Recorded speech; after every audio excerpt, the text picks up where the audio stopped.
Alright, streams online. You know what I didn't do? I didn't turn on my Discord. Right, streams in the right place over on YouTube. Get it started. I didn't make very much progress last night.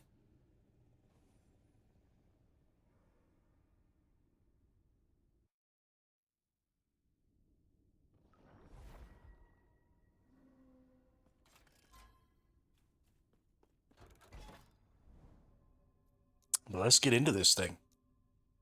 Let's do some stuffs. Kill some things.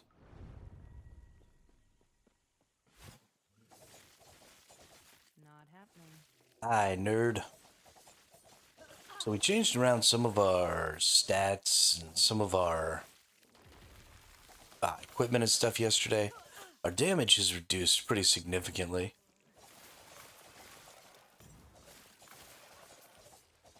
But, Not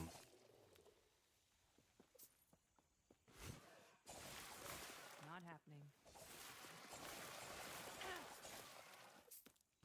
I think our survivability should be better. Hey, what's up, Gravy? How are you today?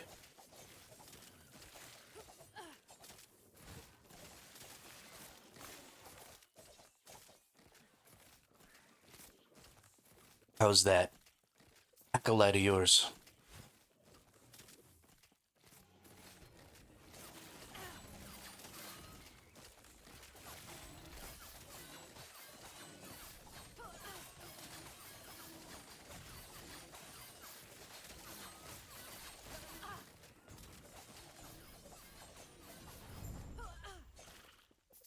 Losing lots of health.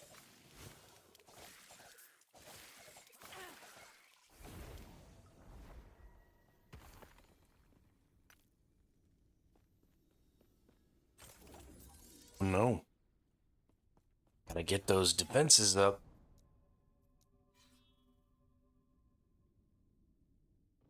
Can't let yourself die to the normal enemies. That's no bueno.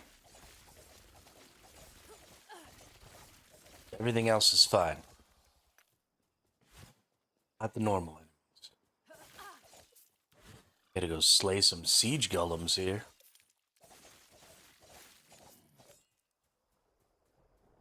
You are a bad acolyte.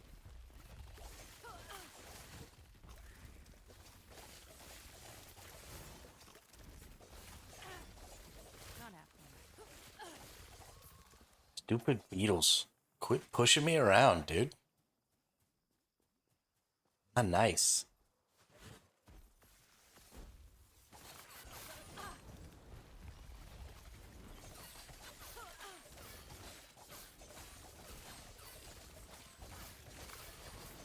Not happening.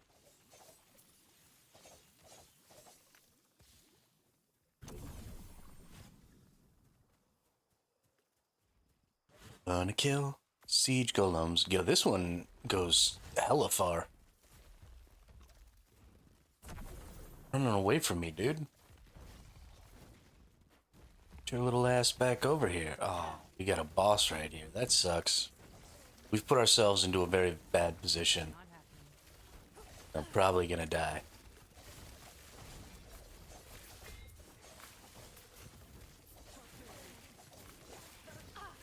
Or maybe it'll all be just fine.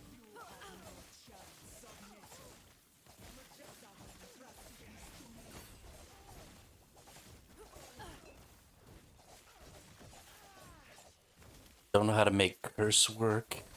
I'm Warlock, and it's mostly about cursing. I don't know how to make curse work either, dude. Isn't it about stacking lots of curses and then doing damage based on how many curses there are?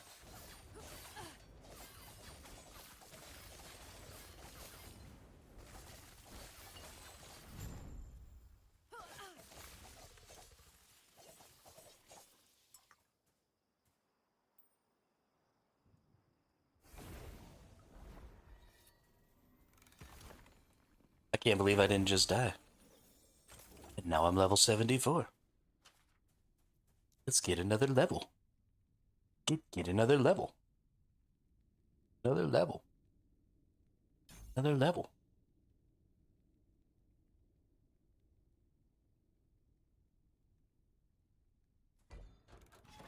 Jumping into the game now. Get some, dude. Get some.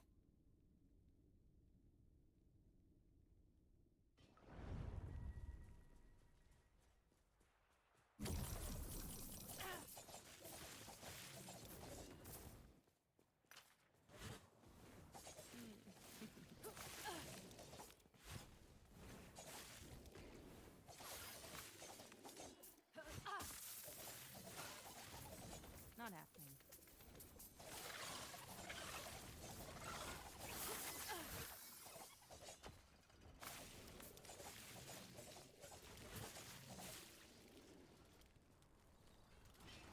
Slay enemies to locate the Spine Hunter Alpha.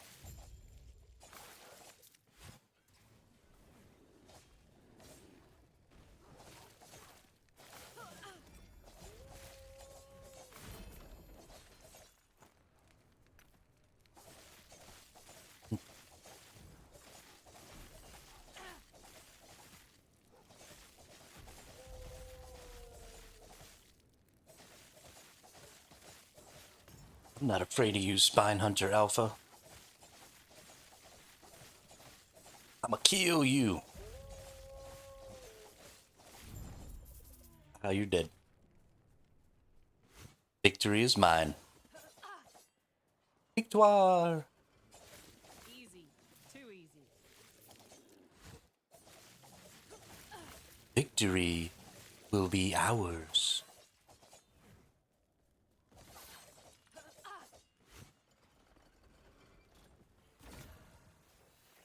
Oh, what am I doing here? Sure, let's empower this. I definitely don't need mana on a dagger. Fuck it. Not happening.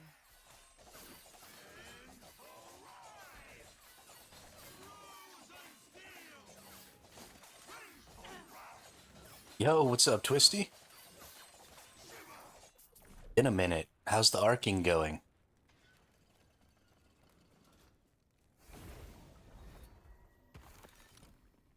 Still spending all day, every day, destroying poor, sad other people's bases?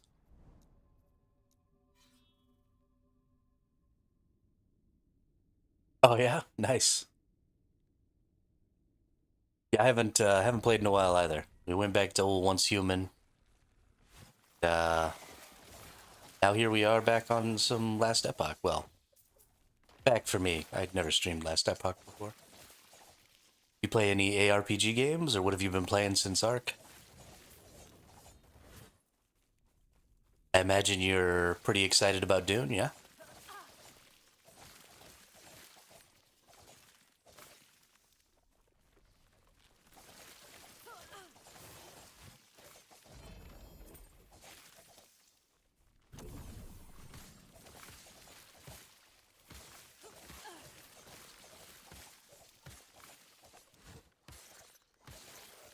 Not happening.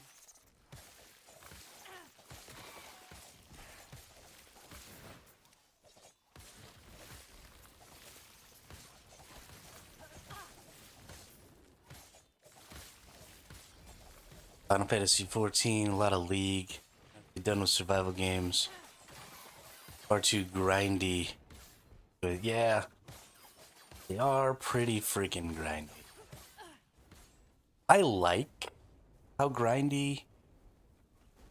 Um,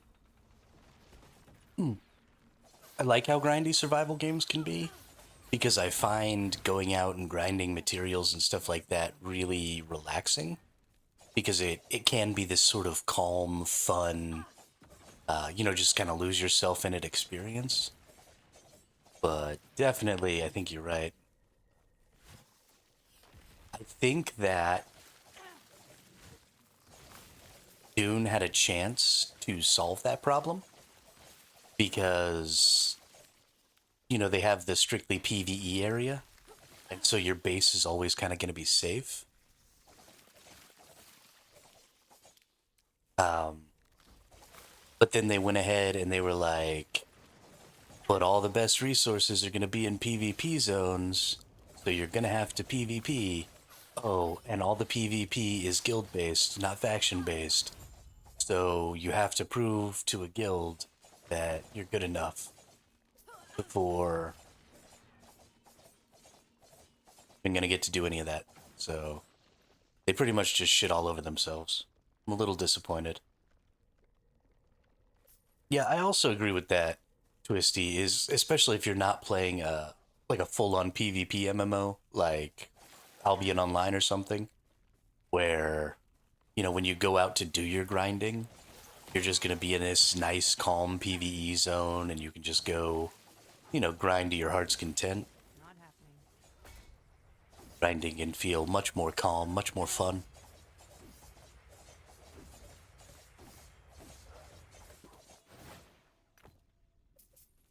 I'm glad you found a game that you're enjoying, though.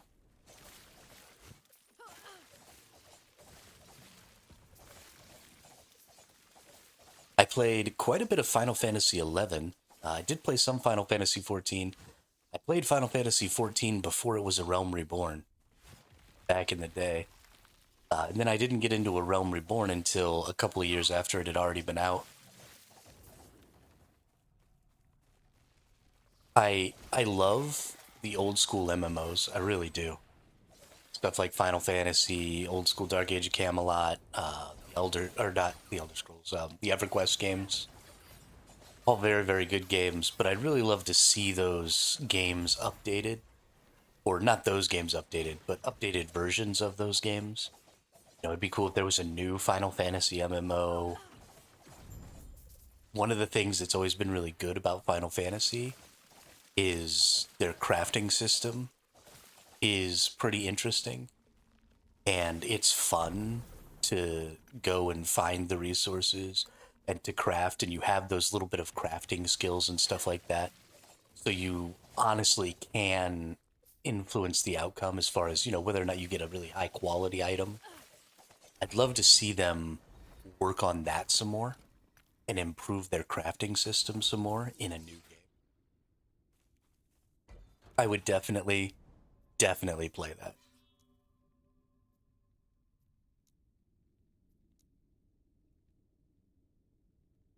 I love MMOs more than anything.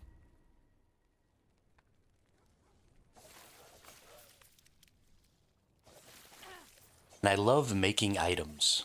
And I think a lot of people didn't enjoy Ark for a long time. It stopped being a challenge. Mega Tribes came over and you weren't in one of the... Yeah, lost the game. Then the cheater and exploit issues started. Yep, mm-hmm. You had to cheat and exploit to stay ahead. Yeah. Yeah, absolutely. Well, and so that's something that I've often said is if you can't stop players from doing something that gives them an advantage, then you make it imperative to do that thing. So you have to make it be something that's allowed. Because Might have to drop something. Might if you have to drop stop something. other players, oh my god, what is going on in my inventory? If you can't stop the cheaters from cheating, but you do make it against the Might have to drop rules, something. then you're going to get lots of players who won't do the thing because they don't want to break the rules, and then those players are automatically disadvantaged and they're automatically going to lose because they want to have some sort of integrity, and it feels really really bad to be doing the right thing and be losing. So one of a couple of things happened. Either you have to just let people break the rules, or you have to find a way to reward people for not breaking the rules to a degree that they can compete with the rules. Like, oh, uh, you know, you haven't had anybody submit a ticket against your account or claim that you were cheating for, 6 months. Here's a free level 300 giga. Like that's the tier of stuff you would have to be doing to help people be able to compete. And I mean, honestly, it'd have to be more than that because of how prevalent and how bad the cheats are in that game. But yeah, if you can't stop it, then it just has to be part of the game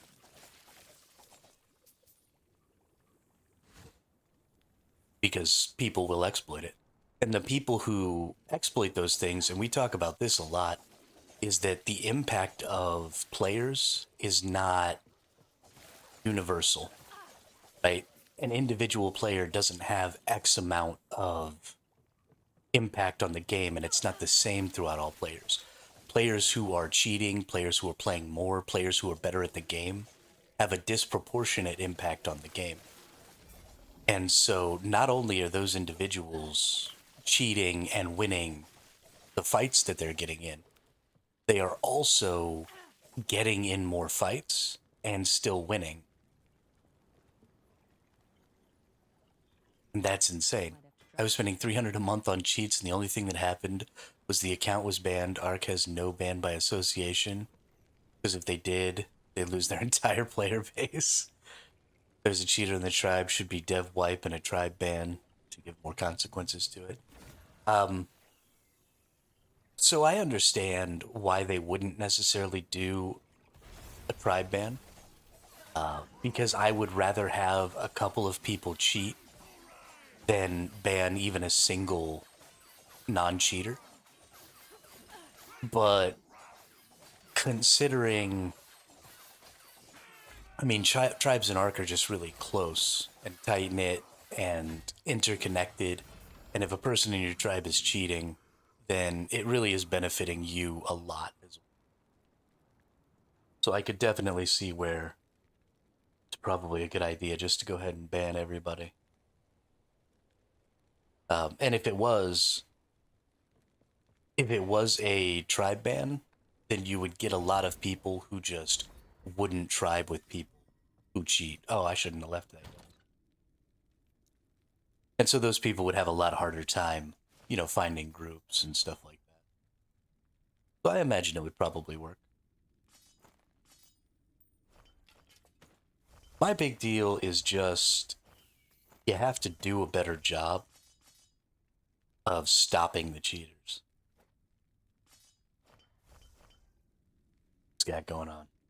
Melee void, melee cold, stun chance with melee attacks. That's kind of interesting.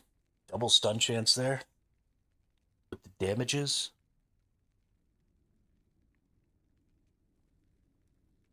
Hmm. Probably get more damage.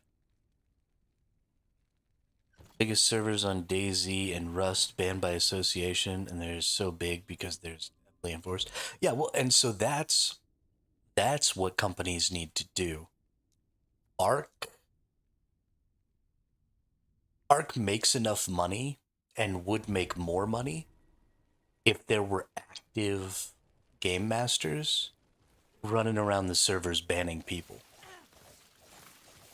I never, ever, ever in my entire time on Arc saw a game master. And so that's a thing that modern video games don't have a choice but to do anymore. It's got to be part of the operating cost because cheating is extremely prevalent. And the only real way to stop it is to observe the accounts and then ban the accounts. And so you need people to be flying around invisible, looking at, players while they're playing, and it needs to be a full-time job. Gotta have people in there. 3 shifts a day, 8-hour shifts, teleporting around to different servers, flying around the map looking at people, flying into people's bases, watching what they're doing inside of their bases.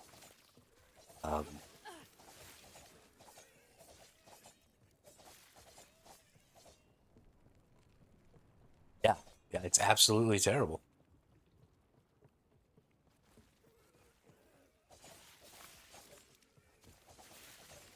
And it's because they're playing this cat and mouse game, right?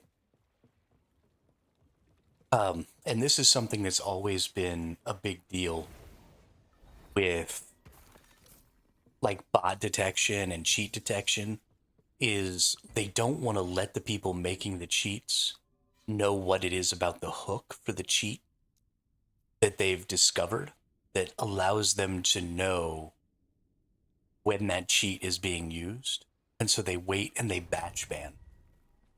But you don't have to do that if you have an active GM running around and observing people actively cheating. Because what they're doing right now is they're trying to catch people based on the code manipulation for the client so that they can identify people who are cheating who maybe haven't been reported. But if you've got GMs flying around all the servers and just observing people all over the place as they play, then just ban them literally right there. And let them know, too. Like, come out of invisibility, tell the person, haha, I caught you cheating, you're a dum-dum, and then ban their account right in front of their face.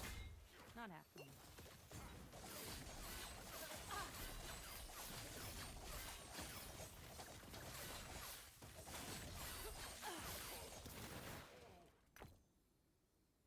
And then it has nothing to do with detection anymore, right? I don't have to figure out how you're hooking into my game.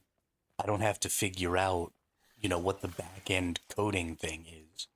I just have to fly around and pay people. Get 100 people.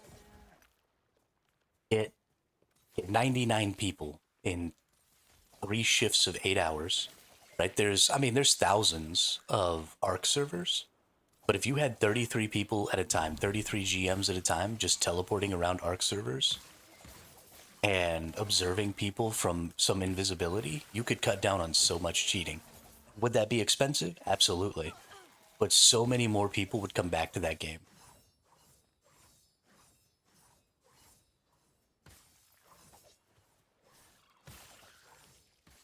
Easy. Too easy.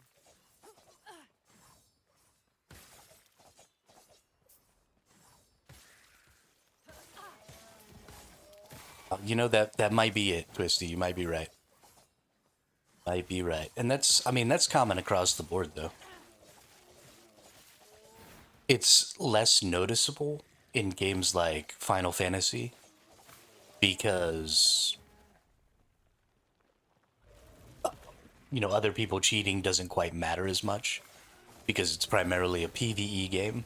But there's tons of people cheating on Final Fantasy 14 too. Bots running around, gathering resources, manipulating markets.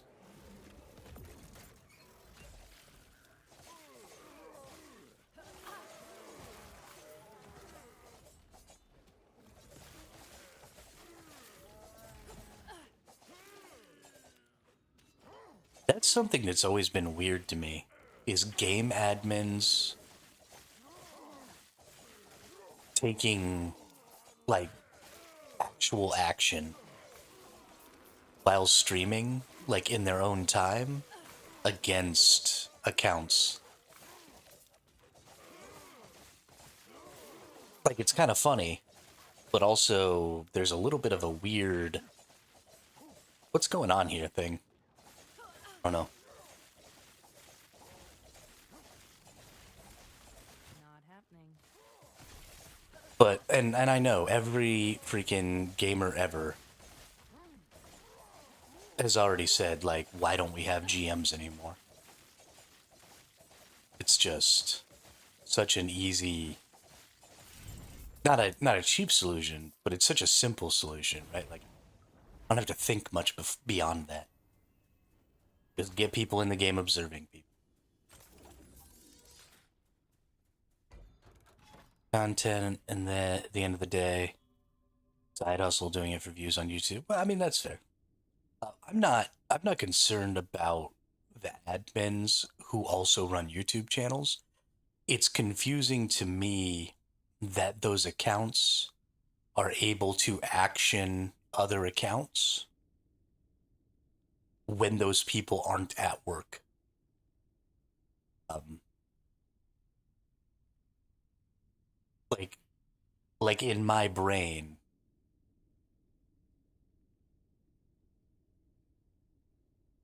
there should be there should be an account that has a bunch of like cheats and stuff active that I go to work to log on to, even if I work from home, right? And then my account should be separate from that and shouldn't have all that stuff enabled. So I shouldn't be able to just from my account start actioning other people. I understand why they want people to be able to do that all the time, because basically you turn your employees into GMs even in their off time when they're playing the game. But I don't know, it seems a little weird. So they don't action account, they server ban them and send the proof team the NI cheat to game. Okay.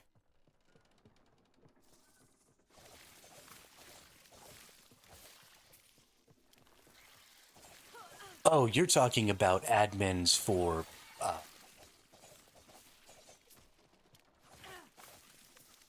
not admins for the game, admins for private clusters. I see what you're talking about now. I thought you were talking about like people who worked for Wildcard.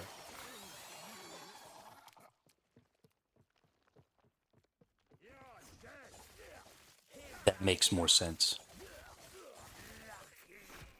I get it now. Not happening. That honestly um,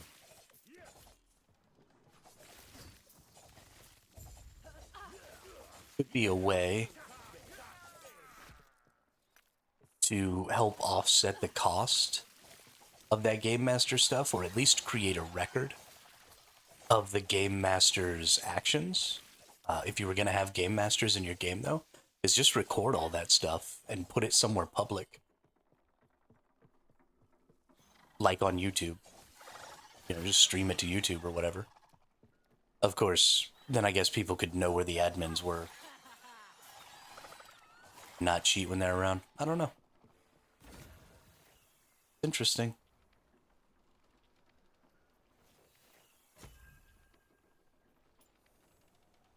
Got anything in here that I want to upgrade? I kind of want to upgrade this dagger. Do I have one of them? There it is.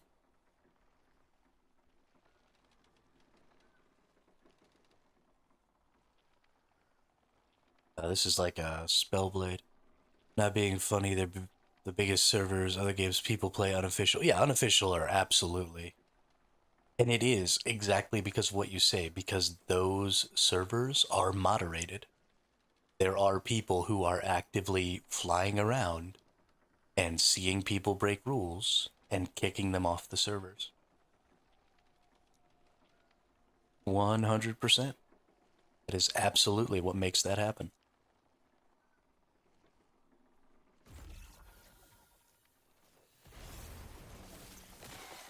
Not happening.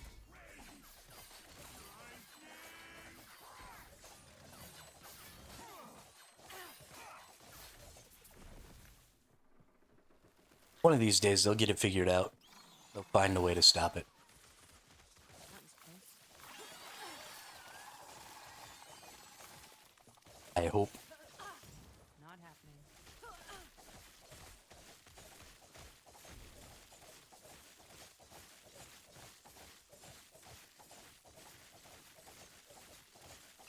You know, I love League for brief periods of time. And then I remember why I always quit League. League and Arc are very similar to me. Um, the environment of Arc is toxic because people are always cheating. The environment of League is toxic because people are just insane when they play Arc. Or when they play League. Sorry.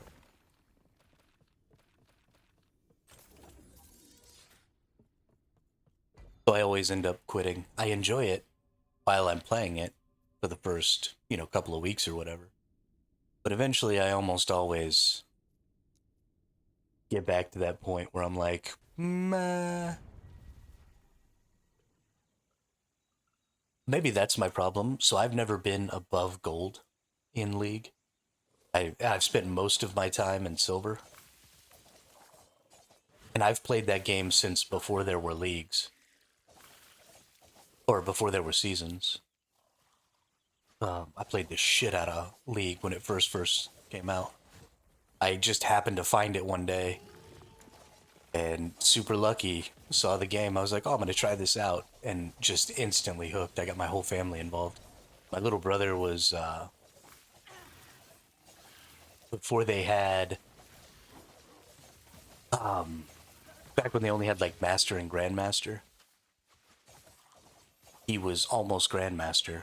My older brother's been master in every season of TFT, and I'm like the freaking family black sheep because I've only ever been gold in anything.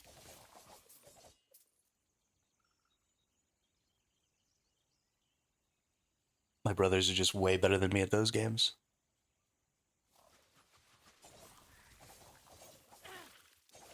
But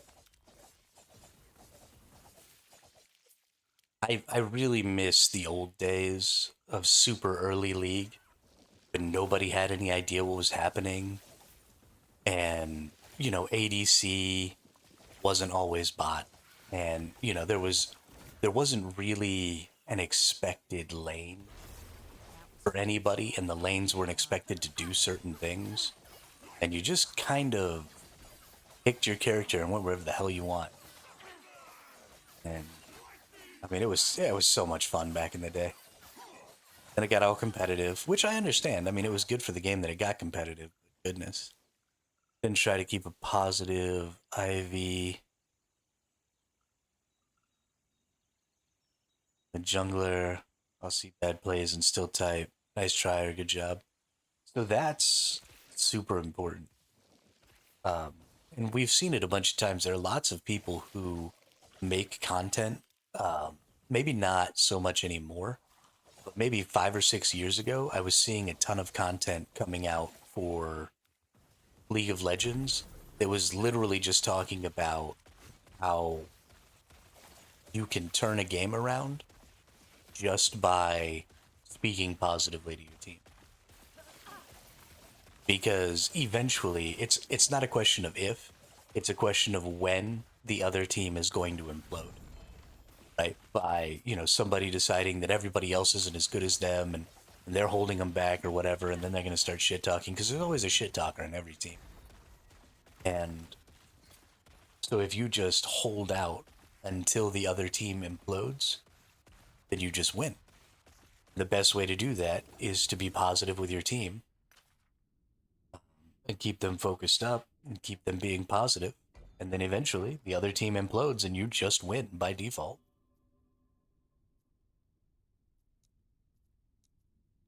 And I think that's absolutely true. I think that's absolutely true in most PvP games. The difference being that in a lot of other PvP games, there's like a known leader, and so that person has a much easier time of keeping their team positive. Whereas in League, because nobody is like the guild leader or the guild shot caller or whatever, that doesn't really work. A little more difficult.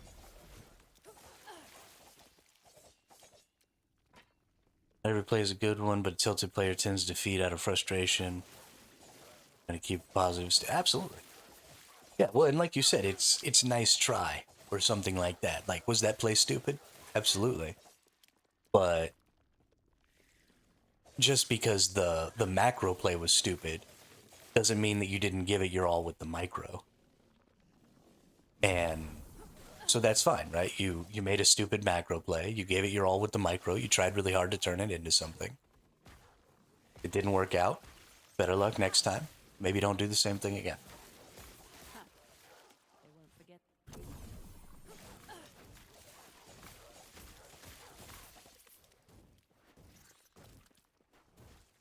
Now, if only I could remember to forgive myself that way. I have no problem forgiving the mistakes of other players.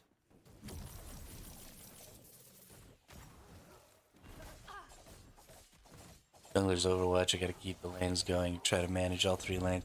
Yeah, so I always play jungle too. And I'm really bad about that.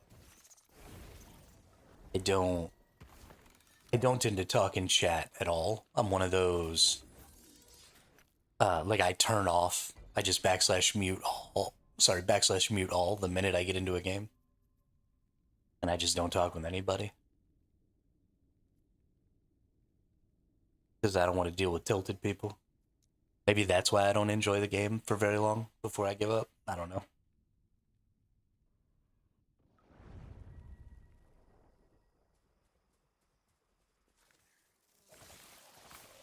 It's not a bad game, but it has become a bad environment.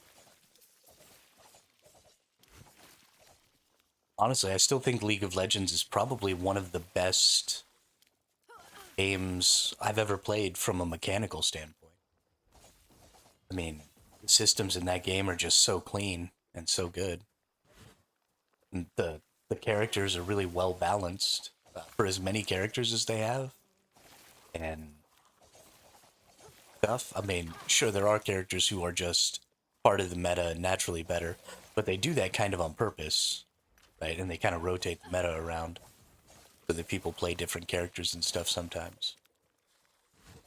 So, I mean, it's an impressive game.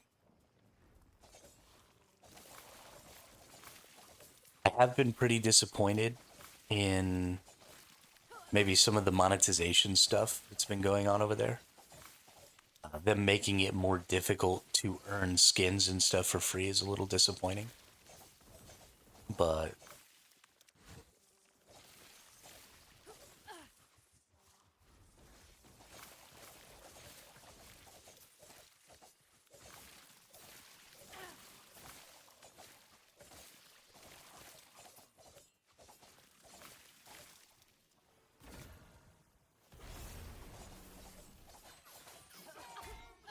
Not happening.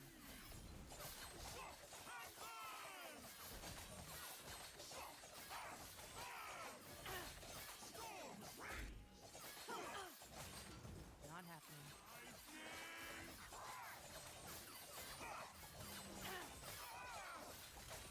I don't know. I'm ready for some new video games.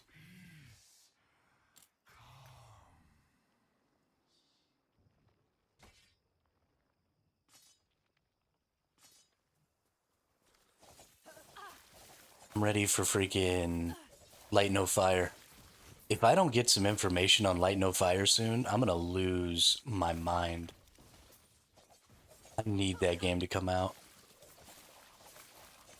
New champ Briar is crazy for the jungle. Love her ability to autopilot when you start. Abilities you learn literally can't cancel.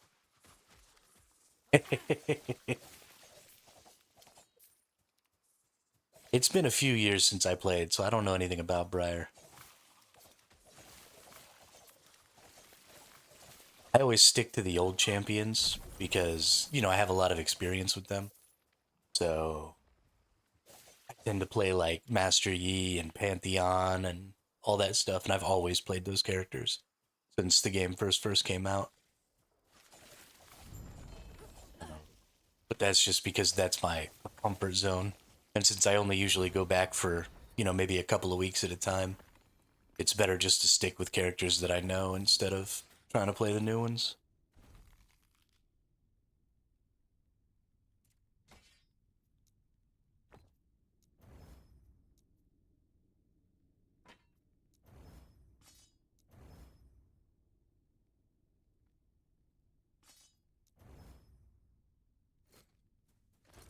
Did we get any good idols here? Look like it. Oh,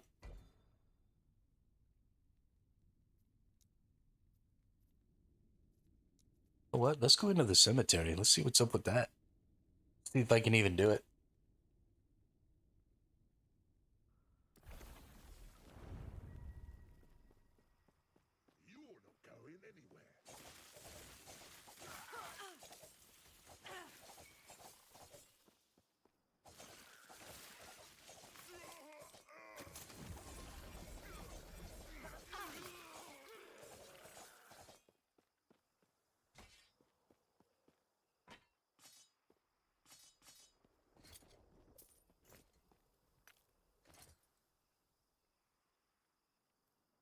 Strike chance and lightning damage. Some more lightning damage. Poison penetration. Well, that's useless. Ooh.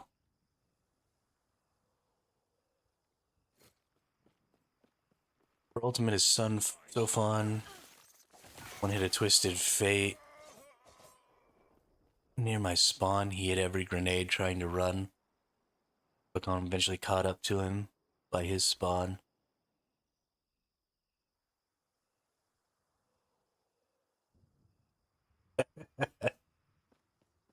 That's pretty funny.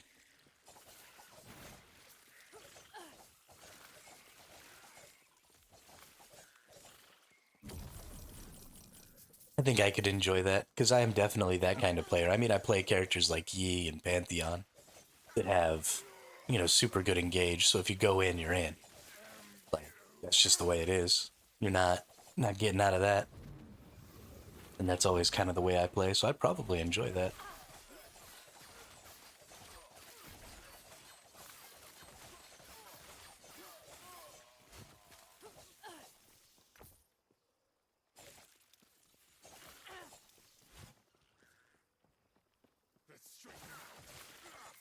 I downloaded League the other day.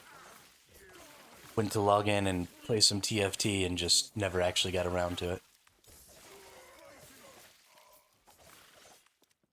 Pretty sure it's still installed on my computer, though.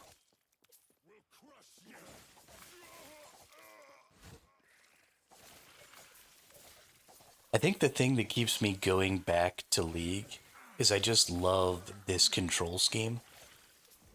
I really, really love the top-down isometric mouse click move skills on my keyboard system. Just so much easier for my hands to deal with. Not happening.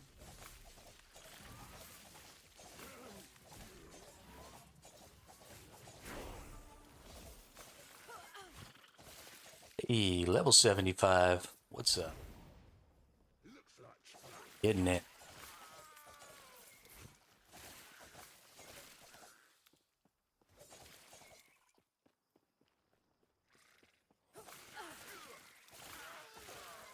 I'm a huge fan of isometric games, though. So, the game is fairly simple to understand, but it's incredibly difficult to master. Um, and a lot of that is because of how skills interact and how cancelable everything is. So, this is something that we've known since Super Smash Bros. Melee came out. And it's something that a lot of games do the wrong way. For example, when New World first came out, you weren't really able to cancel animations very well. And so it made quote unquote fainting impossible. And the ability to faint is one of the most important things in a fighting game when it comes to increasing the skill cap and allowing players the opportunity to sort of come back from bad situations. And so in League of Legends, you have quite a bit of feint ability, and you have this sort of you have a really good need to control your distance from certain characters, and to control your distance with your character, because the more maximum distance you attack from, the better your chance to feint, the better your ability to feint if you're at your maximum.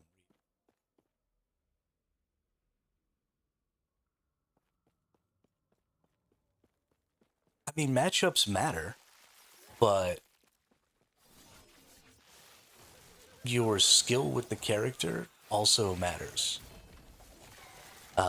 For example, I'm really bad against Yorick, but I play characters who are supposed to be good against Yorick.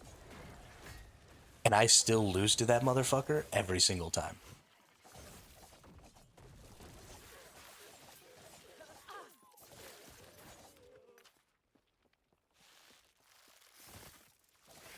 And it's because I just personally have like a mental. where I can't beat that character.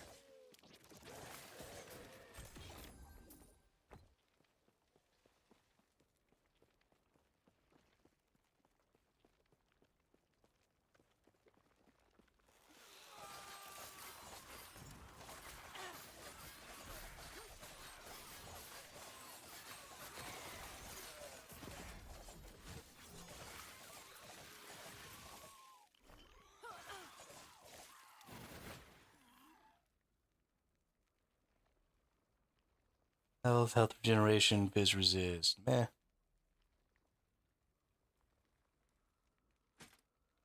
It's actually kind of interesting. Craft that up a little bit, see what we can get here.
Oh, I was talking to myself that whole time. Just had to go in and do some crafting and upgrade some of my gear here a little bit. Not happening. I love the crafting system in this game. I love that they've changed it so that you can do it anywhere and you don't actually have to be standing at the fort. Love finding an item in the middle of the map and then just going ahead and messing with it. Pressing forward with a stronger character. I really, really love a lot of the systems in this game. They're so good.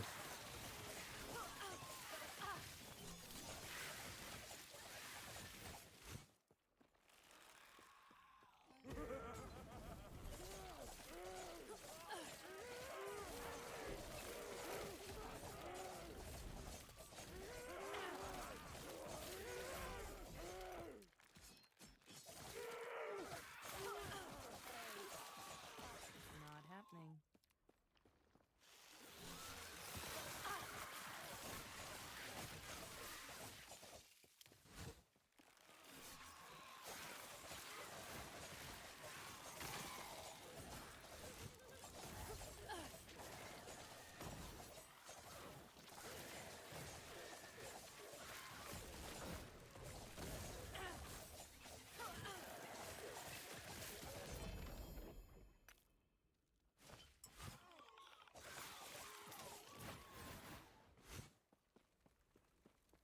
Alright, boss thing.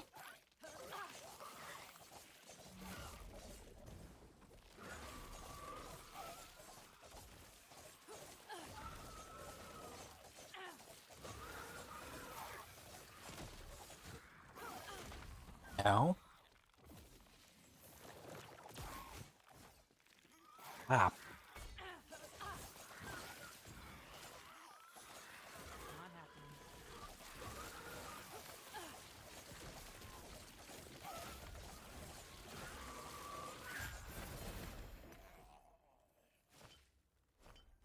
Sometimes you just gotta smack them up.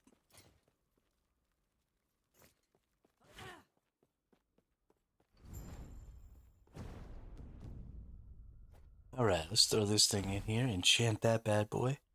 Dodge rating if you've been hit recently. Crit strike avoidance. I like that. Increased damage over time. Not going to do me any good. We're going to have to change that one. How much Weaver's Will did I get on these? 2 on that one, 2 on that one. Okay. A little lower tier, but that's alright.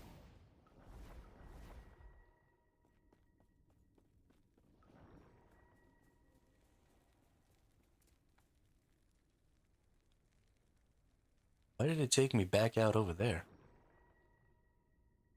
That was strange. That's not where that was supposed to take me at all. Alright, let's see if I can beat this boss. This boss kicked my butt yesterday. I've upgraded pretty significantly since then. Hopefully.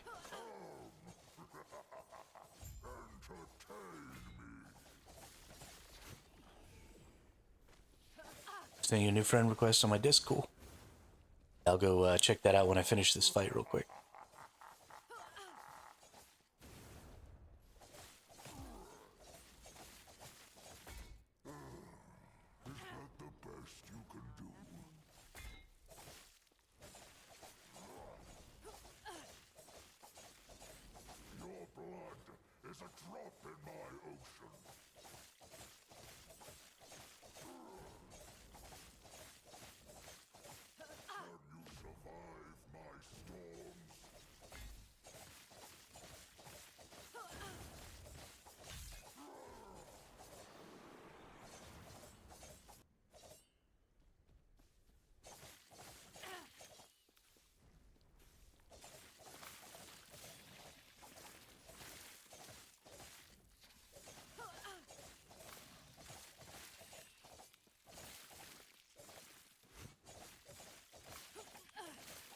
Not happening.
Gonna make it? I feel like we might actually make it here.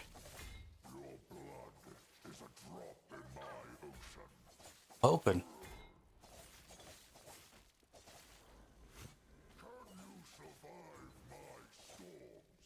Oh no. Oh no.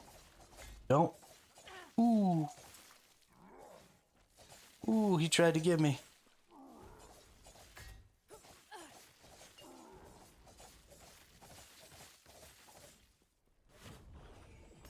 Freaking little cheater, dude. Dragon is a little cheater. Oh, we got him. Holy crap, we got him. Hey. Got a 2 legendary potential shield, too. Not that I'm going to use that on this character, but whatever. Seems fine. What bonuses do we get? 32 lightning resist, 64% increased stun chance, 24 ward per second, 25 ward per second. That's max. That's as high as that can get, which is pretty good. What's my lightning resist? Lightning resist is max. It would mean I could remove some of my lightning resist, but meh. Honestly, I think I'm going to increase the stun chance here. It's a pretty significant increase to stun chance, and it doesn't necessarily help with like the bosses and stuff. Regular enemies, being able to stun them sure is a nice. Misty. Hey, all right, we friends. We friends on the old discords again.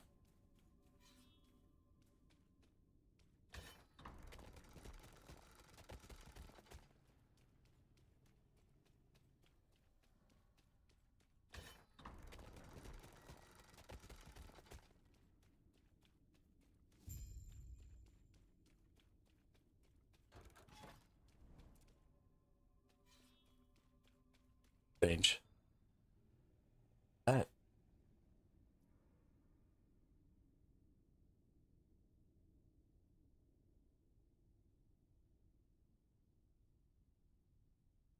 Oh, is this the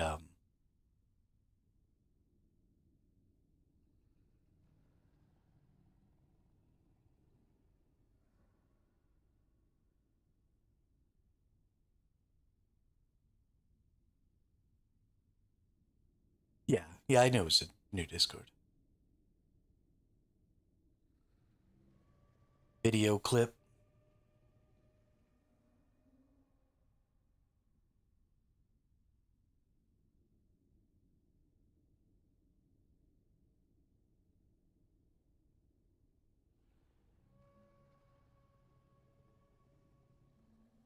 Fucking Trundle, dude. Nice. Good job.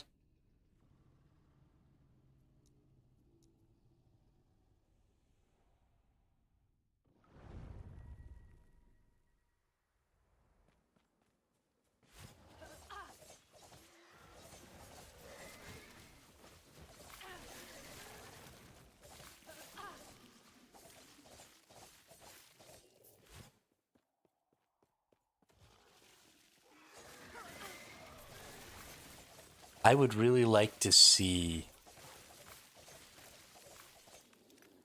some some innovations with the MOBA format, and maybe lean in a little more to the fact that they're really good esports games.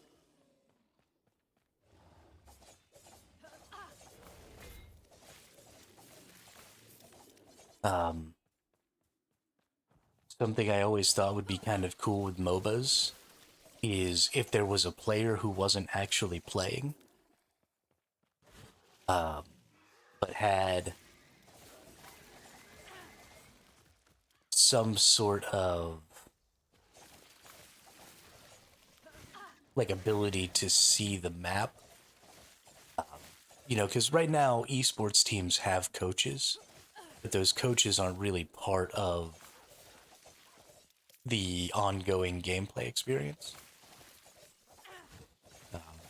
So something I think would be cool to see is an actual coach position that maybe has more vision over the map, or things like Shen's ability to teleport you across the map and create shields. Maybe if instead of individual summoner spells, if this coach person had some sort of ability to intervene in a very limited way in fights. I don't know. I would like to see a little bit of an evolution MOBA genre though, because I think it could have a really good resurgence for esports. Because I really like esports, and I think esports are super cool. I want to see them do more stuff. Chatter.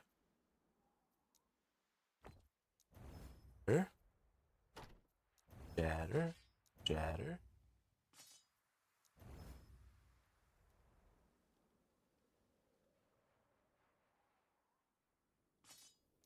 Shatter, shatter, shatter. Let's put this in here, actually. I think I can make this better than this weapon. And it has such a high base melee damage. What's this? This has some critical strike multiplier, so it might actually be pretty difficult. But let's see. Oop, I don't have any glyphs of despair.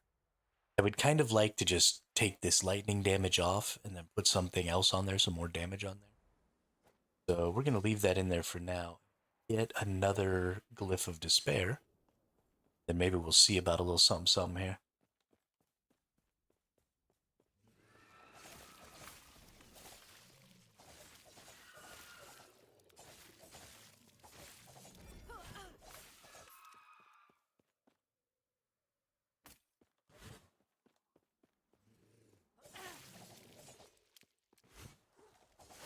That's the thing that probably most interests me about video games, though, and the thing that I harp on the most, I think, on my channel, is I want to see things iterated on.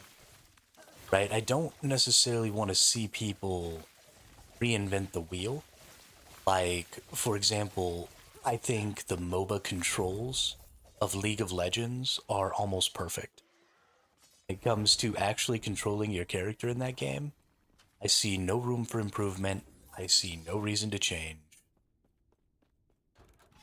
Builds for attack speed is like smash your face 20 times speed. Trundle's a great character. Trundle's a lot of fun.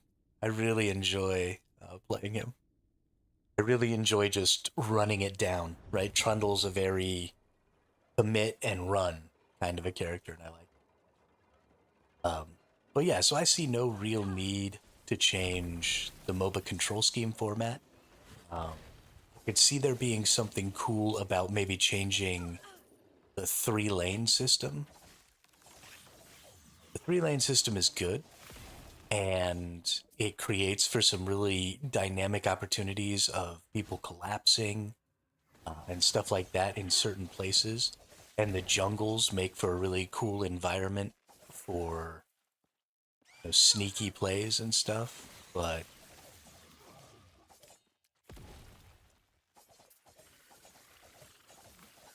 That was close. don't. I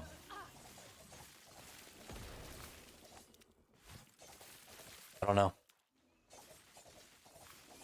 I don't know what could maybe be changed about the map format. It's pretty much the same on all the MOBAs. I don't like the sameness, you know? Let's try some stuff. Like to see some change the support role to give them a more active role in the game? Okay. Could you elaborate on that maybe, Twisty?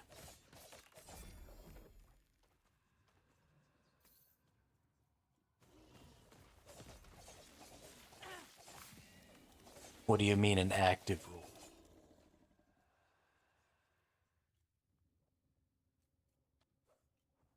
You mean more supports that are like Blitzcrank that have the ability to initiate fights? Or do you mean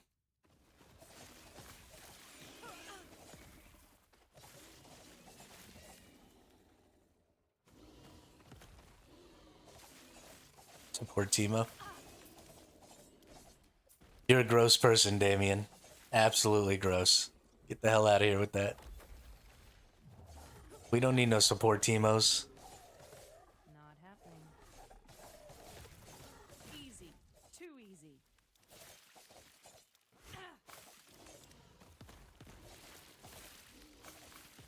I typically play Pantheon when I end up getting stuck support.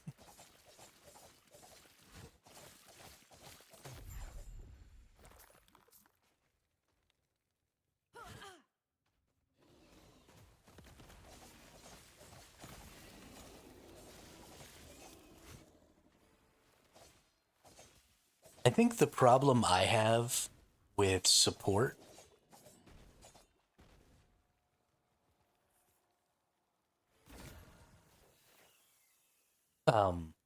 is that too many of the support classes are built to not need currency.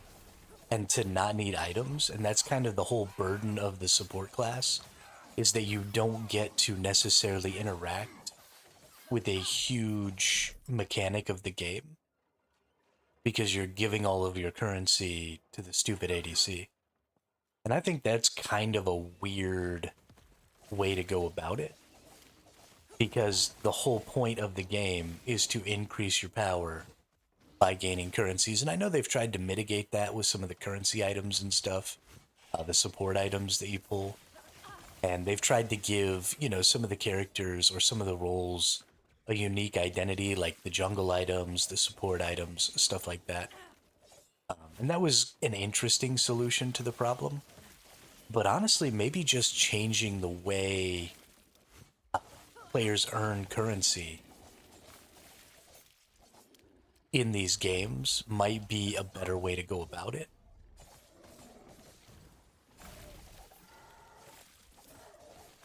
Because it's very combat focused to gain currency now, and that's very, very counter to the support role.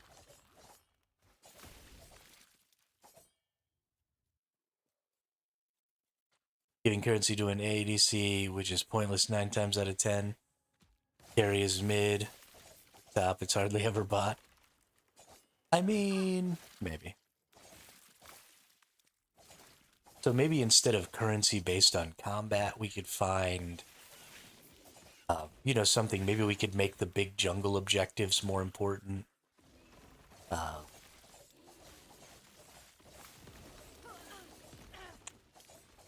Shoot, honestly, I don't know. What would be an interesting thing? Because, like, creeps are cool. I like creeps, I like towers. Those things are neat, but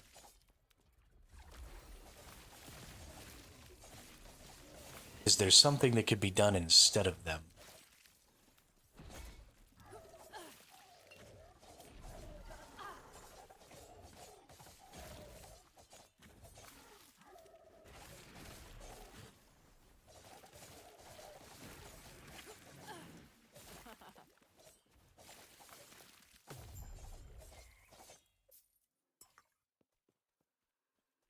The jungle objectives are absolutely important, for sure. But I'd like to maybe see more of them, make them more important for the laners. Um,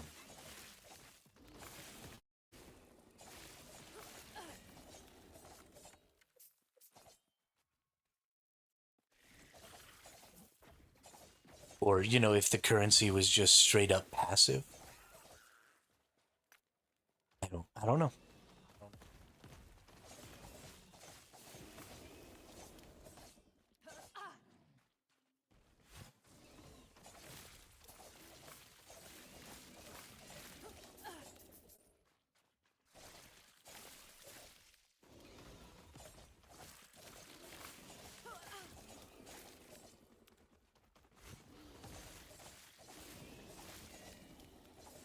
Maybe I'm trying to change things that don't need to be changed.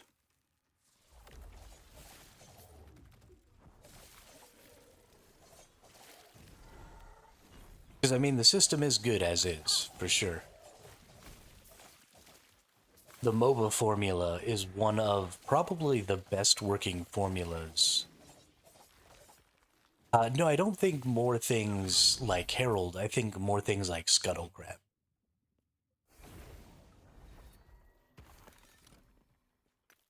I'm my thought process here is trying to find a way to get currency without it being focused on the PvP aspect. And maybe that's a bad thought. Because like I said, there are very few systems that I think are as good as the system of MOBAs. Most of the time, status quo is pretty shit, but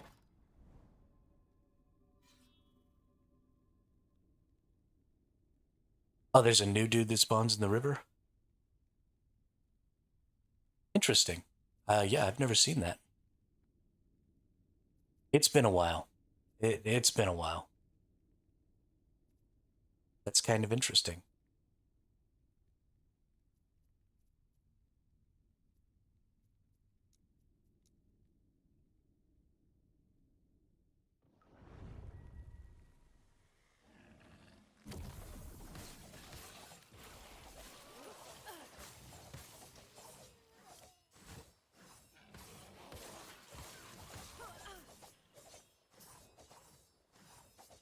Rubs with the Barons, but yeah, that was actually a good ad too. You're right about that.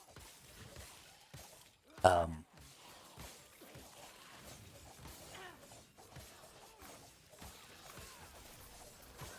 I don't know. It seems like maybe they're just thinking of all the same things that I'm thinking of and already implementing them. So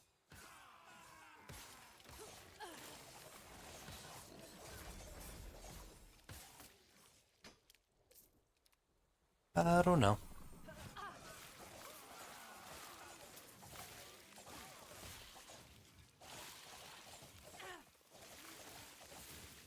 Something I definitely would like to see is a better MOBA extraction game.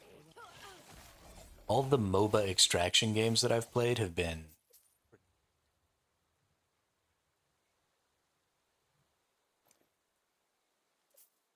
This is a pretty nice belt.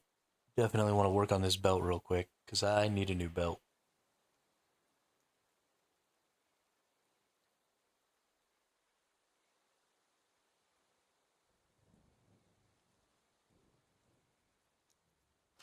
Let's see if I can change this into some useful. Lightning damage. That could be useful. I don't really need lightning damage, but lightning and void damage.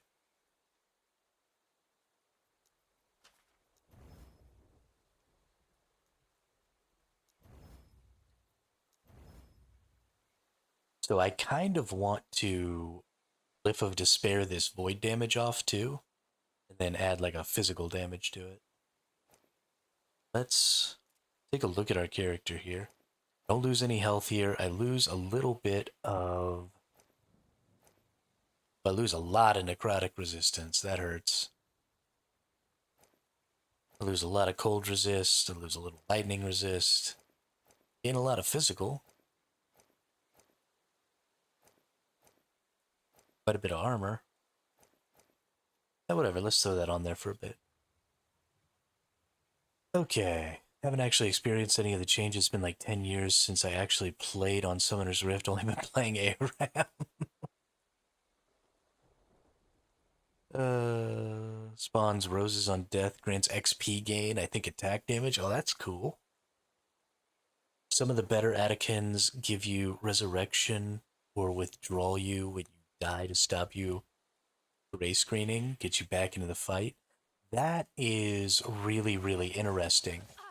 So there haven't really been any things um, that have been implemented Easy. ever Too easy. in League of Legends that prevent that death timer. So that's actually a first. I don't think I've ever heard of anything in League. Well, that's not true. I guess Akshan has the resurrection. But you still go into your gray screen and you have to hope that your teammate resurrects you or whatever. But that's, I mean, that's a huge, huge bonus is being able to get players back into the game quickly. Because that's, I mean, that's how games are won and lost, right? Is if your teammates die or your whole team dies, and then the other team just gets a free opportunity basically to bang down, you know, a couple of your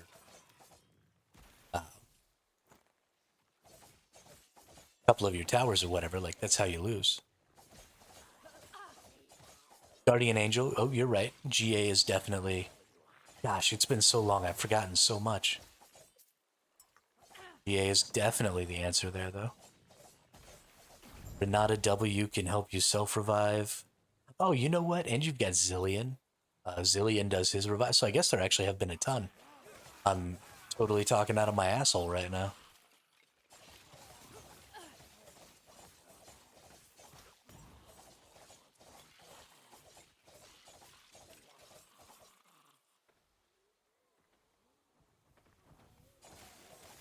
Yeah, I mean that definitely sounds. I guess it's kind of a power creep version, and that's honestly been something that's been pretty bad about League over the past, I don't know, probably 5 or 6 years. Is their power creep is real.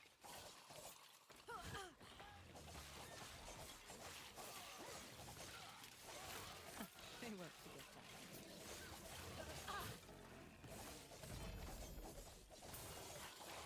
that. And I understand it's difficult to come up with tons and tons of uh,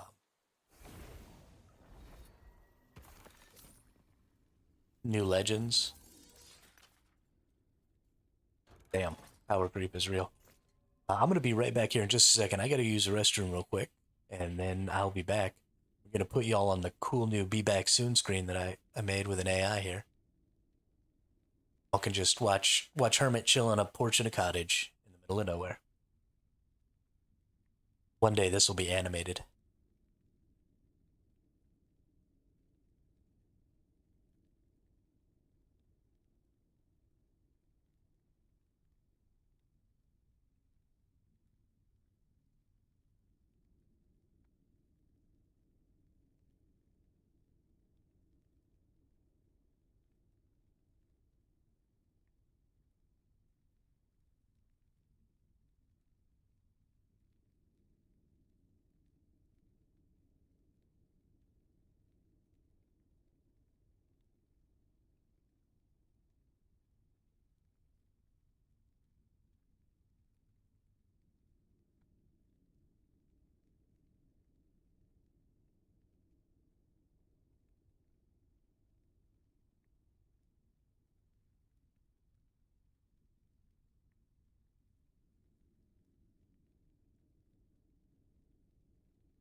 Oh, wow. Only 4 dragon spawns in the whole fight.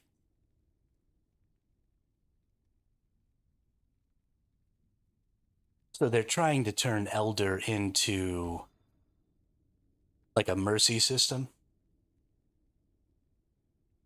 where if you're kicking the other team's ass so hard that you get just all 4 dragons, then you basically just auto win.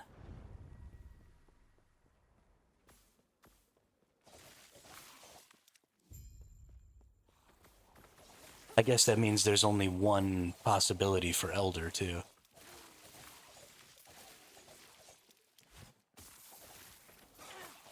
Not happening. That's kind of weird. Because the Elder Dragon buff is available to whoever kills the Elder, right?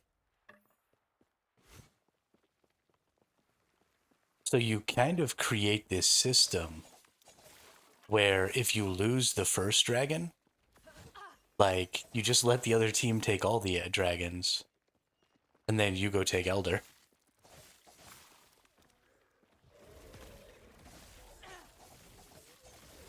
I mean, I guess it would be difficult to take Elder from a team that has 3 dragons, but yeah, I don't know if I like that change.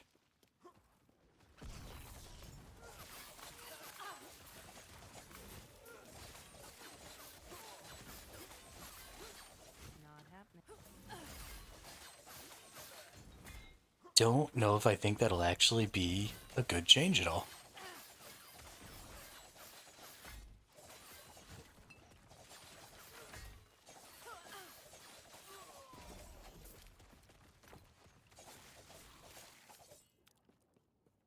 Depends there where you gotta use your head. Yeah.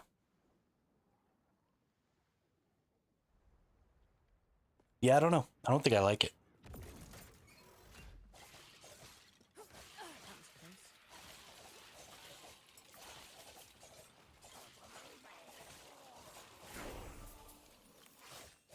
That was close.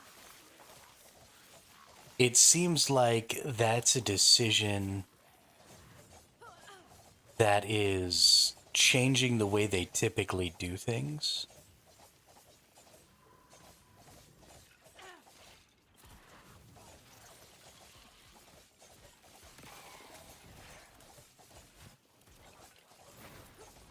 Because usually a lot of the mechanics that they have going on in the game are mechanics to keep teams in the fight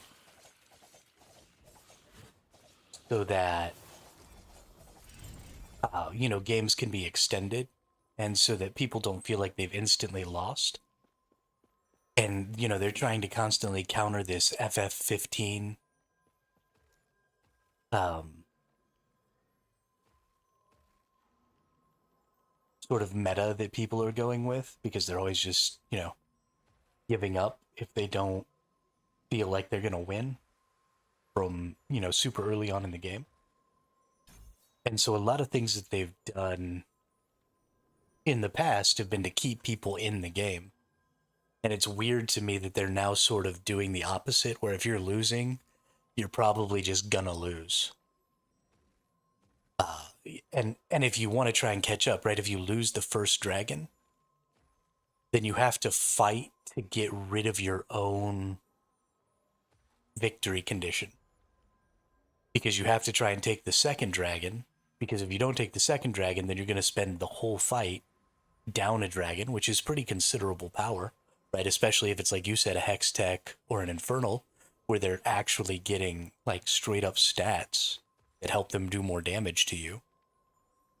So if that's the case, then I have to actively fight against the Elder existing in order to try and catch up a little bit by getting myself a dragon, which means that if the other team is stronger than me, then I'm actively fighting against potentially being able to, pull off a cheeky Elder or something like that in the end game to try and get the victory. And so it seems very counter to a lot of their design decisions in the past that were really, really focused on keeping keeping teams in the game and keeping teams feeling like they could still win. That is definitely not what that feels like.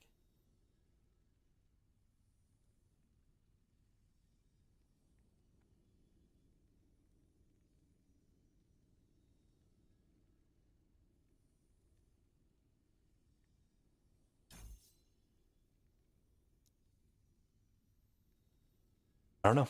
I don't think I like it.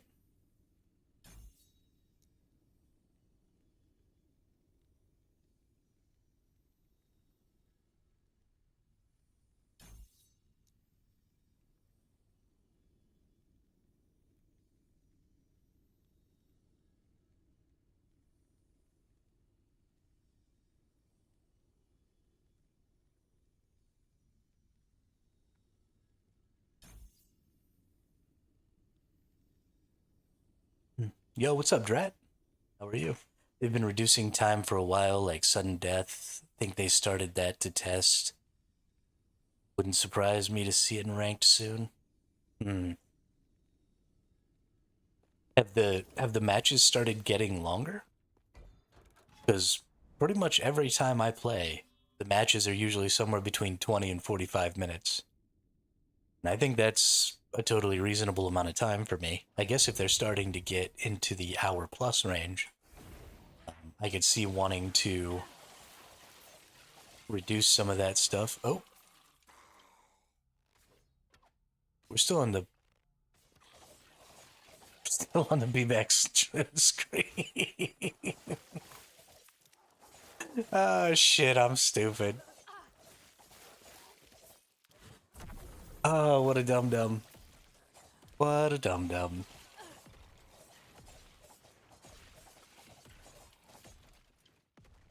So I tried to protect myself from that happening by by setting up voice commands, but the bot doesn't understand my voice commands very well, and so I wasn't able to get it to turn the Be Back Soon screen on and off based on a voice command.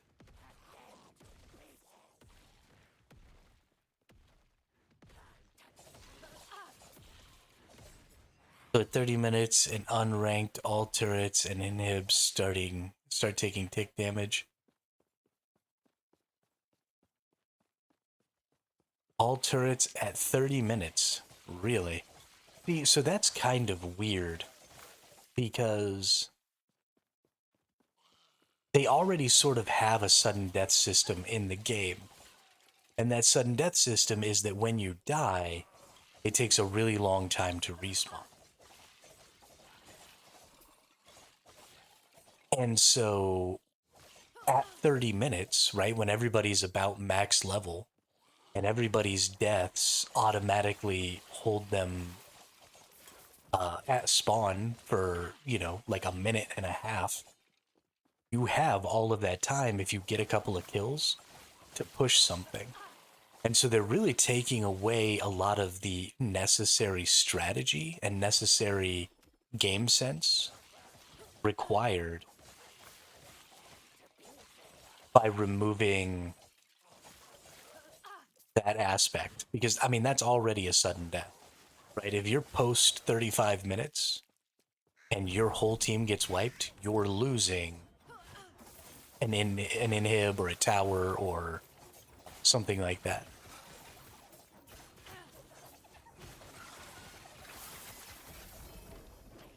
That's just straight up gonna happen. So I guess I'm a little concerned that they're now trying to add additional stuff to that. Maybe part of the problem is that they've added too many important sub objectives, right? Like you used to have Baron and the Dragon, but you didn't used to have the crab that you could get before Baron. You didn't used to have the Scuttle Crabs. You didn't used to have this Atacon. You didn't used to have, the dragon slowly building up to Elder Dragon. You didn't have a lot of that stuff, and that's probably overwhelming for newer players and causing their macro game to just be worse. So they're not taking advantage of those, 5v5 wipes as well as they could be. because they're not using them to go after towers and stuff like that. They're using them to go after some of these sort of sub objectives that maybe aren't as directly game changing or directly game progressing as taking down some towers would be. And so it's taking longer to get into the late game where you start taking down towers and stuff, and so that's just moving the duration of the games into a longer. But I don't think a sudden death system is the way to counteract that. I think adjusting the way players prioritize some of those sub objectives is probably more important. And, giving players a reason to realize that the most important thing is taking towers and inhibs. And so if you have an opportunity to do that, you go do that.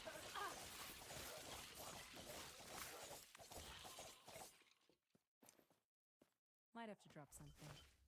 Might have to drop something. And I mean, maybe it's because they've made it so that taking towers and inhibs just isn't the most important thing right now. Maybe that's where the issue lies, is we need to get back to that. I don't really know. I like the look of this map. I like the look of all the maps in this game.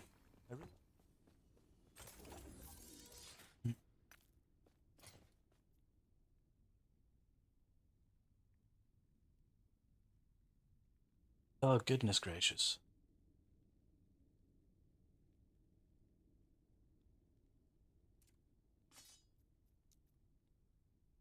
Alright, we have a despair. What do we have? We got 11 cold. We got 15 lightning.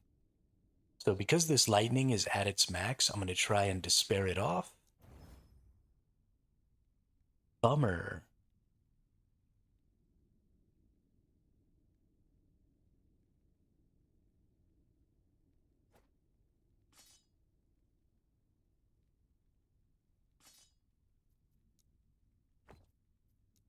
That. That. That.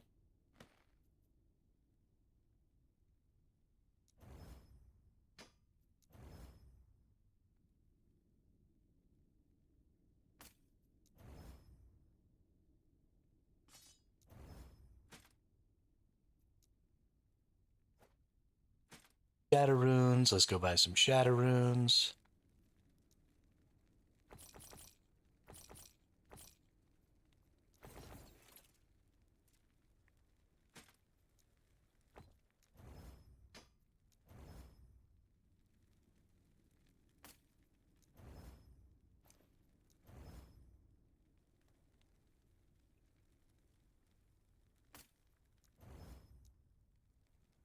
Oh, what do we got here?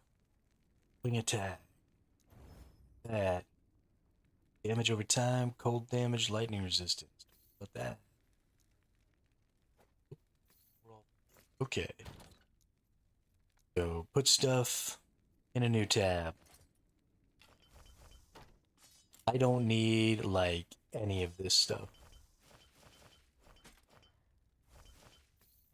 Because this is a solo self-found character, there is literally no reason for me to be keeping, like, tons of these uniques and stuff. Because I can't ever use them on this character, but whatever. We don't want strength, so let's hit this. Oh, gotta be level 85 before I can start working on that. Okay, well, let's keep those two things around in case I have a chance to do some work on them. Let's go this way.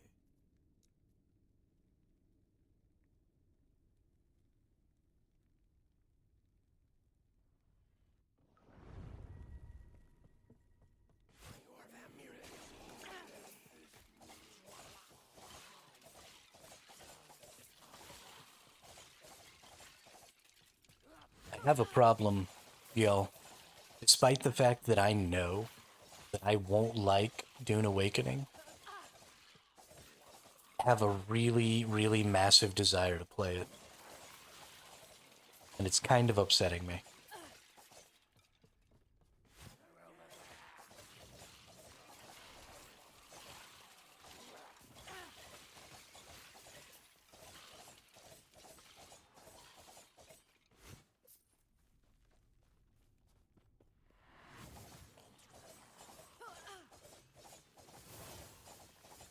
Because I don't want to play games that I don't want to play.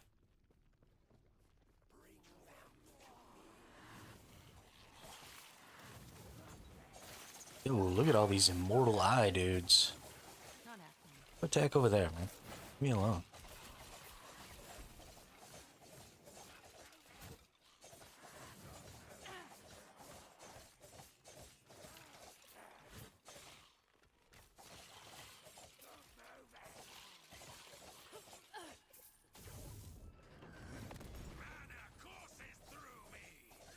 Mana courses through me.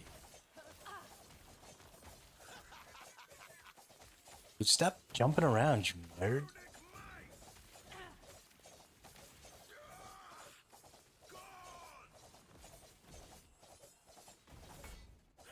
Not happening.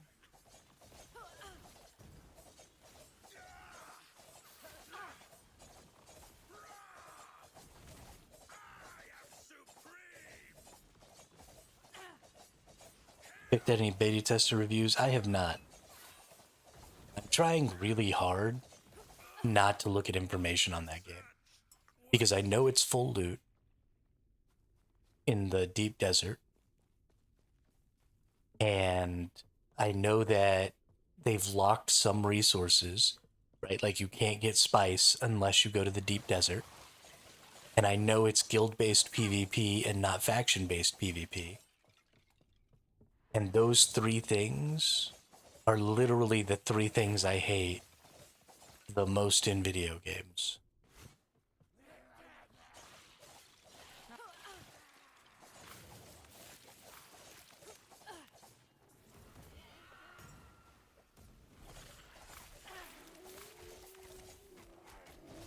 Oh wow, 2 champions. What's up? Okay. Gotta lock in here, ladies and gentlemen. We are not locking in. We are anti-locked in. Oh god. Not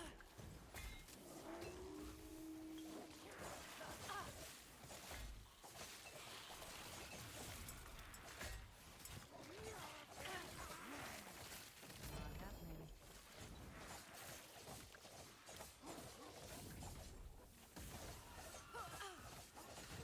Okay. That chimera is not dying very well. Not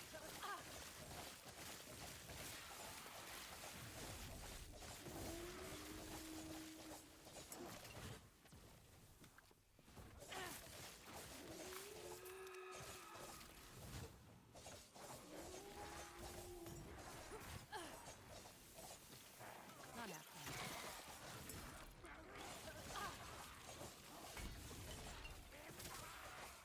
Let's bring this thing back over here where maybe it won't help drag me into more enemies. I apparently tried to aggro the entire map, yes. Honestly, if I make it through this, I am proclaiming myself Not happening. God of Last Epoch. Because I should definitely be dead right now. Not happening.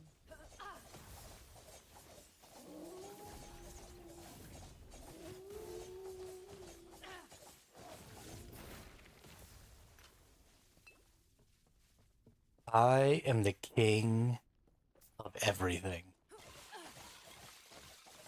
Nobody can defeat me.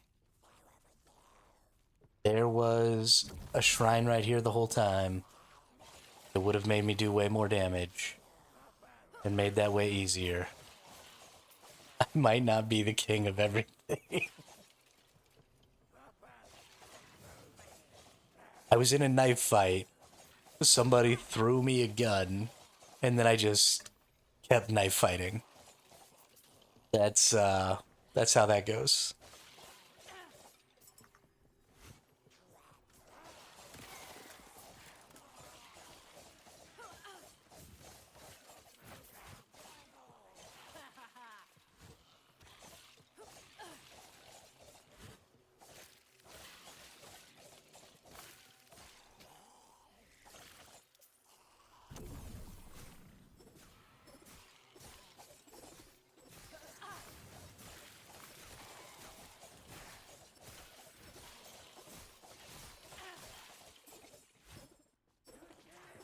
Goodness gracious, I can't believe that.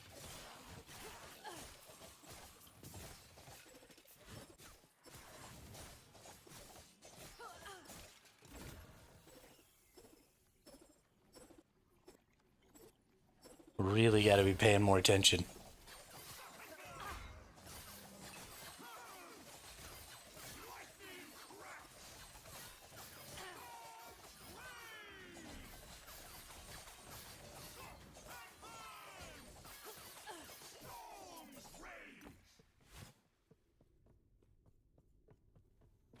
Get wrecked.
Did nothing wrong, my ass, dude.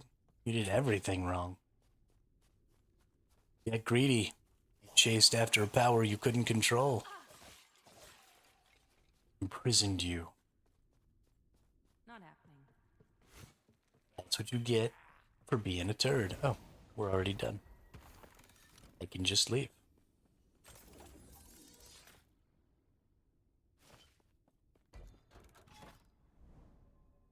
Alrighty then.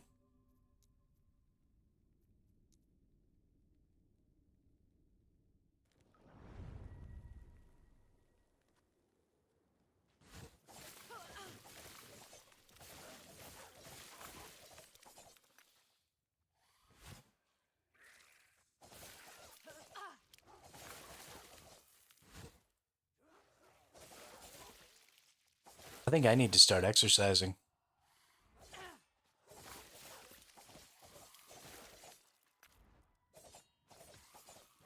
I'm in pretty bad shape.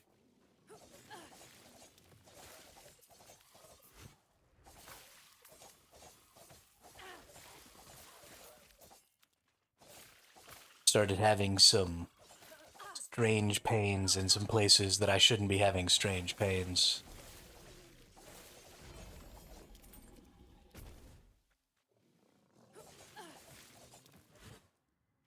I have a feeling if I don't get off my ass and do some walking, something bad is gonna happen.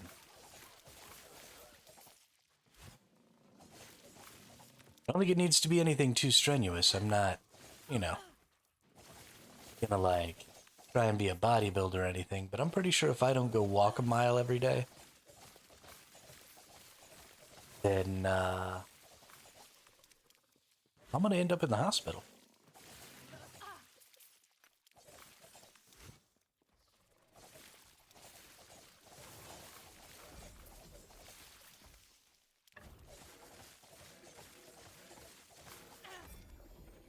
Yeah, I've just been hurting.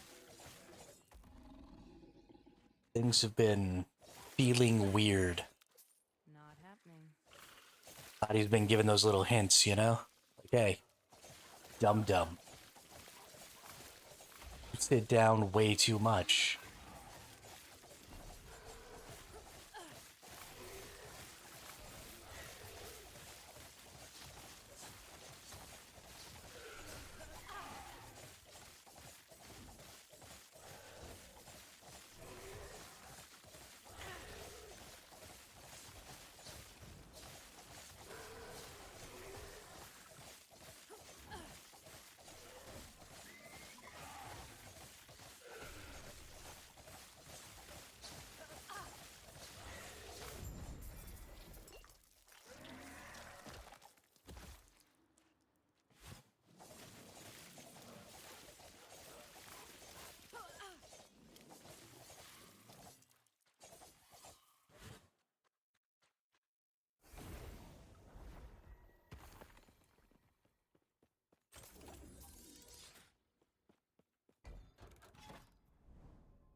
I don't think you'd have to be too crazy.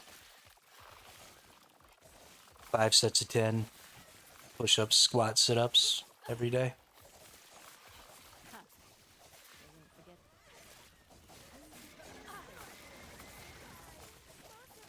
It's impressive how little exercise it actually takes to stave off some of the worst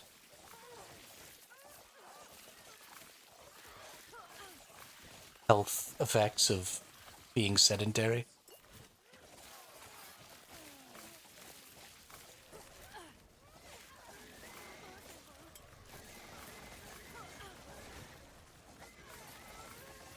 Not happening.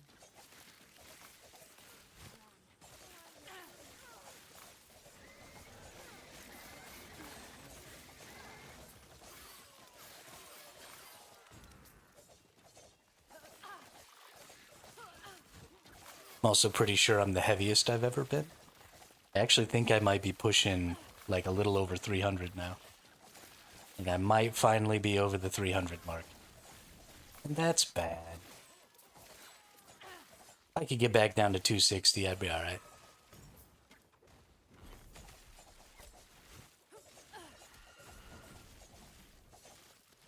I'm 6'2", so like I'm pretty tall. So 300 isn't like the worst number I could be, but it's definitely in the obese range.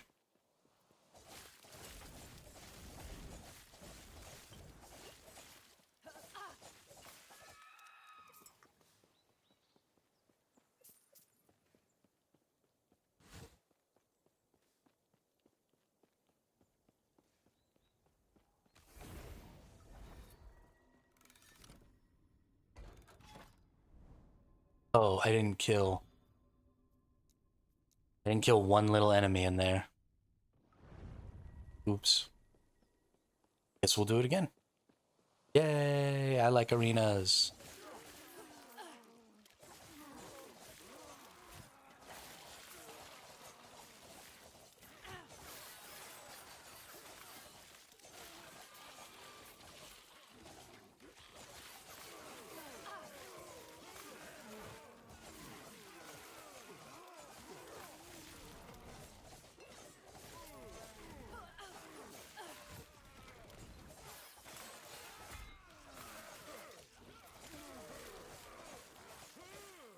That was close. Not happening.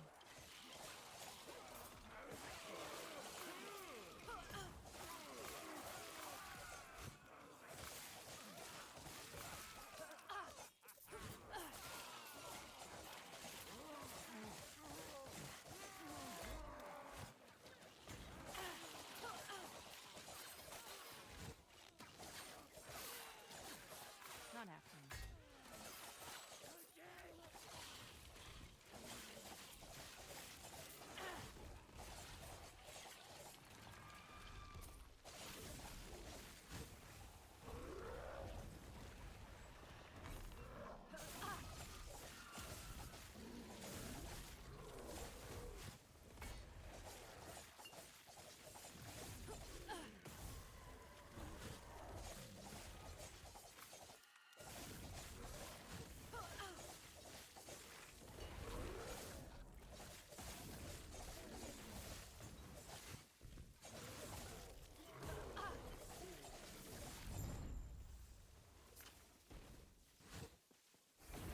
Alright, we cleared it that time. Good job. Good jobba.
Ooh.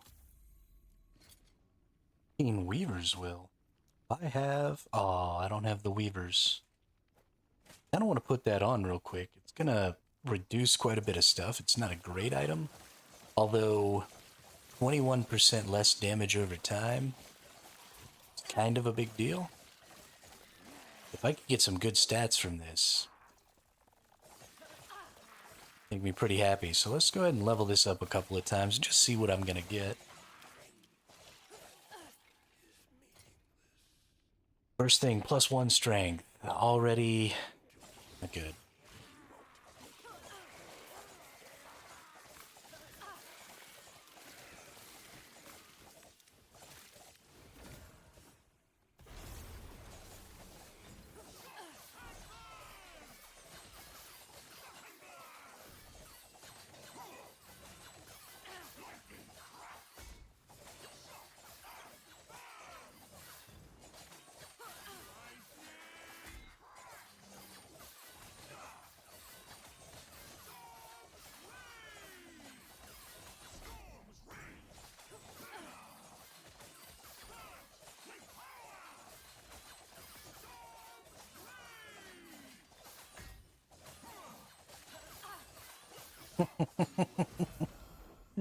Let's not get ahead of ourselves. It's going to take me at least 3 more months of realizing that I need to do something before I actually do it.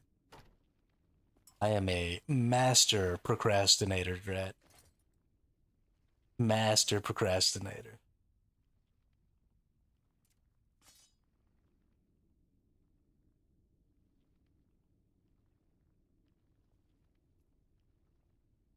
I would, yeah.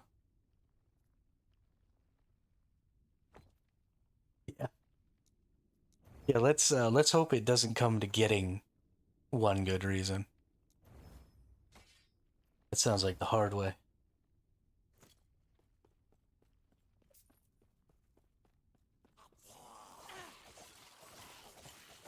We'll see. We'll see. I used to do this thing when I was younger, like in my early 20s. I really like to binge watch TV shows. And so I would watch a TV show, and then between every episode, um, I would do some exercises. And so, by the time you got 5 or 6 episodes in, you'd be freaking like, totally exhausted, totally pumped out. Because I would just do as many push ups as I could, and then watch another episode, and then do as many push ups as I could. So we'll see. We'll do something like that. When we're off stream, I tend to always have a TV show on. So we'll just let that be my indicator. Watch an episode of something. Little exercise.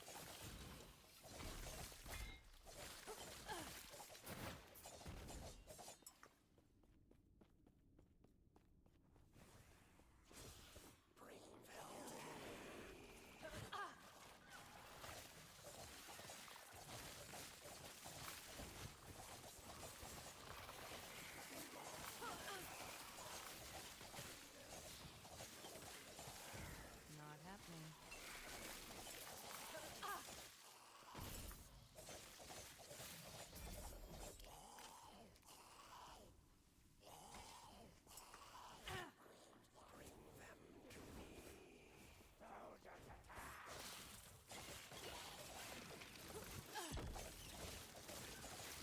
Not happening.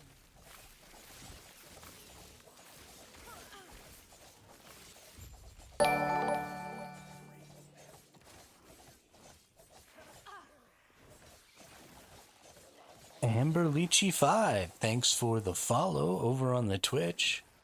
Welcome to the chat, welcome to the channel. How are you?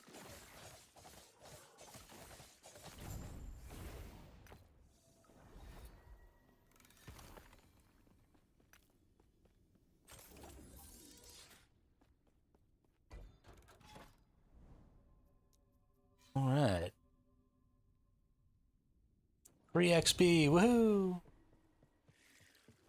Let's kill all the things. I wonder what that bonus is. Vitality. So strength and vitality are both things that I don't really need a bunch of. So I definitely don't necessarily need them on those boots there for myself. So we're not going to worry about it.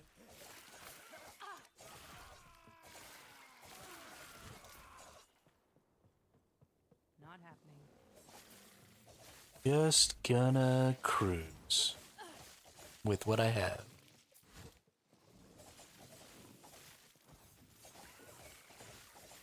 The boots that I have now are actually pretty good. They're not phenomenal. They're pretty good. I've gotten pretty lucky on this character with some of the items I've gotten. Like, I don't really want that increased mana. I actually made this using those items that swap the exalted affixes. It was not health, and then I hit the exalted affix swap item. They gave me that health and mana. It was like stun resistance and something else that I didn't want. I don't really care about the mana, but getting straight into, is that a tier 6 health, I think? Is pretty nice. So Easy. Too easy.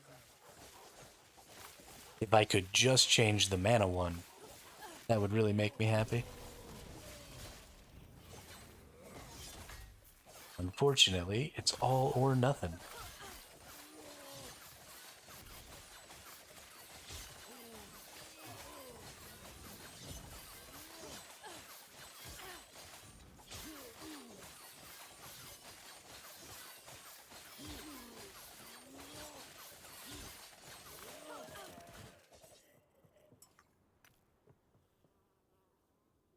Dodge rating on some gloves. Let's, oh, I can't even do anything with these yet. Some hybrid health, some dodge rating. Dodge rating.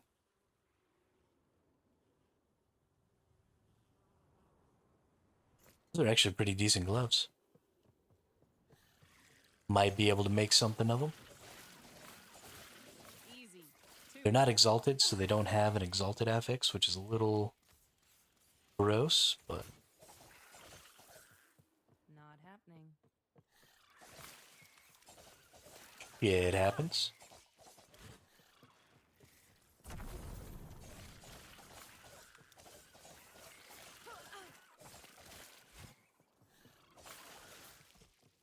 Not happening.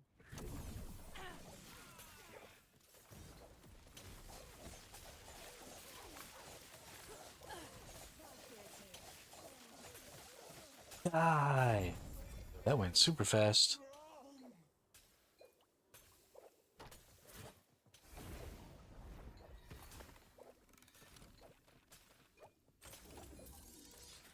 I expected that dude to hit harder.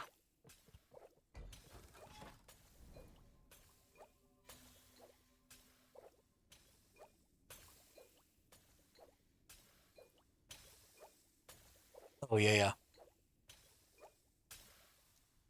Yeah, sometimes I feel like those, it's Torv and, um,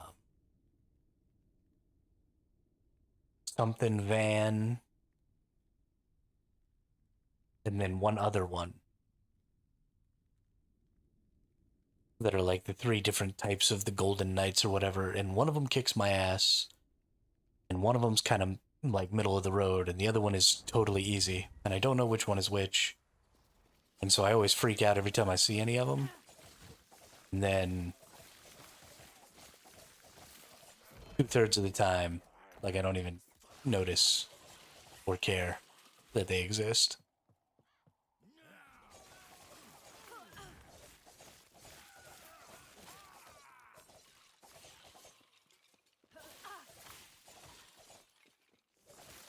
It's like the Osprix ones. There's 2 or 3 Osprix too.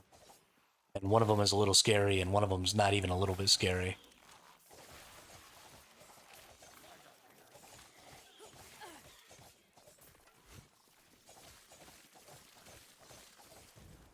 The game's trying to trick me.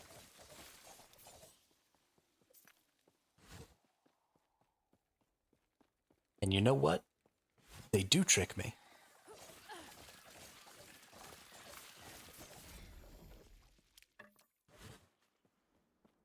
Every single time.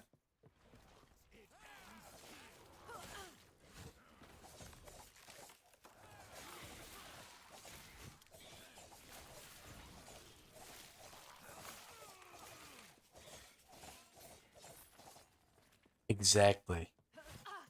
Throw a couple of easy ones at me in a row. Oh, these golden knights are easy now. I must have gotten stronger. Squish.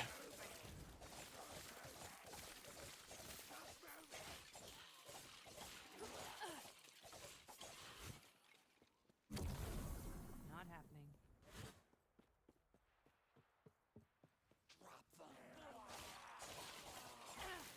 That is for sure what happens.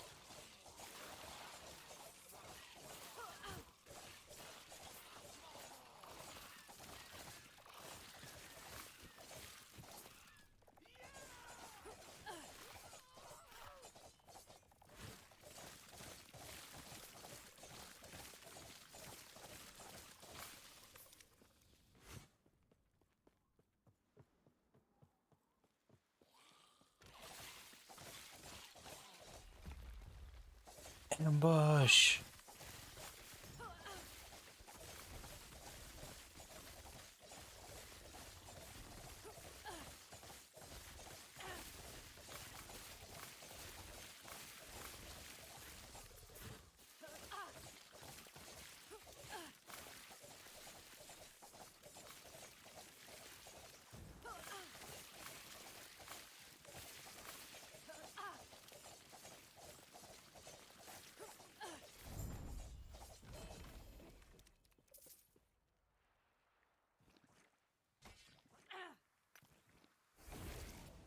Oh, thank you.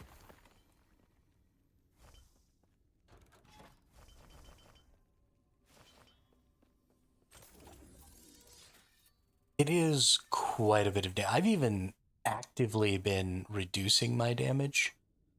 Um, I had a different dagger that was actually doing significantly more damage, but I changed it to get all this extra blind and parry chance to make myself quite a bit tankier. Um, and I still feel like I'm just doing an absurd amount of damage compared to my other character.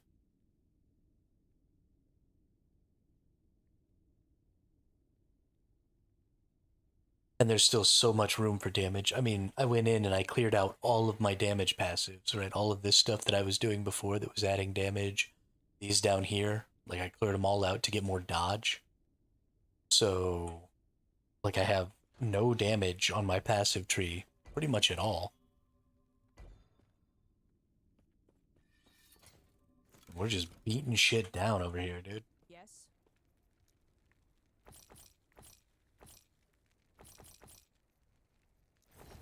It's ridiculous. Take care. Alright, what do we got here? We have... Those are going to take time. Go ahead and fracture something.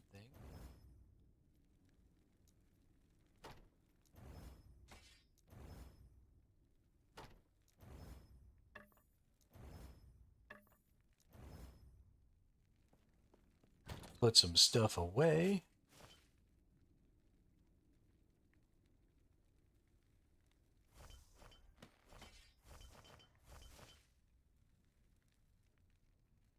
Good chance with Flurry. That's actually something I want. I need to go ahead and get all these back.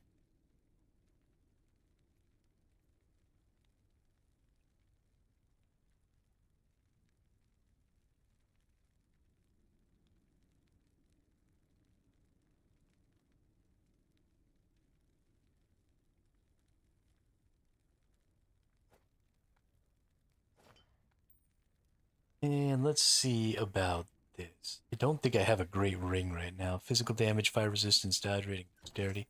Okay, that's actually a pretty decent ring. We have the physical damage here. We have the fire resistance. So let's re-roll this freeze rate multiplier a couple of times, see if we can't get anything good. Don't really need the strength, so we're going to go ahead and just shatter that. Fine.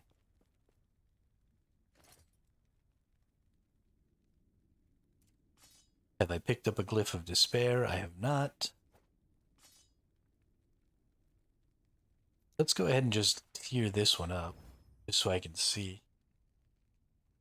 I think I've got one more good glyph of despair chance in here. If I can hit this melee cold down to a sealed, and then just bump up the physical, I think we'll be sitting pretty with that sword right there. Why did I go this way instead of this way? Weird. Fucking weird.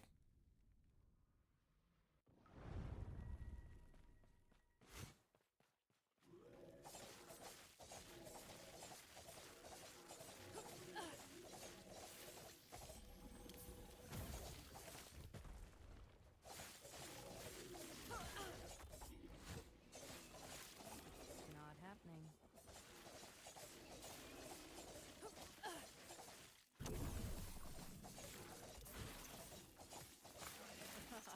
Not happening.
Not happening. Not happening.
Yes. Yes, I am. Not happening. Oh, fuck. Good times. Good times. Oh yeah, so what I was saying is the prefixes on that sword were pretty useful. So when I hit that empower, what I'm hoping for is that the prefixes get updated or upgraded. Um, and Not happening. those suffixes don't get upgraded because I don't need void penetration and I don't need minion damage. But if I could get the physical damage and the crit that was on there to be empowered, then I can still change those suffixes. That'll actually be a really good weapon. So we're hoping.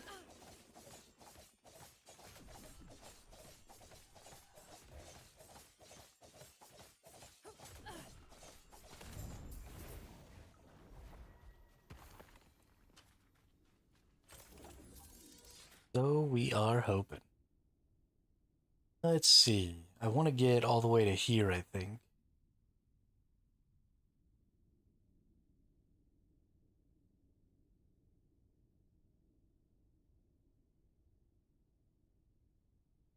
Alright, I don't need any of this bleed garbage. I don't need more shadow damage.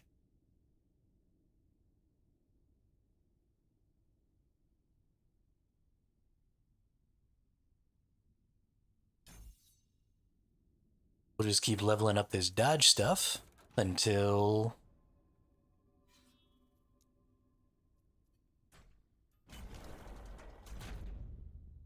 Nice.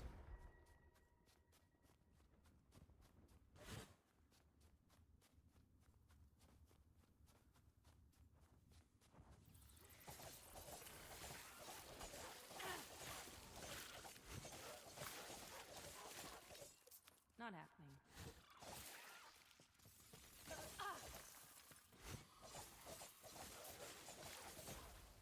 Oh, I'm supposed to talk to this person before I go running off into the level. Yes. Like a dum-dum. Here we go. Not happening.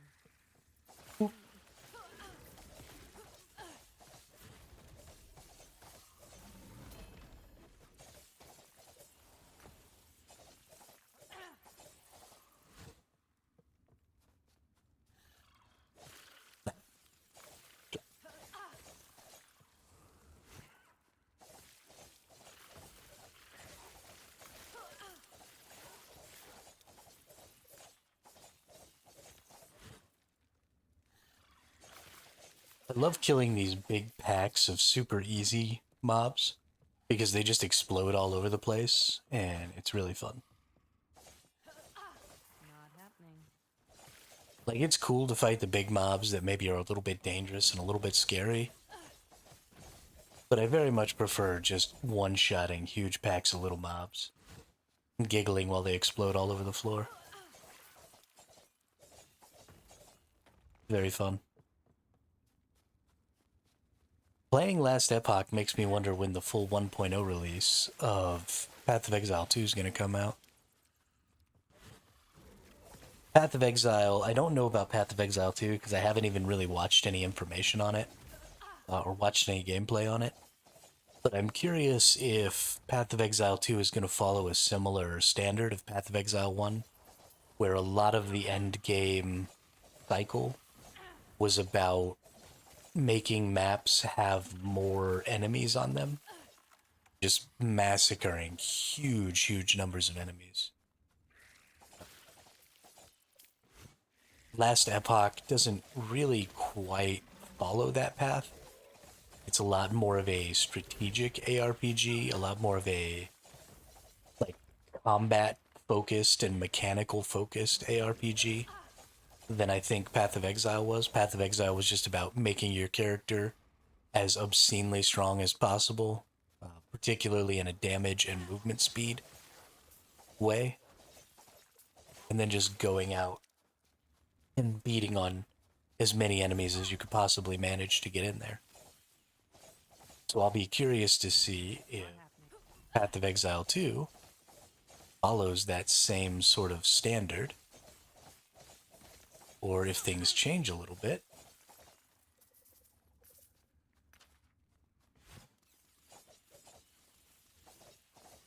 oh, there's another spreading frost. Or two of them. Isn't that quaint?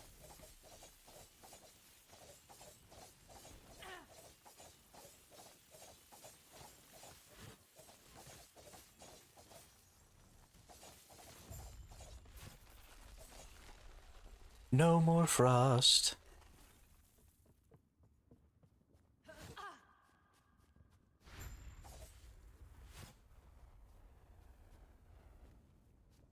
A lot of dead fire dragons.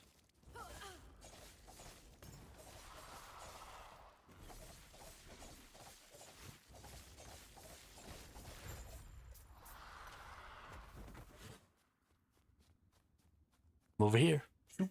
I'm over here. Shoop. I'm over here. Echo conquered.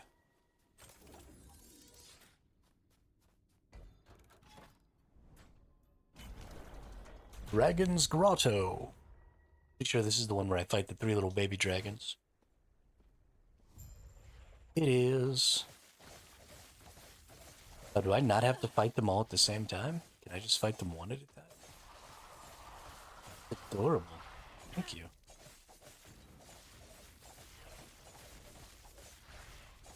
I think that other one found me. Oh, because I put the...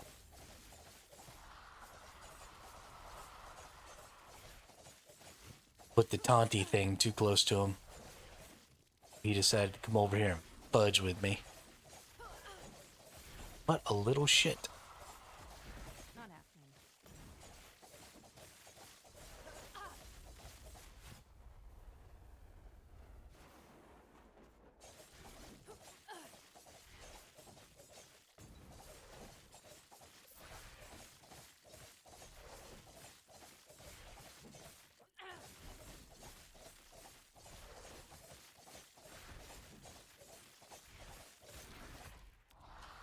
Yeah, we got you, duder.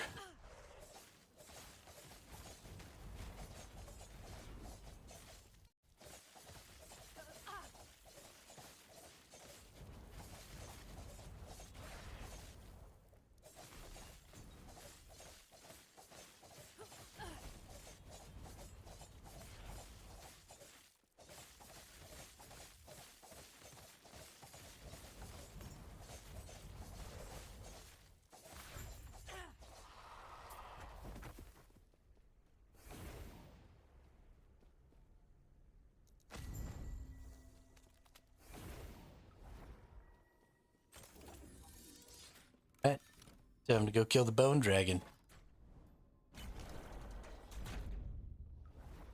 Kill the bone dragon.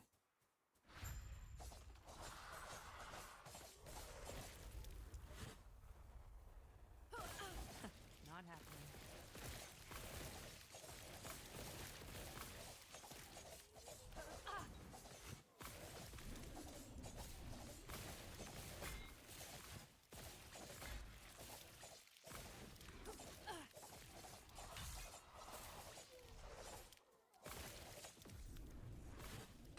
Ooh.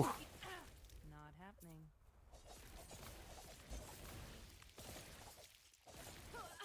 It looks like those little dudes explode when they get too close to you. This is something I haven't had to deal with on any of my other characters yet. It's either I was spinning and winning, or I was shooting out hammers that were spinning and winning. And these things are actually pretty scary. Not happening.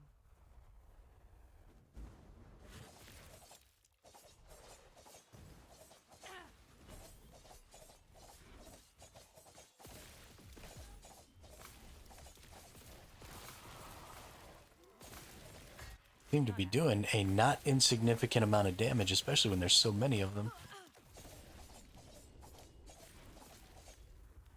I have to be so much better at this game playing this character than playing my freaking Sentinels, dude. I don't know if I like it.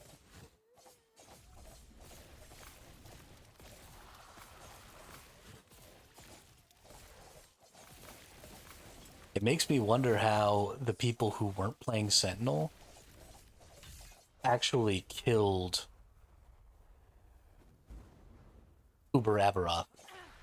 Like, there's no way that I'm going to be able to kill there's no way I'm going to be able to kill Aberoth with this character. It's not going to happen. There's way too much stuff going on. I need to at least be able to eat some of his attacks. Not happening. That's just not going to be a thing. Just be dead.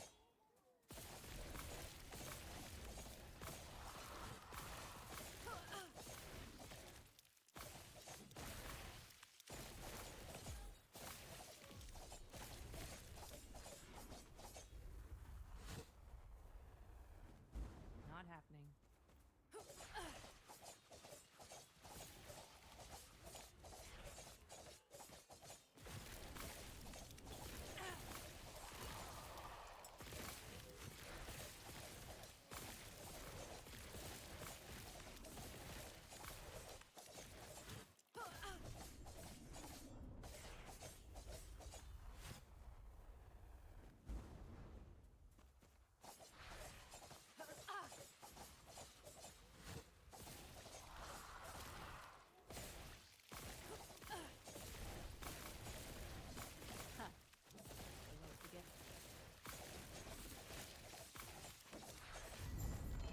Alright. We got him, though. We freaking got him. We've got critical strike avoidance and dodge rating of decently, well, it's a pretty shit roll. We got melee damage leached as health. We got poison resist. I think I want the leached as health, just because then I don't have to have it as a stat on my items. Get ourselves a 2 legendary potential staff that this character never used, so I don't even need to pick it up, but we're gonna pick it up anyway. Why the H not?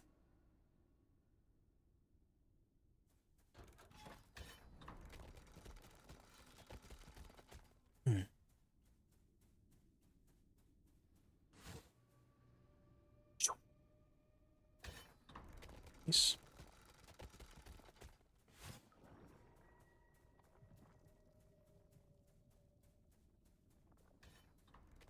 Alright, now we just gotta do these last 3.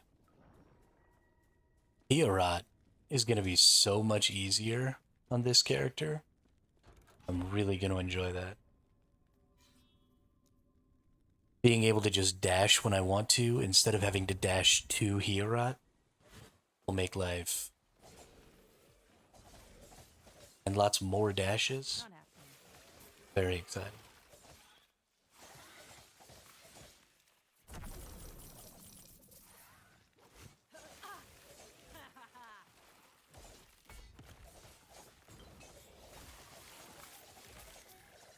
You need to remember these are level 90 zones now. I am only level 77. And that's not terribly important. That's not really how the game identifies, you know, how strong you are. Your level doesn't have a ton of impact on that. But it does mean fewer passive points. It does mean lower tier gear. It does mean a lot of stuff like that. Because you do have to get to a certain level. Use certain gear with certain bonuses.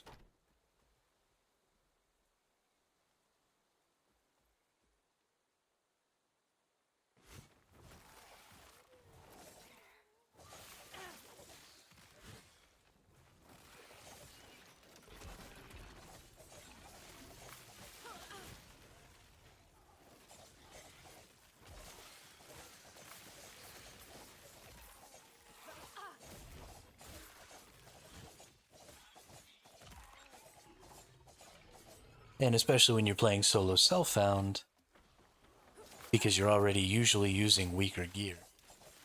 Because solo self-found is hard as fuck.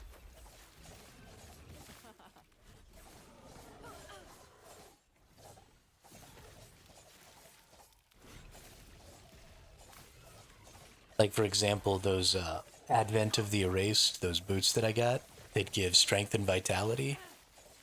are 100% something that basically every Sentinel class would want. It would be extremely popular if I could sell them because I was like the Merchants Guild or something.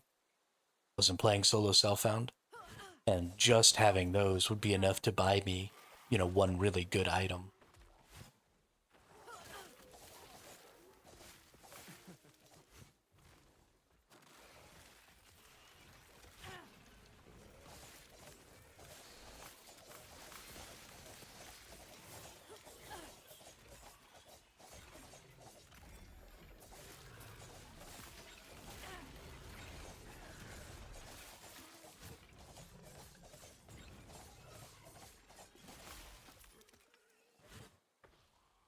Not happening.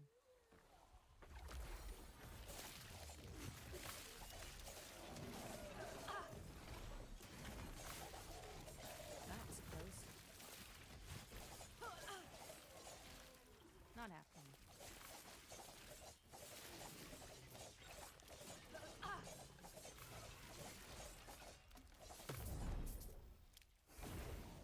Nice. I dig the banded skin on the War Tomb mob.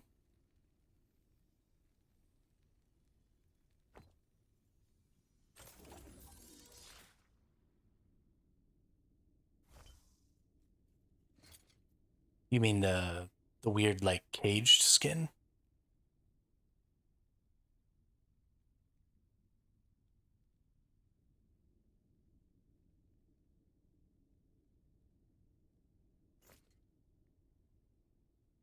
Just killed like 10 of them. Okay.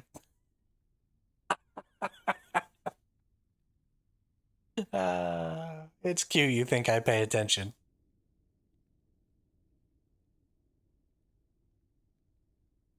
I very rarely actually ever ever notice the enemies that I'm fighting. They're just kind of blobs on the screen. I don't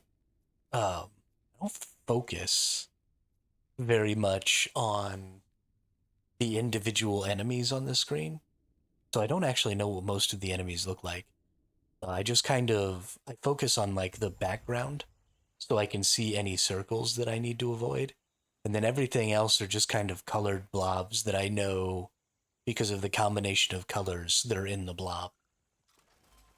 But I very, very rarely actually pay attention to what I'm fighting.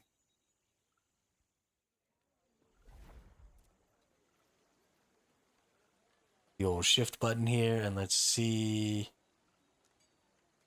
I've got 3 extra skill points I can get. Go over here. Let's turn in quests and do all that stuff that I should have done already, but I didn't.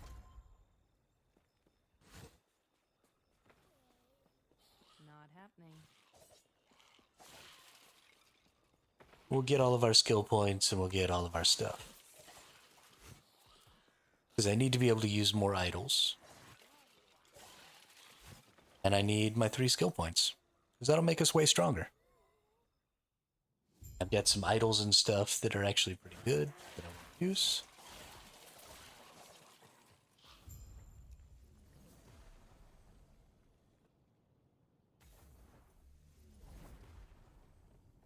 It's fun to go back into the map, obliterate everything in one hit. Not happening.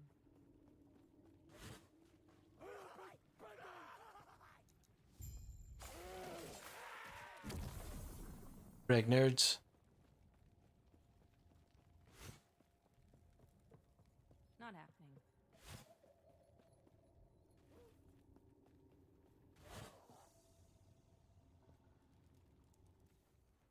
Choo, choo, choo, choo, choo, choo, choo. Got a key.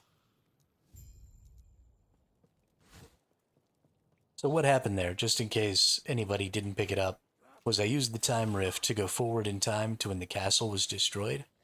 And I went and I found a corpse of one of the people who like lives in this castle, who had a key on him.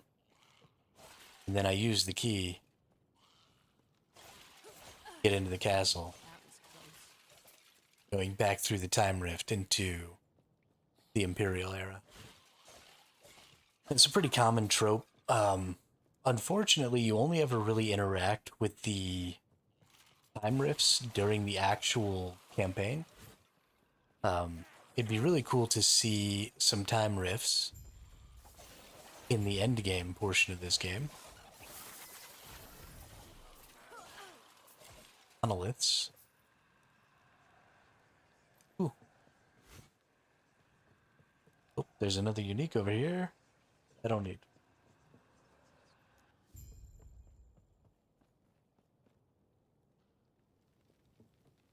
We return to this person in the outcast camp and we're done. But even if it was something simple like just adding a side map to a map, right? So you're in an echo, and so each of these echoes in the end of time are like different timelines, different eras. And so even if it was just to pull you out of the era you're in and just have, there could be sub bosses in them. There could be, I don't know, what would be an interesting. What do you want? I'd want it to have something to do with loot Hmm? because that's the point of basically doing anything in these games. So, what is something you go into a different era? I'm trying to think something like the existing, um, the dungeon, the time dungeon where you merge uniques with exalteds. So, something like that, but not as strong.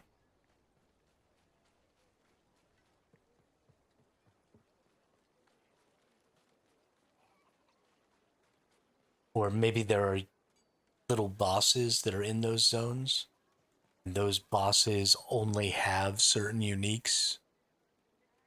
So there's like a timeline unique. I feel like maybe we already discussed this and we figured it out. No, I'm rehashing something that I forgot. Oops.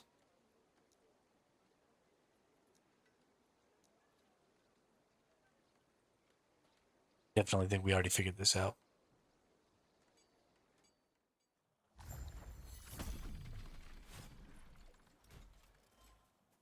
Not happening. My memory. Close.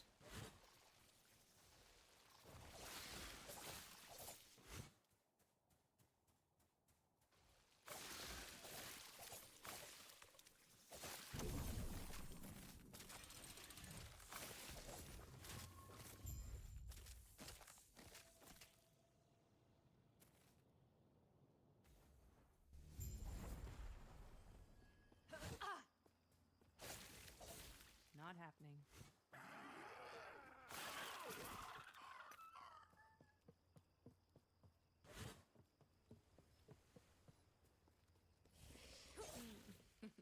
Flap. Flap. Flap. Flap.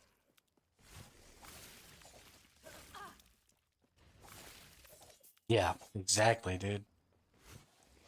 Which is really too bad because I actually think I'm almost certain that we came up with a really good idea for that. Now I've forgotten it. And it makes me really sad.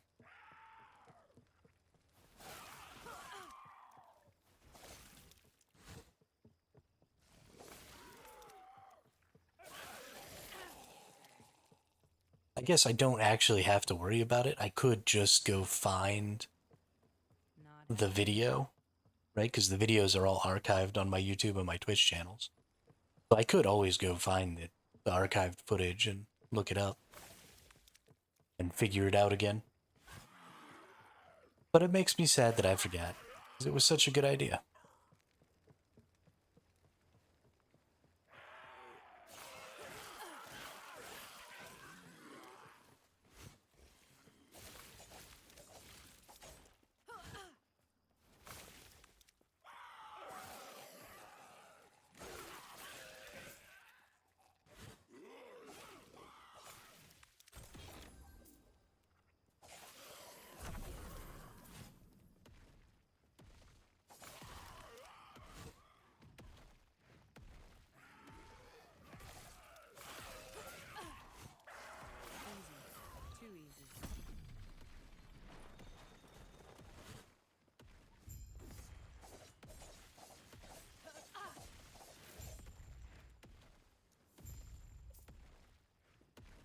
Burn.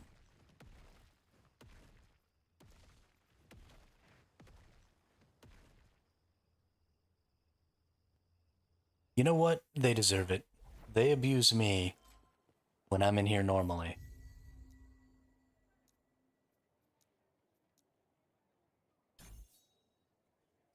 They deserve to be abused. Boop. I needed to be able to do that.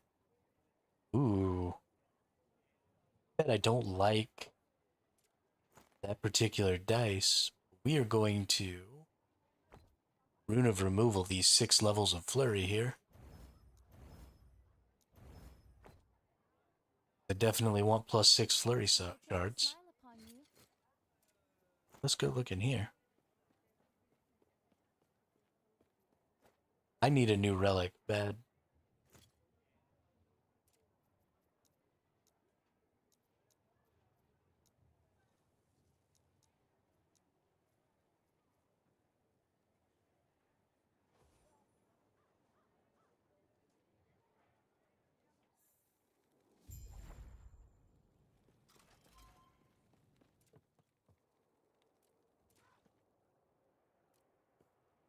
Not happening. We need one more passive point, which we're going to go get right now, and then we need one more idle slot. We can get those 3 idols across the top there.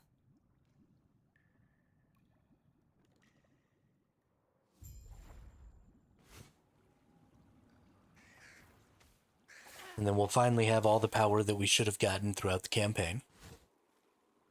That we didn't. Not happening. Because I'm a bum.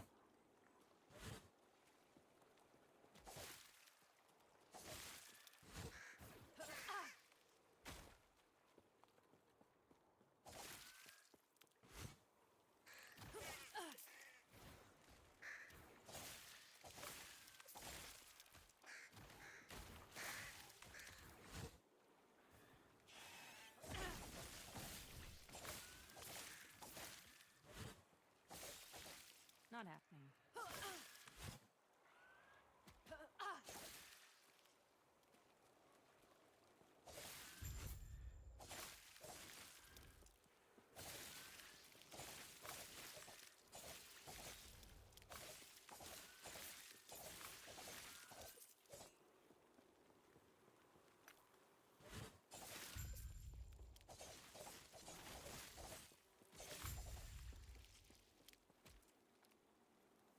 Get murked.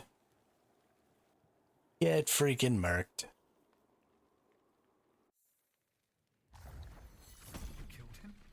If we pull this off, maybe I can give us some good news for once, eh?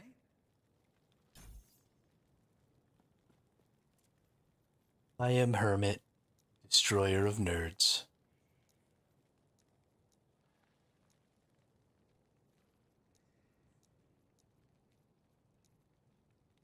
Guess we have to go through here.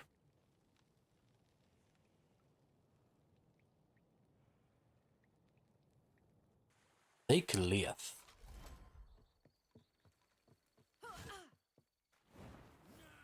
Wrong way. Whoops. Wrong again.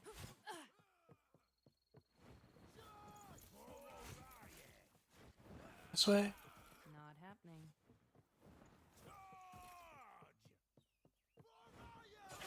They won't forget that one.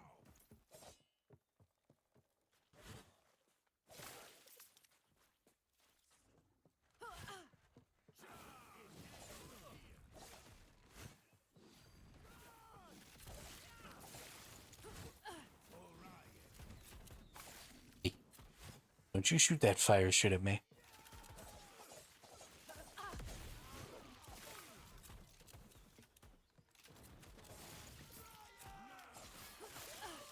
That would make a great sound clip. What, the wrong again?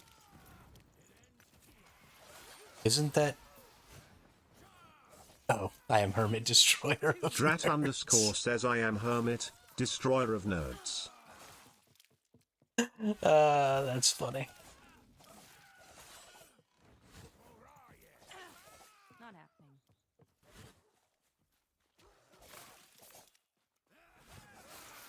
If I could get the freaking voice command thing to work, set up like a little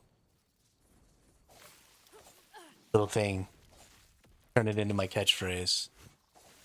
Time I said it, something could happen. It's not happening. Unfortunately.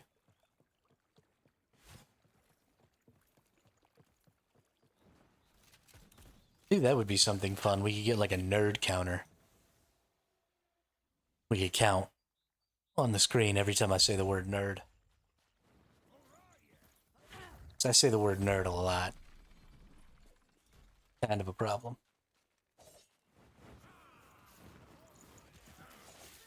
That was close.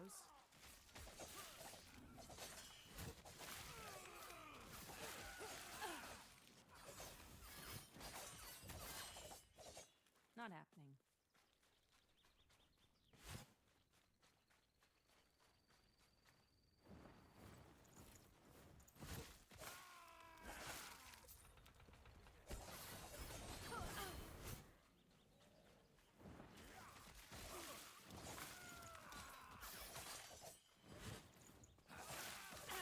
Not happening.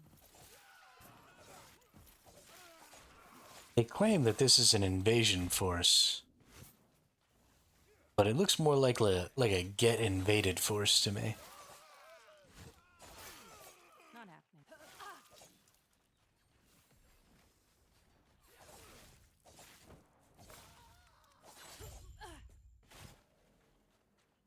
This has gone on long enough. Be gone! Yes. Ah, I see you helped clear out the rabble down here. I thank you for your effort. Yeah, those siege golems, Not happening. they scare me. Pretty sure I lost a character to a siege golem. Yeah, actually, my first level 7 or 88 dude, I think I lost a siege golem. Not happening.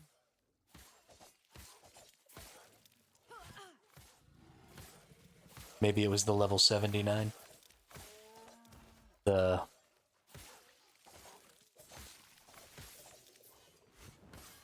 javelin character. Gosh, that character was so good.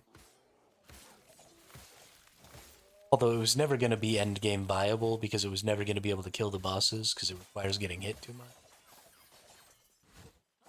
much. Still was super fun. Super great build.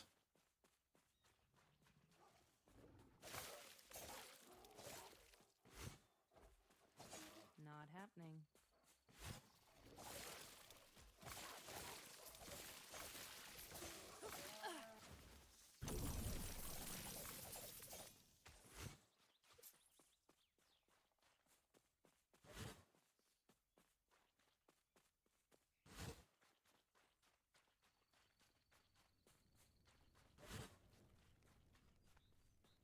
Not happening.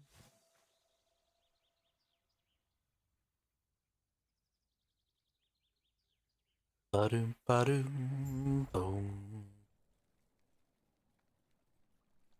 Not happening.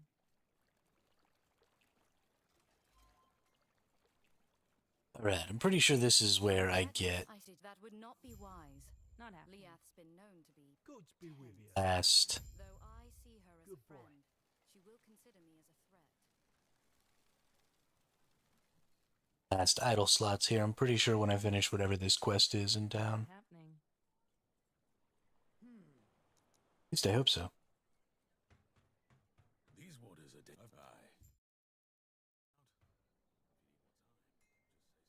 Lagan's Isle.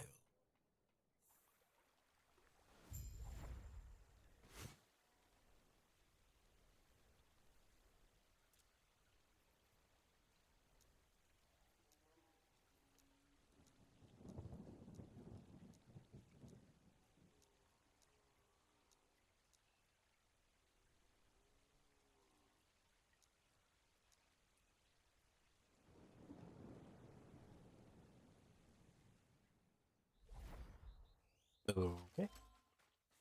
Like we go this way.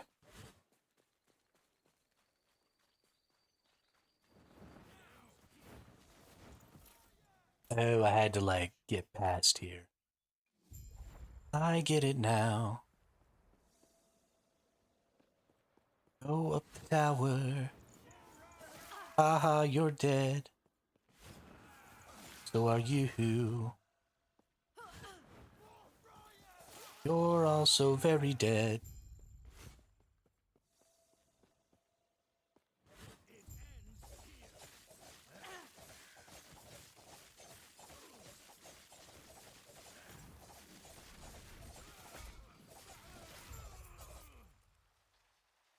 Nerd.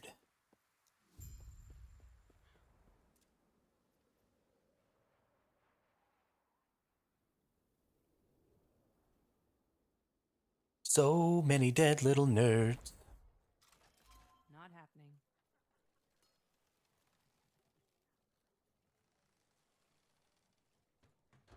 May I help you? Farewell. Okay, very nice.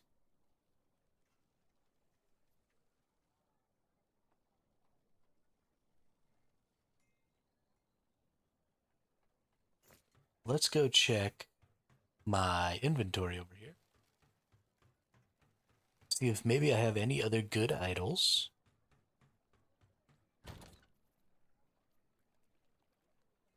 Bow attack. Vista, Shuriken. Chance to bleed, chance to bleed. Freeze rate, ward, critical strike chance, and fire damage. Throwing skills, shurikens.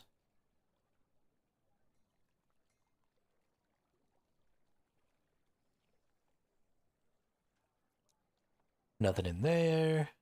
Art Seeker, bleed, stuff.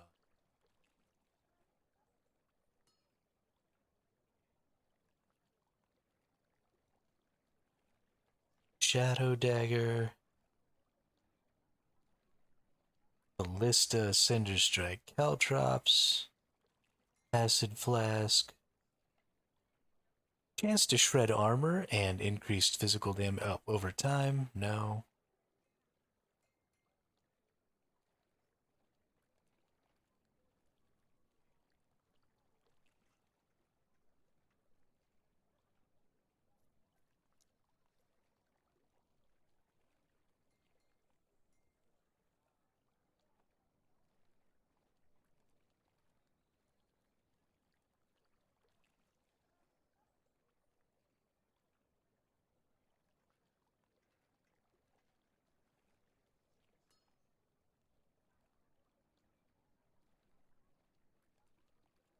Fire pen while wielding a dagger, not really useful.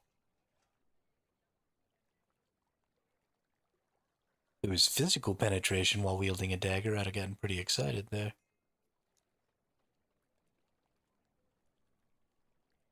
Falcon, Shuriken, Caltrops, Shadows, Smoke Bomb.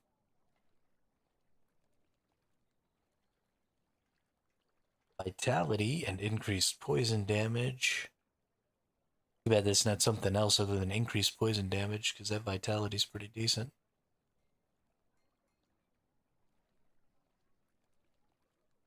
Okay, well, we'll just have to find some better idols. That's fine. This is a goal. I like goals.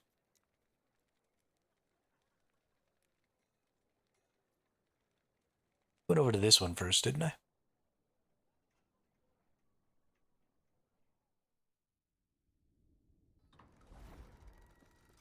Let's get clearing.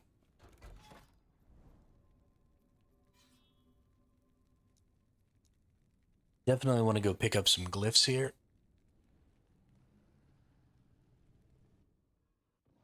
Need some glyphs of despair. Oh no, everything doesn't die in one hit anymore. Not happening. I'm so sad.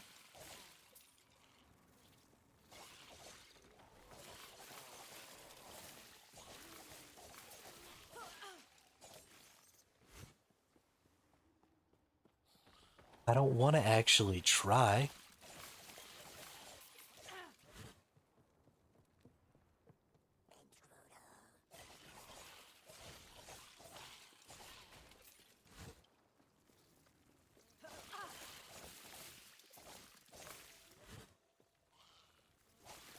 choom, choom, choom, choom, choom.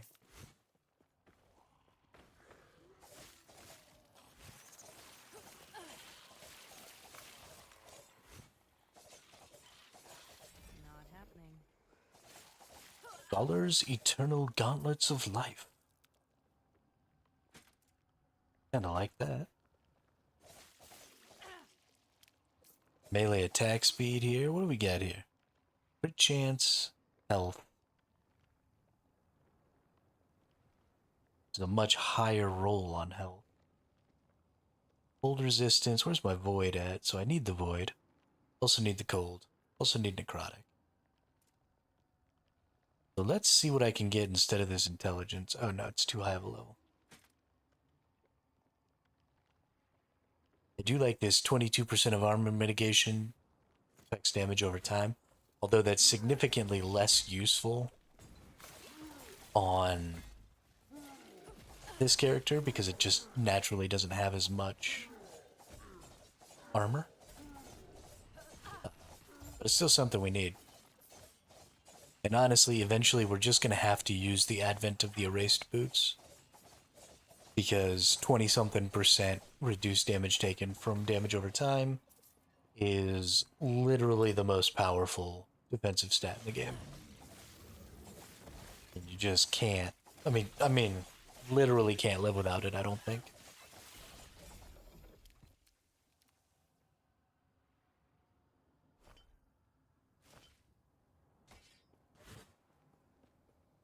Yeah.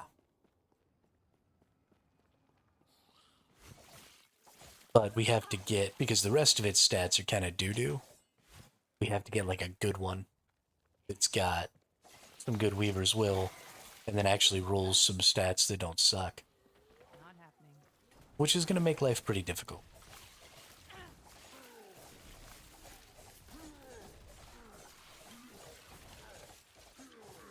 was close.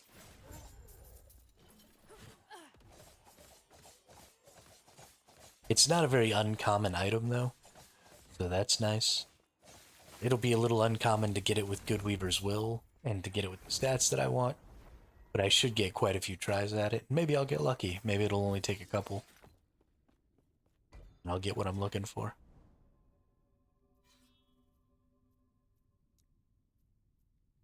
I'm gonna go get these glyphs, and then we'll probably come down and get that unique and that boot. Nice. Arena.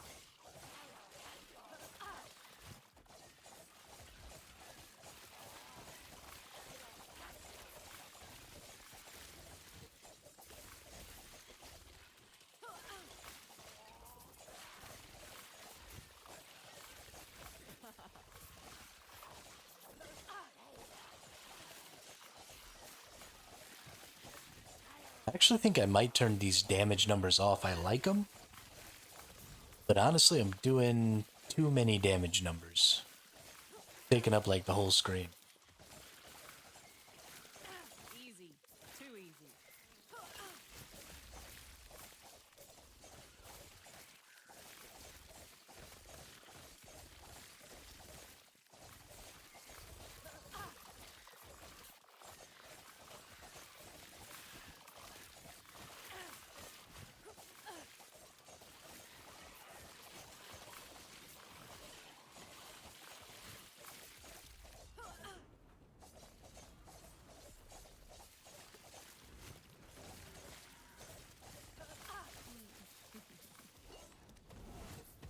Okay, jackass. There and attack the stupid thing. Your ass. Yeah, like when you're just fighting bosses, or when you're just fighting a champion or something, seems fine. But when you start fighting some big pack of things, it's overwhelming. It's not nearly as much fun as you'd think it was. Let's go into the settings here. Let's see if I can't change this. Display damage numbers. Bammo. Get rid of it. Ooh, let's display my health bar.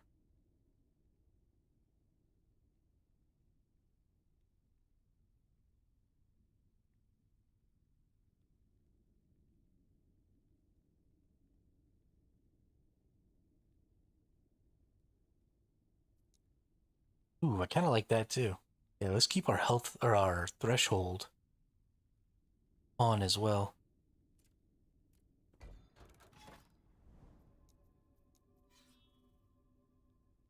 All right, let's see how this goes.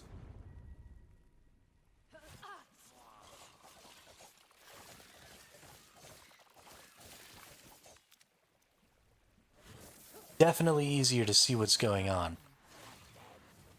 by a pretty extraordinary amount.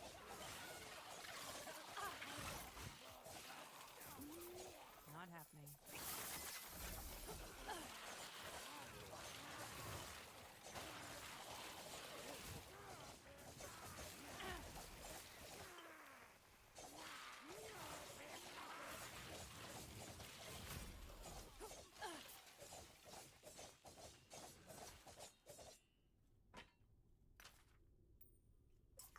Yeah, I feel like those are both pretty good changes.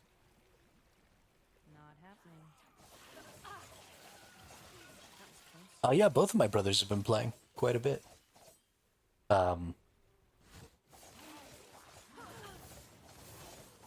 they, I think, have been trying to stick to the hardcore. I think my little brother's goal for this season is actually to kill Uber Aberoth on hardcore. Not happening. So I think he's just going to keep remaking hardcore characters until he accomplishes that. The last I looked, he was playing a mage, a focus mage, and he was using the focus skill, and one of the nodes on that skill allows you to move while you use focus.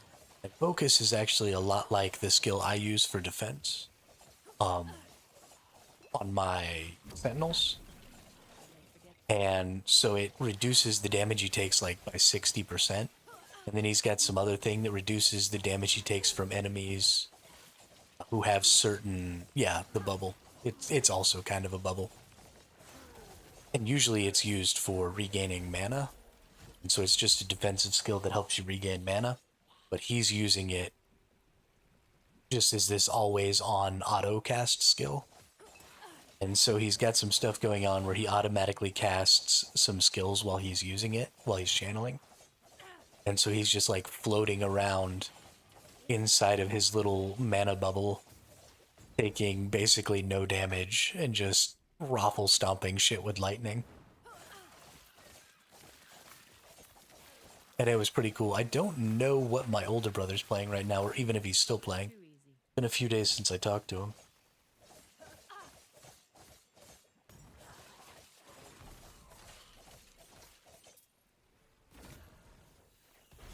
Yeah. Yeah, ARPGs are always something that we've kind of all played. Usually only the beginning of seasons. We'll all get on and we'll get in our Discord and we'll get in our voice chat and we'll just sit and talk to each other while we play. We don't usually play together. ARPGs tend to lend themselves to solo play pretty well. So we'll just, sit and talk about builds. If somebody gets a really good unique drop or something, we'll all be in the call so everybody can talk about it. Then after the first week or so, the hype kind of dies and people's lives getting in the way and just go back to doing our own thing.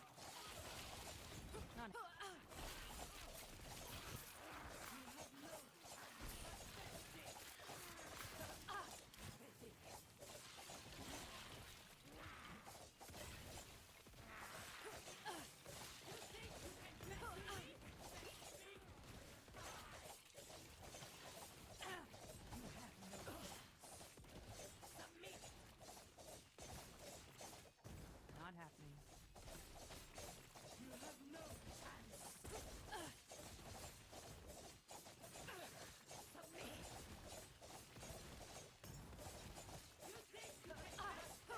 For the longest time while we were in college, that was like the only way I ever talked to my brothers. We lived in the same house. But if you weren't in the Discord playing video games, nobody was talking to you. We were all too busy grinding Guild Wars.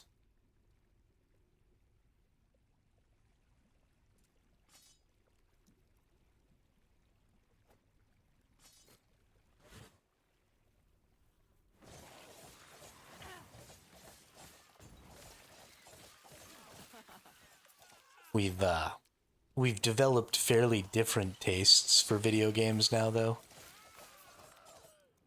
My little brother plays more games like this. He's just always been really good at the isometric.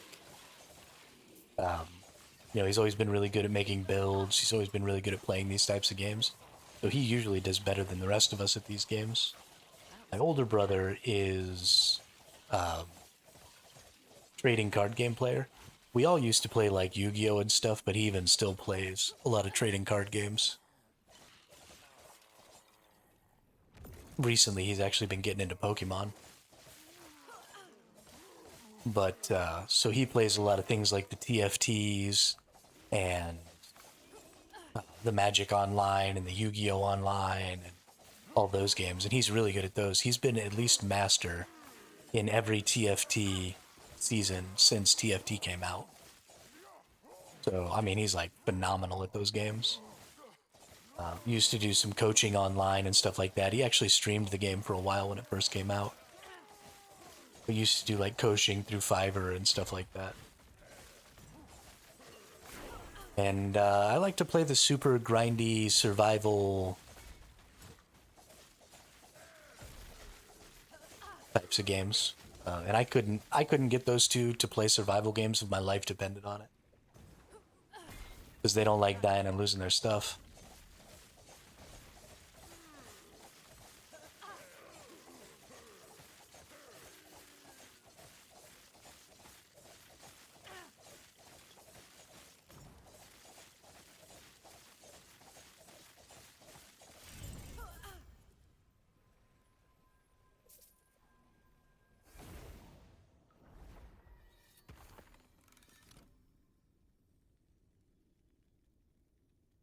Ooh. See this?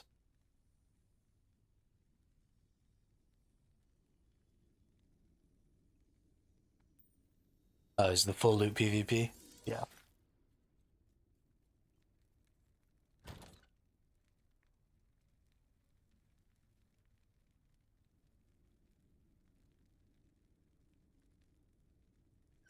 Apparently if you die to a sandworm, you lose everything on you. Yeah. So that actually bothers me less than losing. So what, you lose materials when you die to other players, right? And then you lose your gear when you get eaten by a sandworm. I think that losing everything when you get eaten by a sandworm is a great mechanic. I think that's fantastic because that's hilarious. And it's a resource sink. So those resources just vanish completely. And so it's taking stuff out of the economy. And it's doing so, I think, in a really positive manner, too, because the people who are going to be interacting with the sandworms the most are the players who play the most and the players who are going like the furthest out into the deep desert and stuff like that. So you're looking at the players with the most stuff also losing the most from that system. So that's actually a really good resource sink that has a good skew towards being more punishing to higher tier players. So I actually think that's great. I think that's a fantastic system. What I hate is getting killed by another player and then that player getting my stuff. Because that's not a resource sink. That's not risk versus reward. Because I'm risking to try and get my reward, but oftentimes the player that kills you is significantly stronger than you, or they're a part of a group and so you get ganked by multiple people, or just this myriad other options, and so they're not risking anything to get your reward.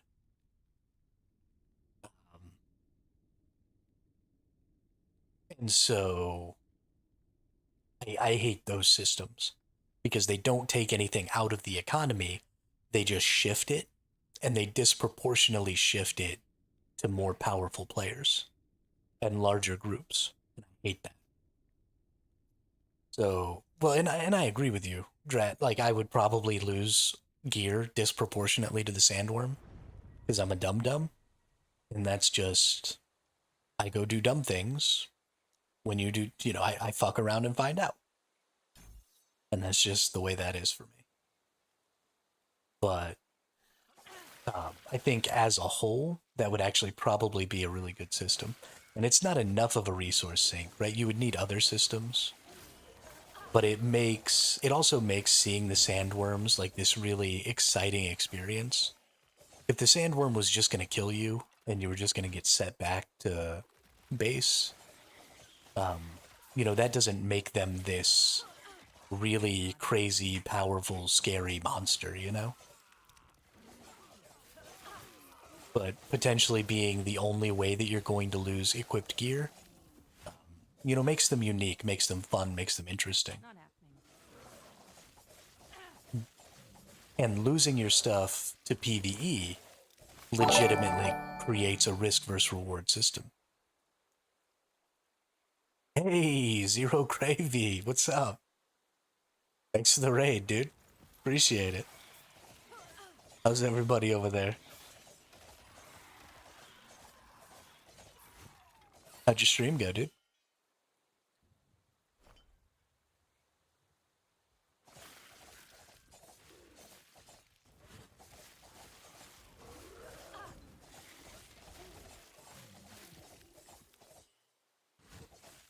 Air Obscure, nice. Yeah, I've been looking into that a little bit.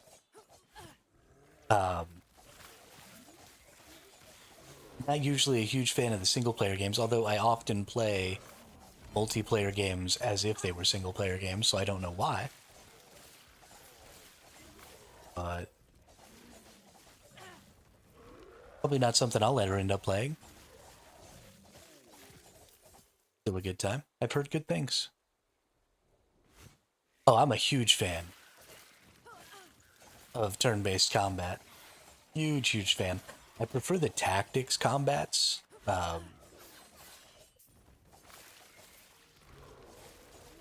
Like Final Fantasy Tactics, Over Battle, stuff like that. I prefer to just straight up standing in a line. But probably one of my favorite RPG games of all time was Super Mario RPG for the NES. The turn-based combat system in that game was outstanding because you had to actually be paying attention because you could super block. There was like an active block system. So when an enemy did an attack to you, if you pressed A right when the enemy's attack hit your character, then you could do a super block and mitigate a bunch of the damage. It's very much like Paper Mario. But then you also had a super attack system where if you hit A at the right timing on your attacks and spells, then you would do extra damage. And so, it was super duper fun. But I would love to see, some more turn-based systems like that had a little more of an active attack and block system in them. I think turn-based is so much fun. Bad at dodging. My reaction time sucks, and this game has some super narrow parry timings. Oh, okay. Okay. Might have to drop something. Well,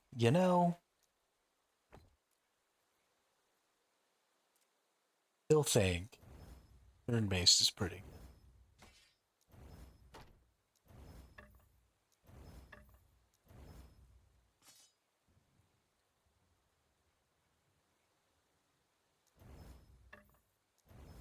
Although I can understand the struggle.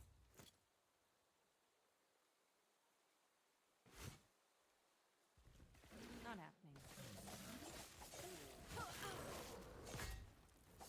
happening. Ooh. Almost dead. Took too many hits. What's going on?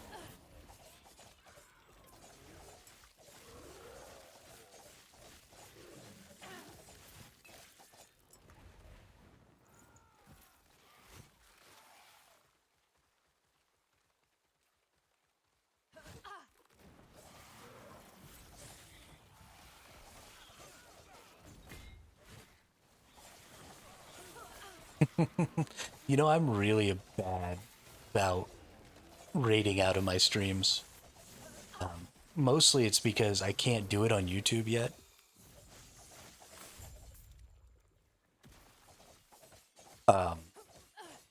I don't watch a lot of streams, so I don't. Uh, I just don't know who I would send that raid to.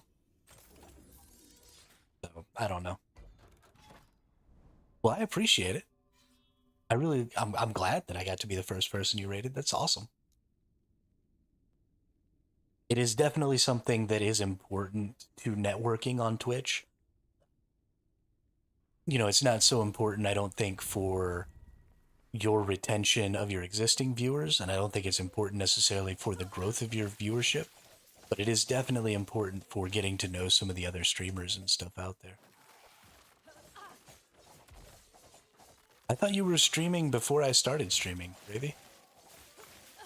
I didn't realize you had started after me.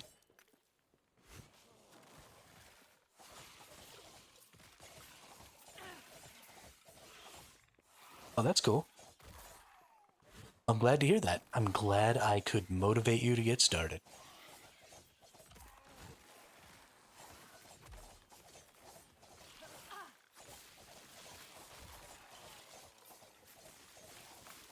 I thought that you had been streaming without a mic before that, though.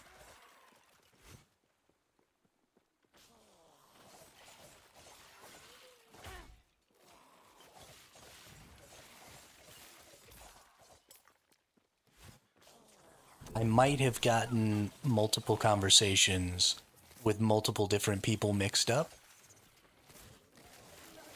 I do have a bad habit of mashing some of you all together.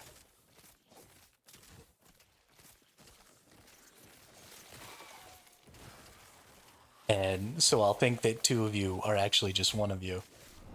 Oh no. How did I die just now?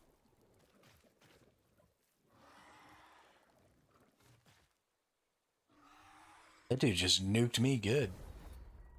That's sad. Oh, that's cool. These don't go away. That's interesting. So normally when you die, the reward goes away. But apparently when you die in these cemetery ones, the cemetery doesn't go away. Because it's not just the reward, it's also the objective. So I basically don't lose my reward by doing these and dying. Which is very cool.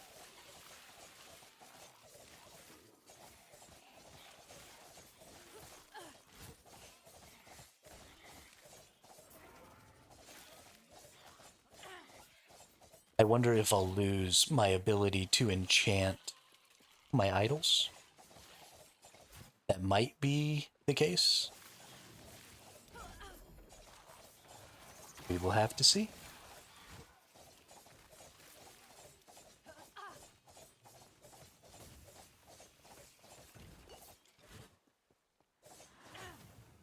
Not happening.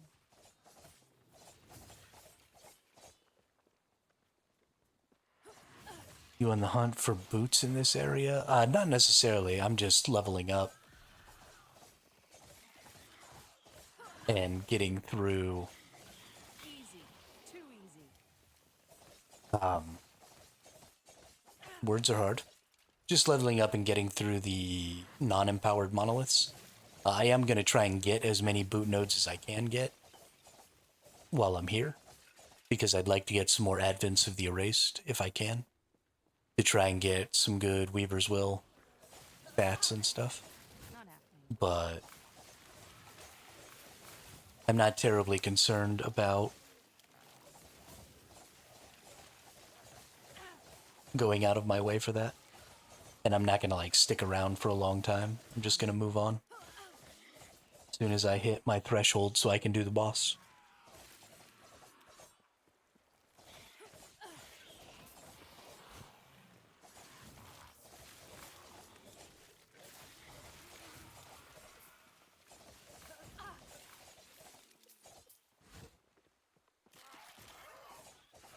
These last three bosses should all be fairly doable for me.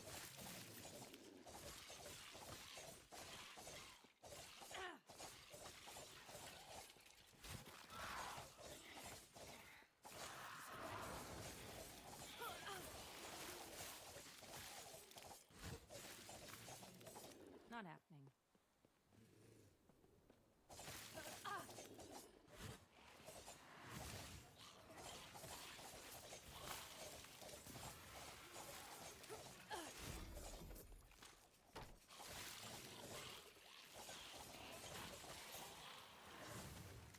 I hate these freaking immortal eyeball things.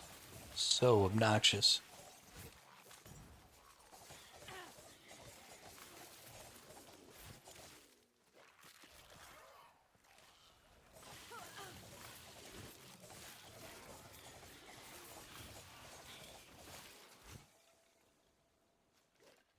This one looks really weird. The entrance to that was all golden and stuff like that. Gonna play my Aquilina. Okay, awesome. I will answer any and all questions you might have, Gravy. To the best of my ability, although now that you're playing Acolyte, my knowledge is significantly Not happening. lessened.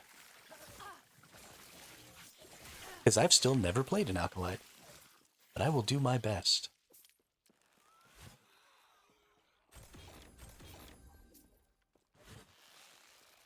That goes for everybody. If you play Last Epoch, or any of the games that I play on stream, and you have any questions, I love answering questions. Always, always, always. There are no stupid questions. Promise I won't make fun of you.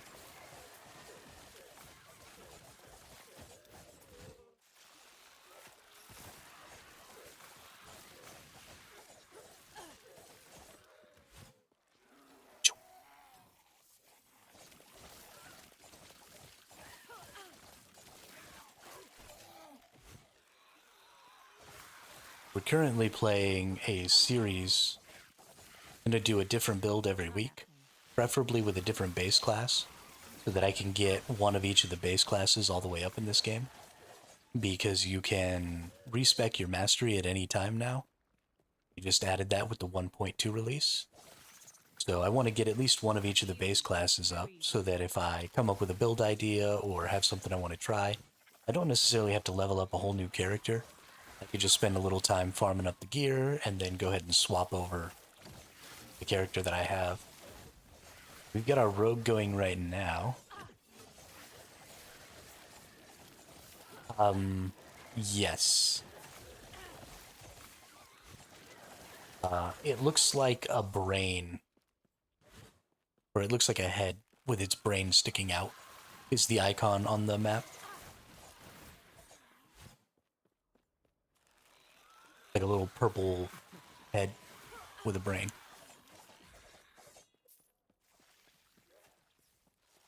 You can respec... no, you can make a choice to respec one or the other. So it used to be, before the 1.2 launch, it used to just be a way to respec some of your passives. But now you can actually go ahead and respec your whole mastery. Not happening. At that person.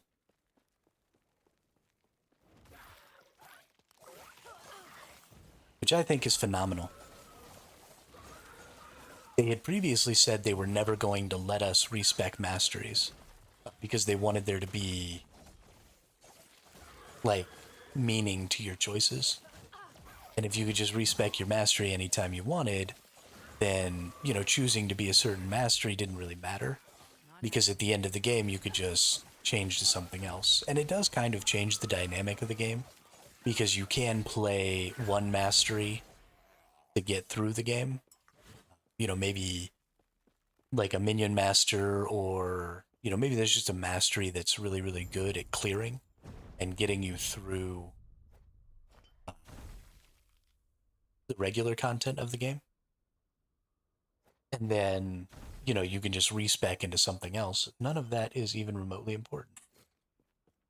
At the end of the game, to go through maps and stuff like that, there is a cost. It's just a gold cost drat. It's actually fairly cheap to do the respec. Here, we'll go look right now. Teleport over to the end of time here.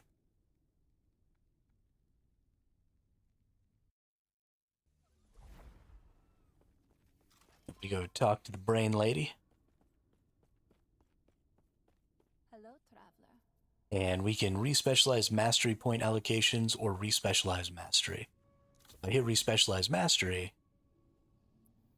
I can just come in here and choose. It's not actually telling me what the cost is going to be, which is interesting.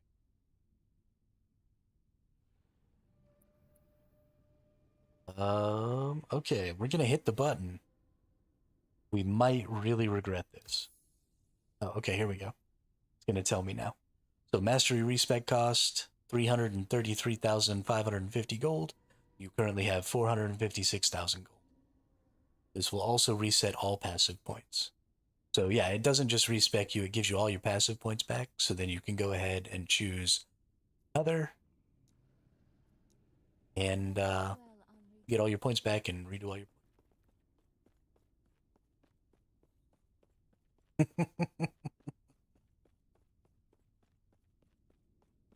spicy bento. Greetings. And then this person allows you to respec your blessings, apparently.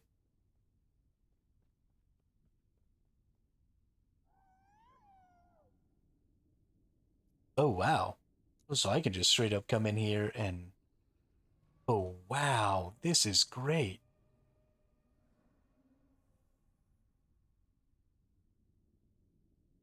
For some reason it's giving me the worst version of these.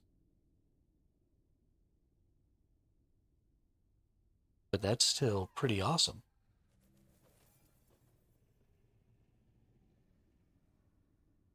Is it because I already have? No?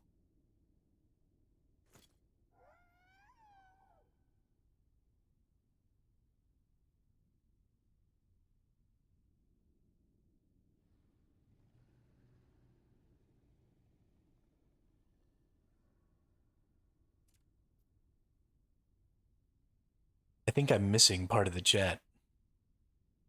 I think the bot is keeping me from seeing some things. Stupid bot.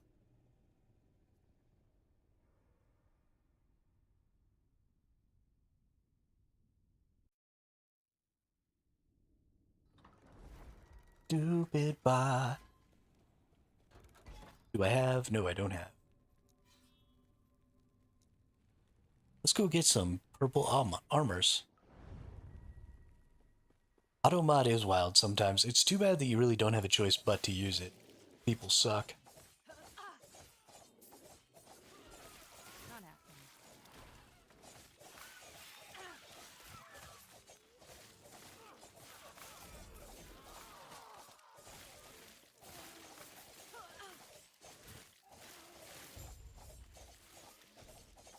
Murder all the zombies. Not happening.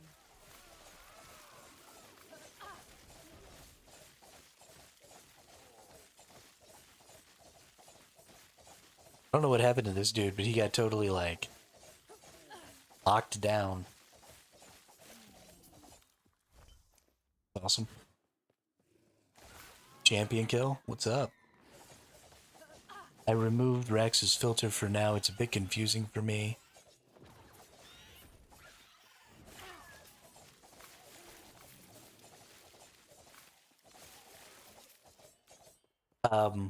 Yeah. That's probably true.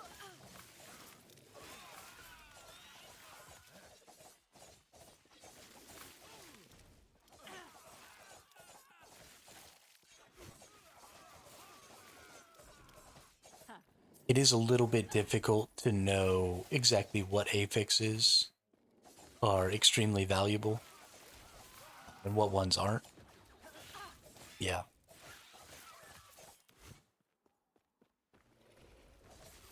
One thing you could do maybe to avoid feeling like you're potentially missing out Not happening. is what we used to do when the game first came out into 1.0 launch was instead of looking for specific affixes like we kind of do now, we used to just pick up any item to shatter that had over X number of affix tiers. So we would pick up all affixes, but we would only shatter them if they had, like, say, let's see, there's 4 affix slots, so maybe 16 or something like that total tiers. So they were at least tier 4 in all 4 affixes. And that way you would be getting a huge number of affix shard. So we were doing more of a generalized approach instead of a really specific approach like we kind of do now. Well, so it's 2 different numbers, right? You can look at what each affix has. So each individual affix could have, say, more than 2. Or you could look at the entire item and say, okay, the entire item needs to have at least 16 bonuses or affix tiers. And we used to do it based on that. And then, you would pick up all of your exalteds, but then the same thing would be true. Like, so an exalted is going to give you at least 1 tier 6. So I know for sure I'm going to get at least 1 tier 6, and then maybe I want to also get, at least tier 4s on everything. So it's 4, 4, and 4, and 12 is 12, and 6 is 18. So now maybe I'm looking for a minimum of 18 on there.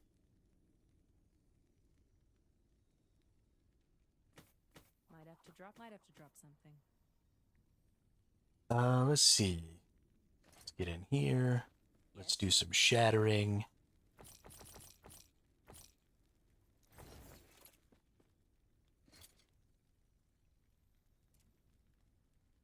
Shatter this. Yes. Do I want to show? Ooh, tier 6 dexterity.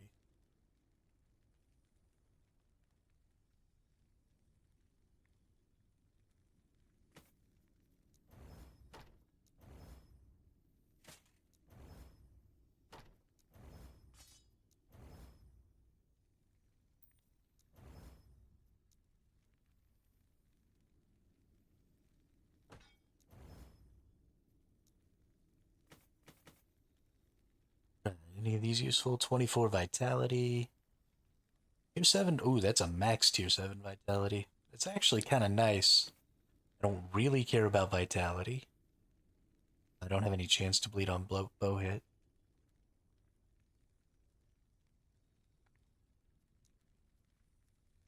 Did that give? Ooh, hit a tier 5 health. Give me another health. Darn. Points. Okay, we'll hang on that one to shatter it here in a second. I do want this hail of arrows. Let's get this.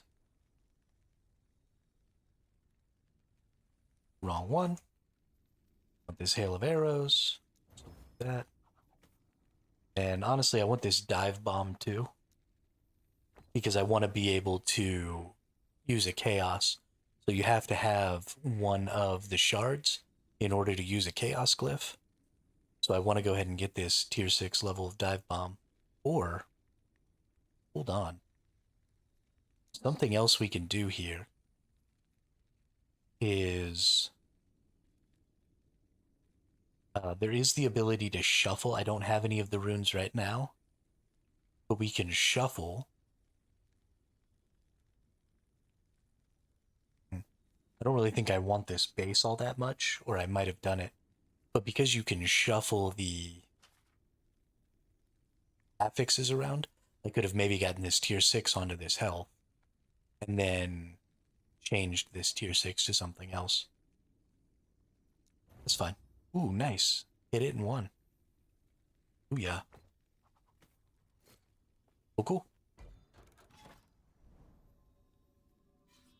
Don't really need any purple maces. I do kind of need to redo some of my idols. Go ahead and go this way.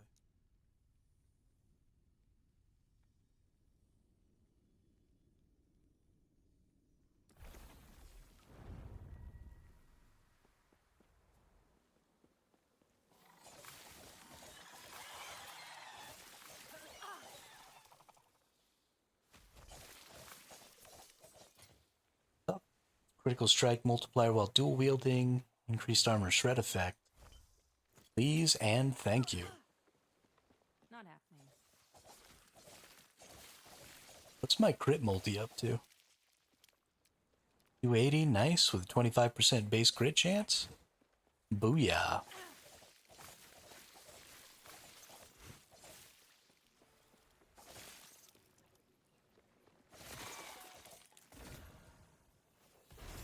Challenge.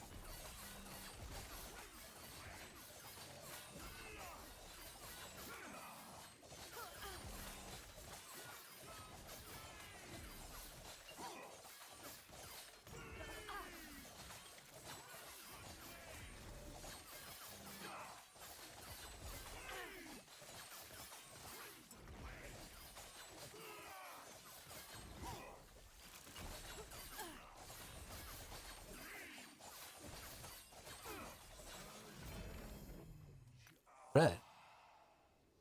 Spell damage, health on kill. This is really not a spell sword, so that's a pretty useless affix to get there. That's too bad.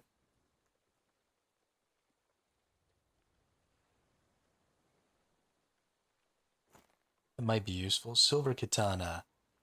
So we got Void Penetration to tier 6.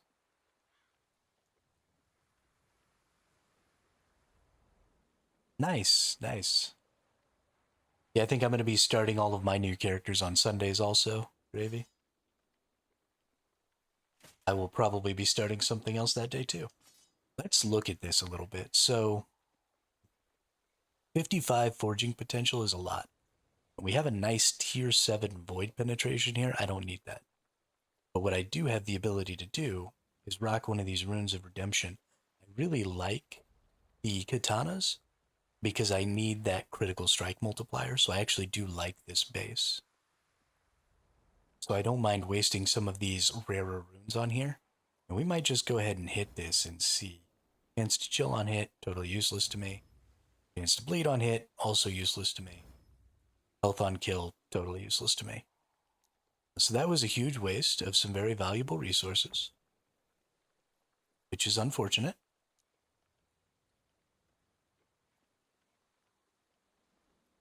And we don't have a Shatter Rune, so we'll wait for a Shatter Rune. Here we've got bonus armor, bonus movement speed, so that's two pretty decent. That's a tier 7 and a tier 6 here. A lot of fire resist. We actually could use the fire resist. What do we got here?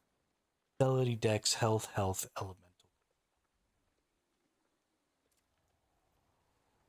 So I would need to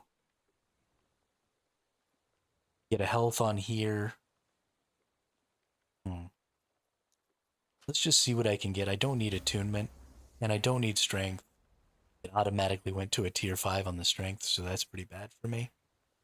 This is honestly a really great boot. Like, an outstanding boot for an armor strength-based class. So if I was playing a sentinel or something with this character, this is absolutely a boot. I mean, this is endgame right here. No problem.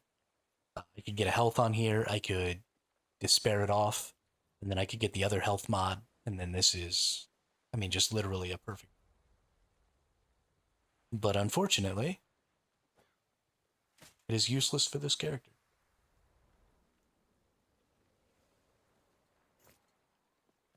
That's really too bad. And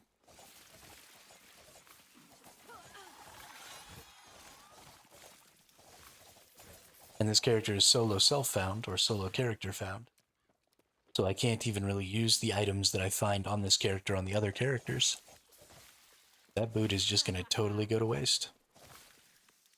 Not happening. Most depressing thing I've ever heard.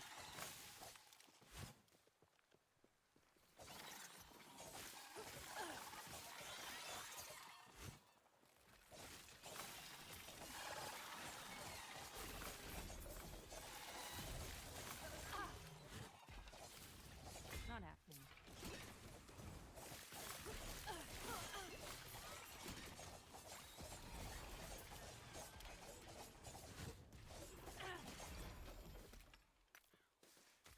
Is it better to scale intelligence or spell damage percent? It is better to scale both of those things.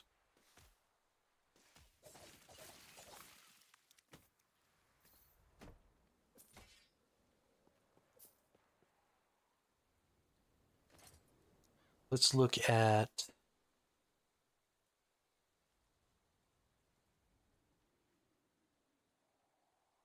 so spell damage and spell damage percent are both prefixes, as well as intelligence.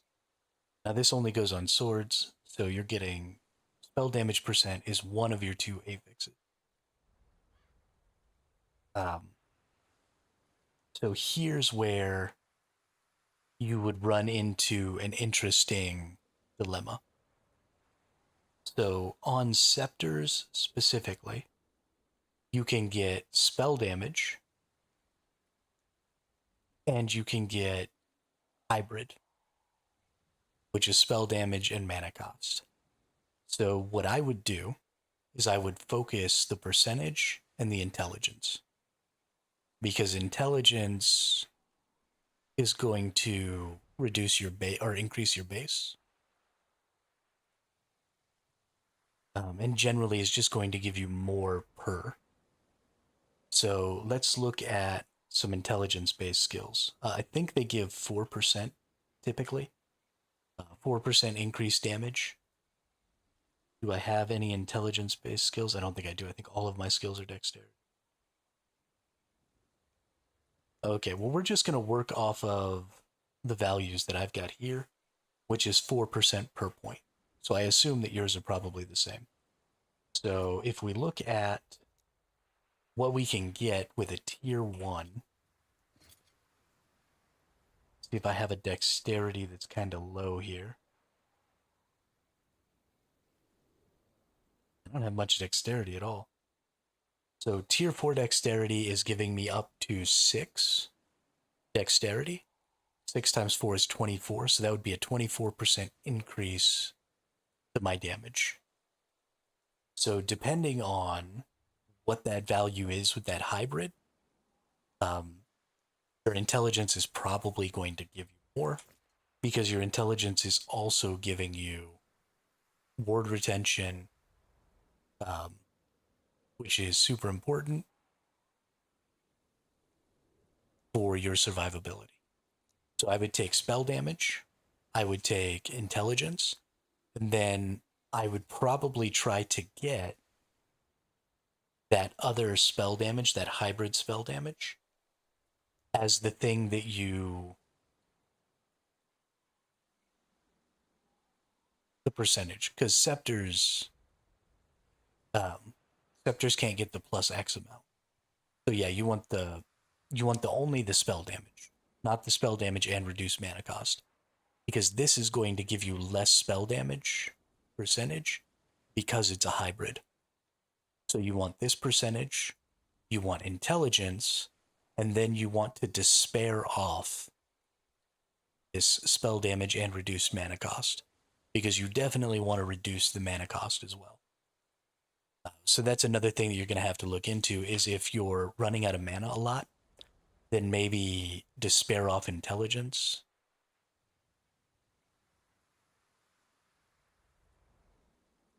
And then use this. So it's really going to depend on... it's going to depend on what's happening to you. Right? If you're constantly running out of mana and mana is just a huge issue for you, then you absolutely want to focus on that hybrid.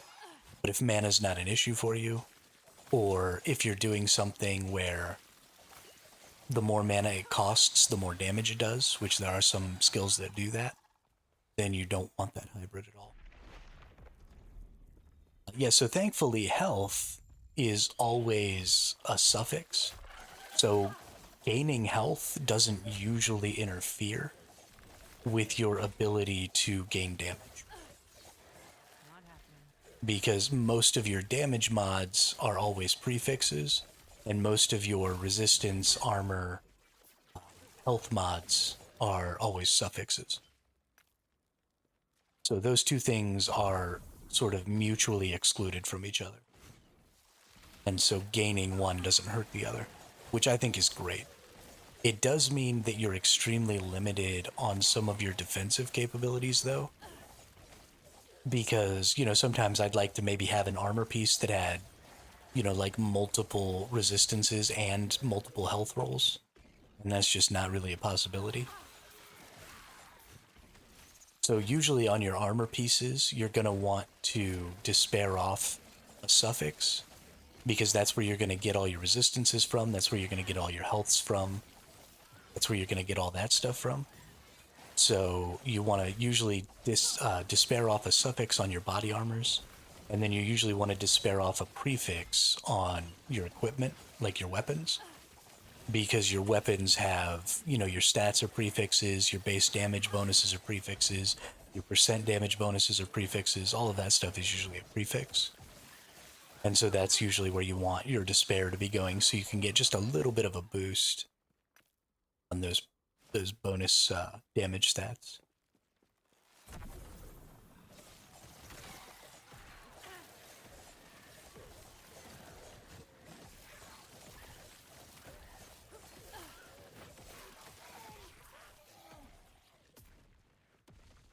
Might have to drop something. Drat_ says I am Hermit, destroyer of nerds. Not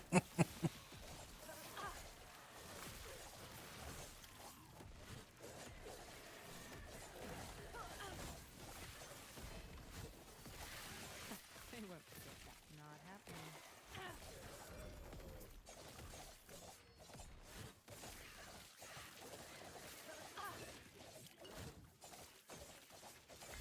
Not happening.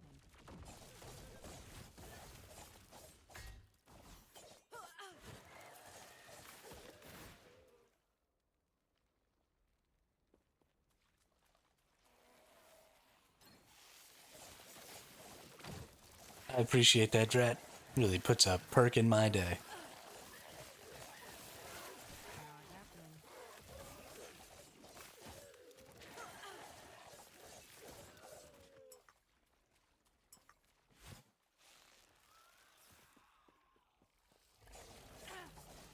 Not happening. No, not another Gilgamesh the Corrupt.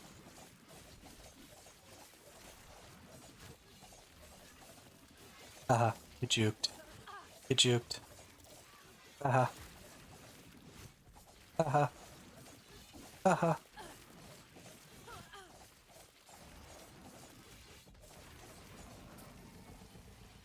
Might have to drop something. Damn, homie got juked so hard. Okay, I need to throw out some of these items. I don't have enough.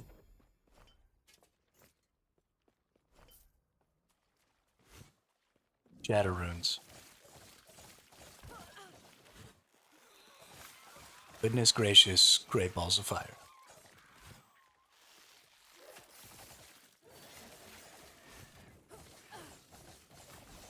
Not happening.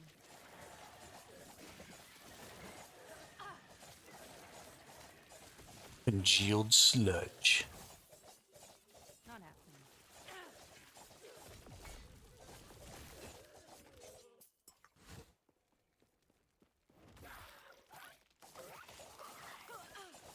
Not happening. Time to die, you creepy ass motherfucker.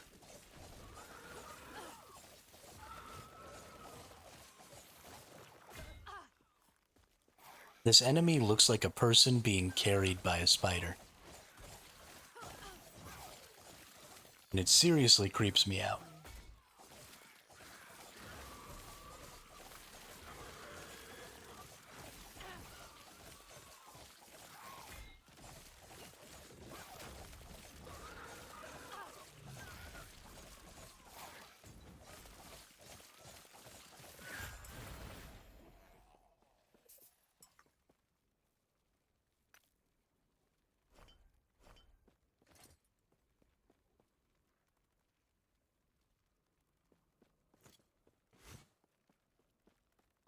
So creepy.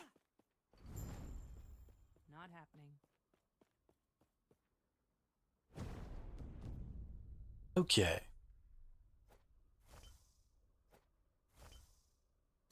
Enchant. 2% increased armor, 4% reduced bonus damage taken from strikes. I think we can stick with that one for right this moment. Increased damage over time. Definitely don't want this one. Re-enchant. Frostbite duration. You suck. Lightning penetration health. Armor lightning resist. Damage over time. Necrotic resist. Please. Get something useful.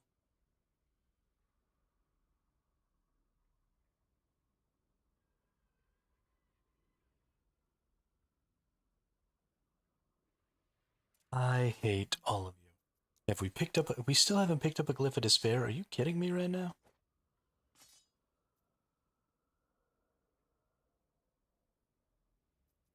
We've at least picked up a couple of these Runes of Weaving.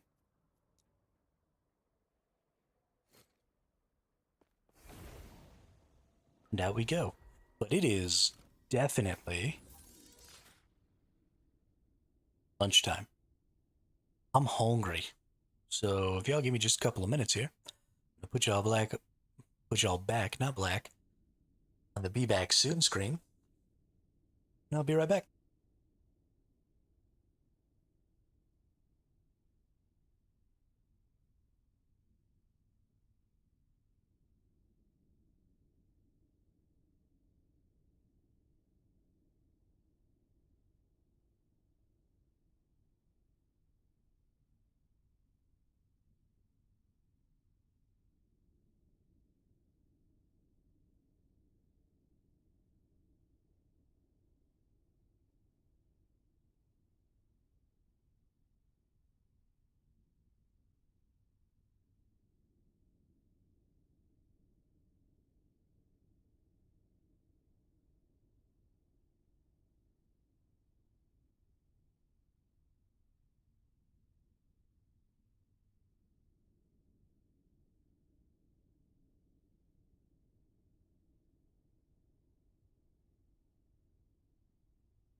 All right, we're back. Still gotta eat, so I'm still gonna leave a little be back soon screen up. One of these days, what I'd like to do is get this dude a little crafting station and make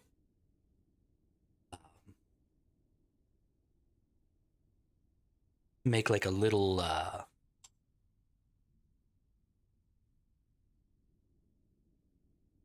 animation. No, we got beans and rice again today.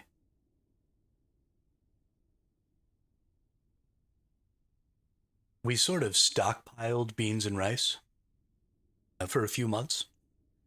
And just every time my little brother went to the store, he kept buying a new bag of rice and a new bag of beans. And so we had like 4 big old bags of rice and 2 or 3 big old bags of beans. So I've been working my way through them.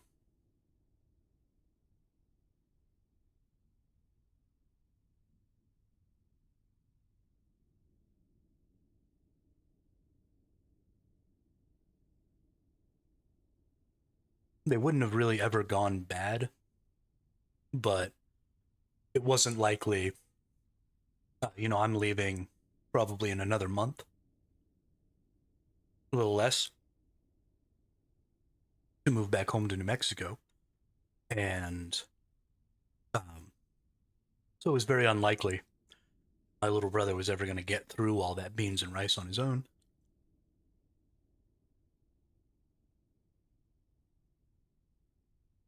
So I figured we could save a little money on groceries and I could just eat beans and rice for a little while.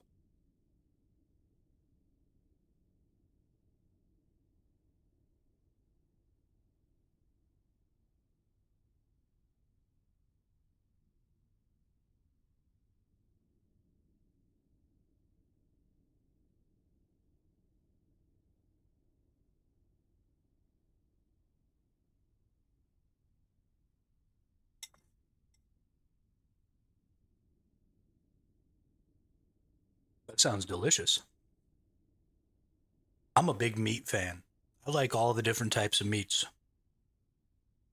Something I haven't had in a while is just a nice steak. Been a while since I had a steak. Been eating a lot of chicken for the last few years.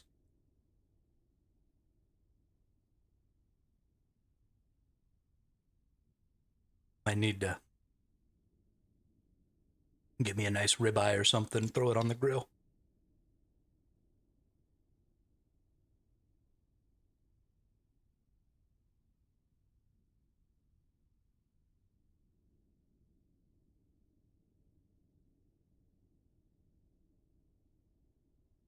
Got my seasons backwards.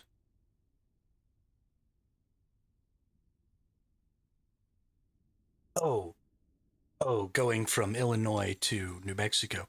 So, New Mexico summers aren't really that harsh.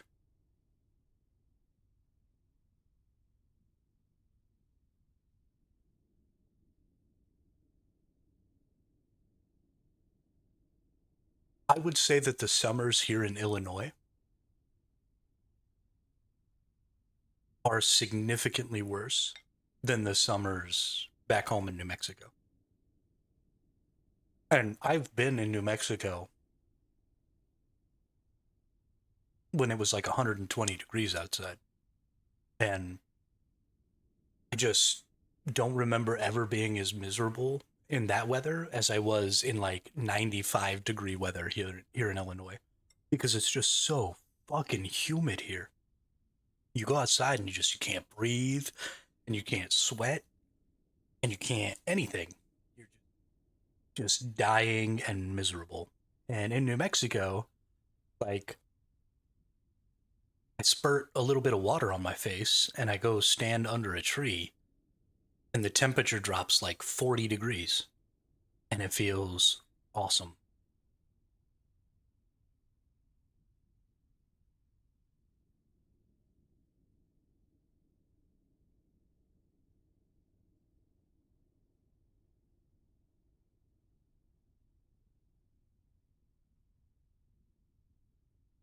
But maybe that's just because that's where I grew up. I don't know.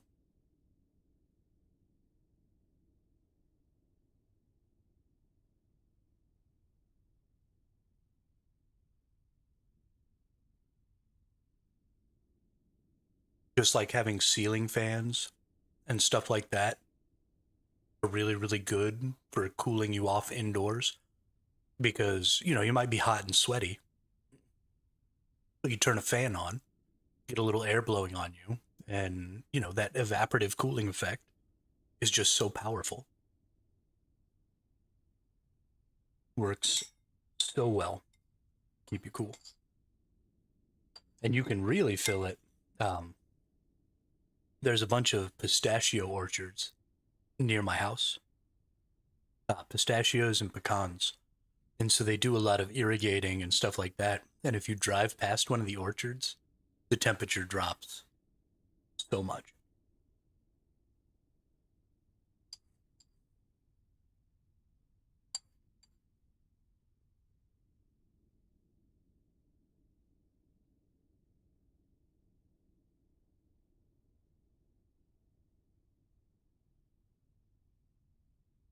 I'm just a big fan of the desert.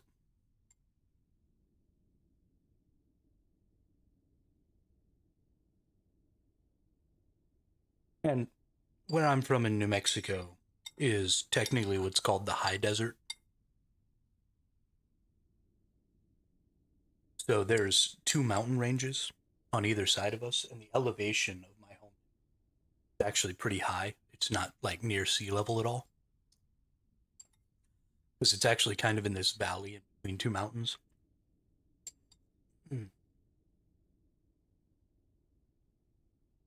So the only thing that we really miss out on a lot is we actually don't get a ton of rain there. Or really any rain ever at all. But for some reason, there's a lot of groundwater there. So, you know, there's plenty of water for like irrigating, you know, doing a little farming, stuff like that. But so it never rains and it never snows and it gets a little windy sometimes and it gets a little hot sometimes. Like it's kind of perfect weather all the time, except that it's a little hot.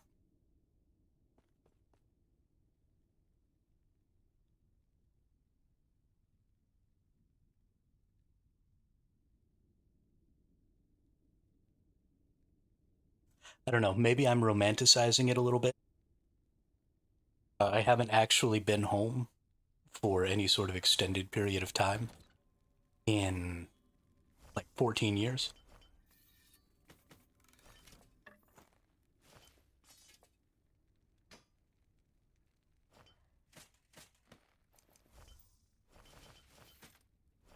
Because I joined the Navy when I was 24. And I haven't, well, no, that's not true. I did live in New Mexico for a couple years after I guess. So I guess it's only actually been like 5 or 6 years since the last time I lived there. Because after I got out, I lived there for a couple of years. Yeah.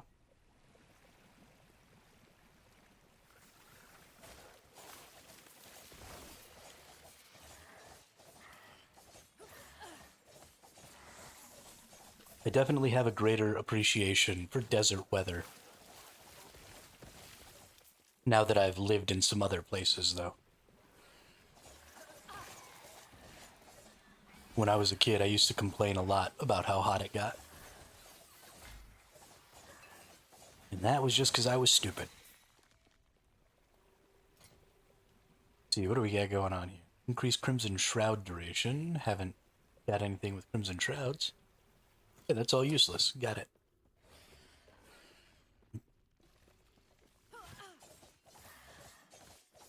Okay, I don't care about killing you.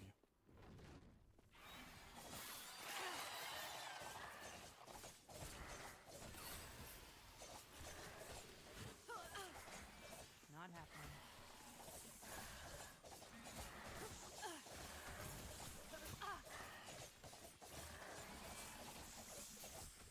Murder, murder, murder.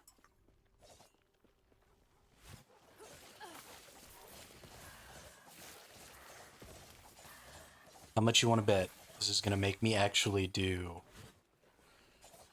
those stupid ambush things?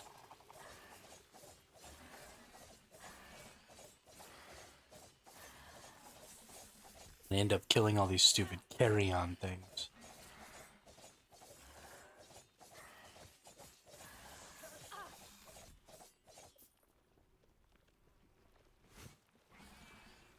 Not happening.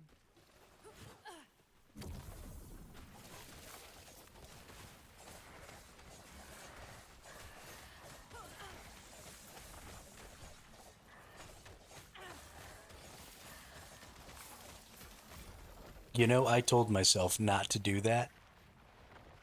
As I was sitting back and readjusting to start playing again, I told myself, don't forget to turn off your be-back screen.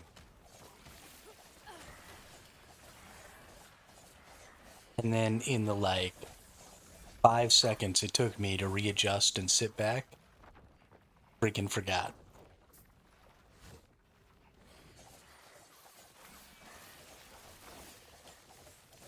Easy.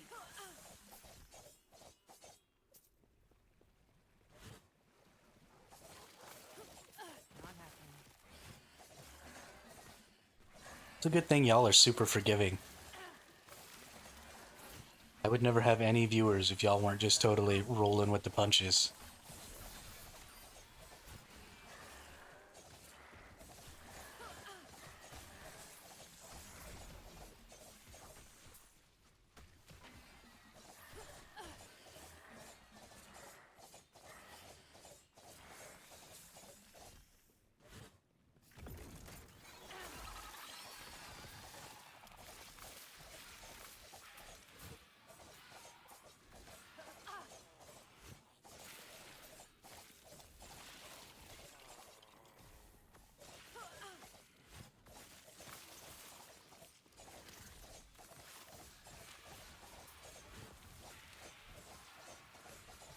Not happening.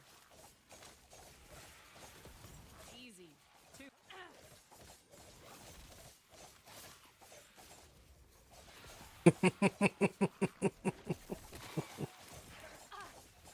I like it, Drat.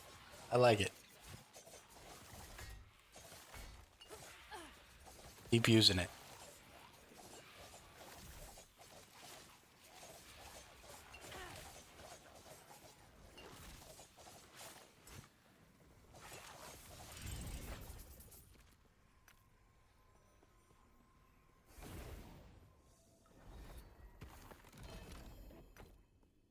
Ooh, Rune of Havoc.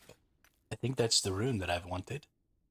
Yes, this is the one that shuffles all of the tiers of all of the non-sealed affixes.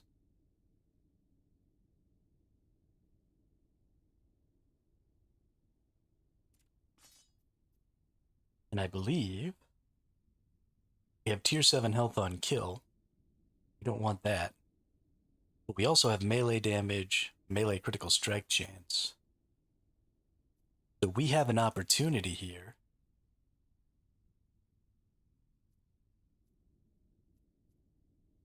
Let's upgrade and reroll this. Stun chance. Okay. So what we're going to do is we're going to Rune of Havoc this. And we're going to get this tier 7 health on kill. Hopefully to go to one of these. Boom. Tier 7 melee damage. And now that we have tier 7 or tier 1 health on kill, we get a chance. Poison penetration is not what we want, and I don't have... Darn it. I don't have a poison penetration to put on there. Ooh, I have forging potential left on this. Oh. Just add some physical penetration here. What's up? That's nice.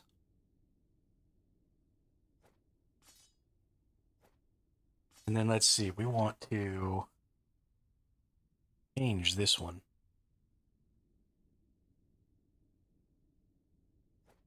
Let's look at some damages here. We got 12.5 there, 12.70 there. We've got 14. Ooh, so that is so much more damage. So if I can get that poison penetration to be something I actually want,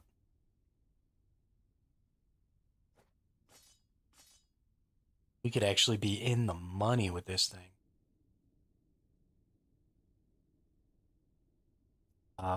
And then I think this one still has forging potential, so I want to go ahead. This implicit sucks because it's only 37% crit multi out of 50. So let's go ahead and re-roll the implicit here. 39 is still pretty gross. 44 is great though.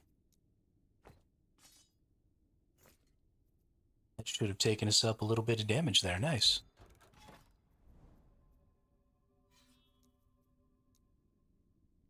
Want to go get these idols down here real quick.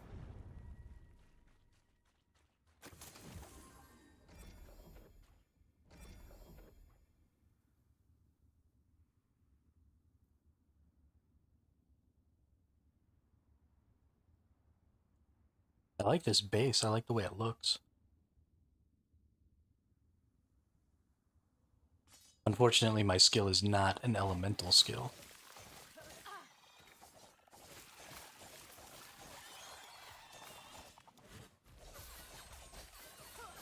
Not happening.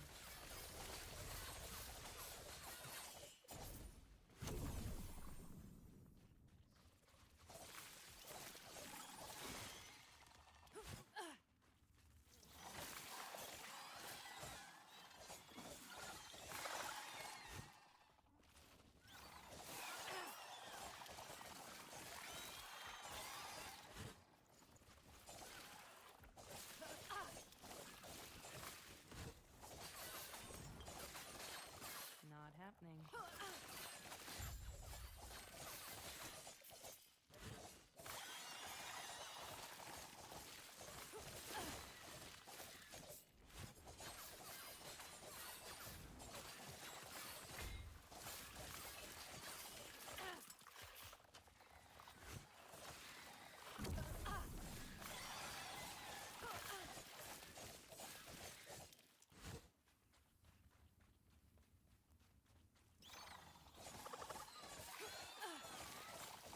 There are definitely a lot more enemy types now than there were when I played before. Now, it doesn't really make a ton of difference for like the gameplay and stuff, but it is definitely nice to see a larger variety of random enemies and stuff running around. Things used to be real samey every time you went into one of these zones, but every now and then now, you get something that's really unique and that I haven't seen very much of, and I like that quite a bit. That might be something. I'm a really big fan of.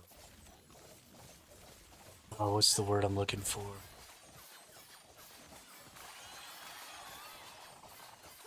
Procedural generation. There you go. And you know, I think it's just one of those things that you sort of have to have in modern games because people can get through so much content so quickly, and the content development process has honestly gotten more and more complicated as, you know, graphics engines have gotten better and as we've started having better graphics in video games. The amount of time it takes to make a really quality 3D model is significantly greater than what it would have taken to do, you know, pixel art or make a pixel model in the past. And so your pipeline is getting longer and longer, and a player's ability to clear the content that you put out is getting better and better because just gamers in general are better at video games now. We push through content really well. And so procedural generation is a really good way, I think, to assuage some of that difficulty Not happening. and to create some uniqueness out of, you know, some constituent parts. And so I would really love to see more games lean into procedural generation a little more, especially as the technologies have gotten better. Something that I really love about Hello Games, and one of the reasons I'm so excited about Light No Fire, And one of the greatest things about No Man's Sky was that they seemed to really, really understand procedural generation and understand what it takes to make worlds that are really, really interesting and unique based on that procedural generation. So I'm actually really, really excited to see what they're going to do with Light No Fire in that regard. They're planning on making a huge, huge planet that's totally full of stuff, but they're obviously not going to handcraft that entire planet. That's unrealistic. So I'm very, very keen to see what happens there. And just because some of these bases are so good, I might actually have to go ahead and turn my skill into freaking elemental skill. Take a point in fire damage or something and give it the elemental tag.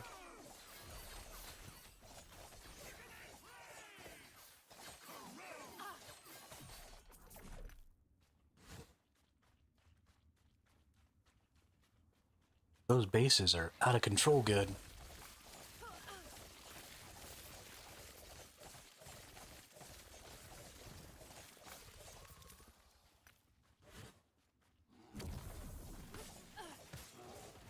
Not happening. Not happening.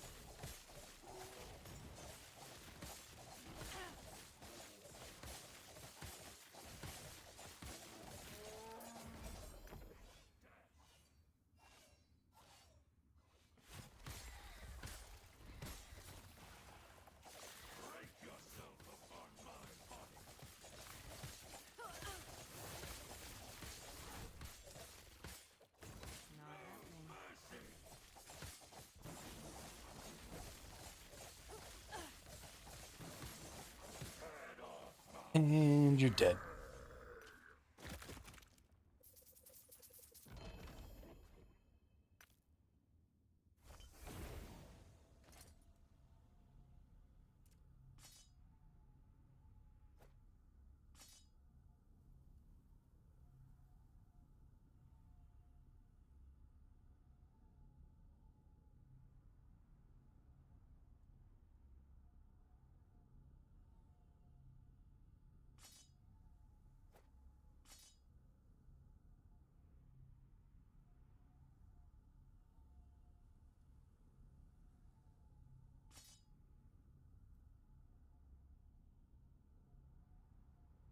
Hmm.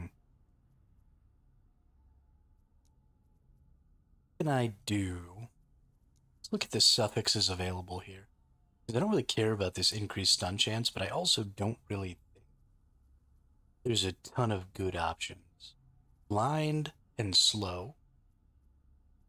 Health on melee hit is great. I guess some more dodge rating wouldn't be terrible. Red armor for sure. Okay, so there's some good ones in here. But none of them are going to be damage based. Ooh, and physical penetration.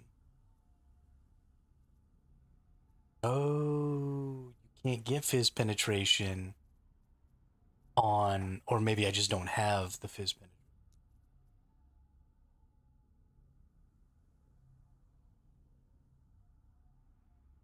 It looks like I just might not be able to get it.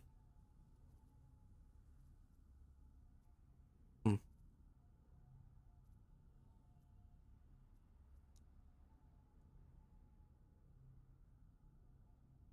Okay, well, let's see if I can maybe change this into something. This doesn't have a ton of forging potential.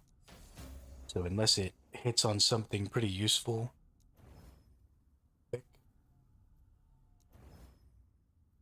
none of that is really all that useful.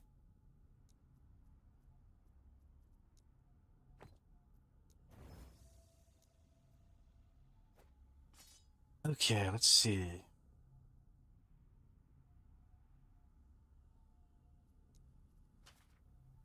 Go ahead and just up this to tier 5.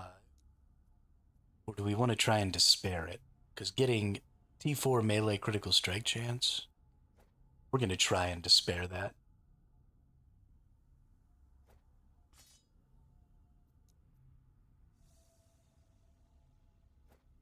Okay.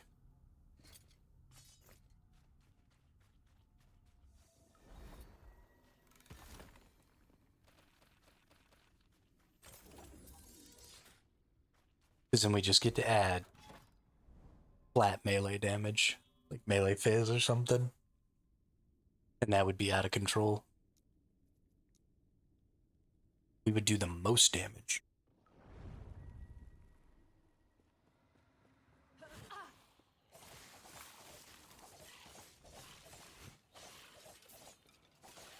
Not happening.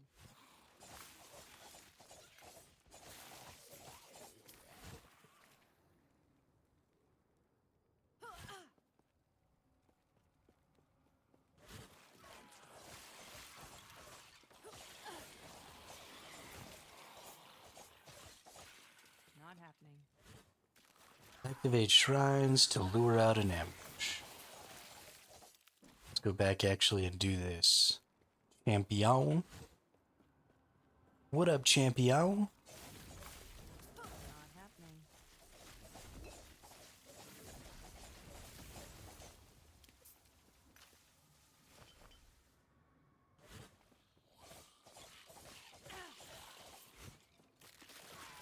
Get ambushed. Oh.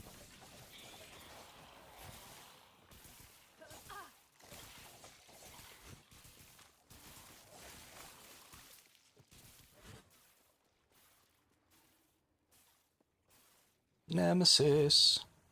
Power. Not happening. Cocaine miasma.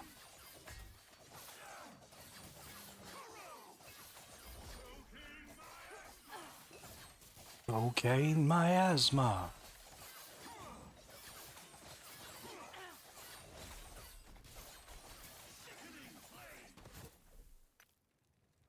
Not happening.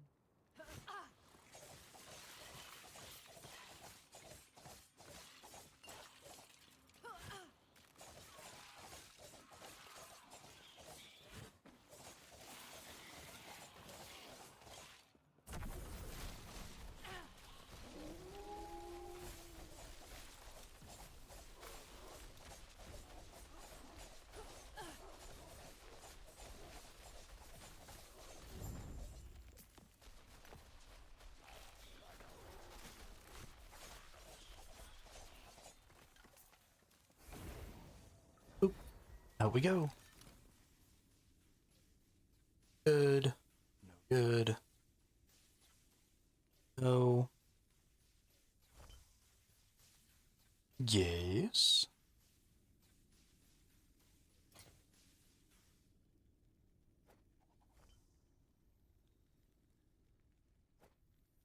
Damage while wielding a dagger.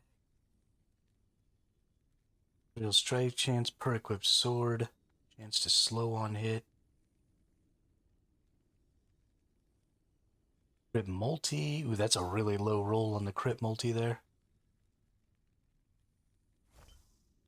We might actually go ahead and swap this one out. Move this right here, put that right there. And then see if we can't find a twofer in there.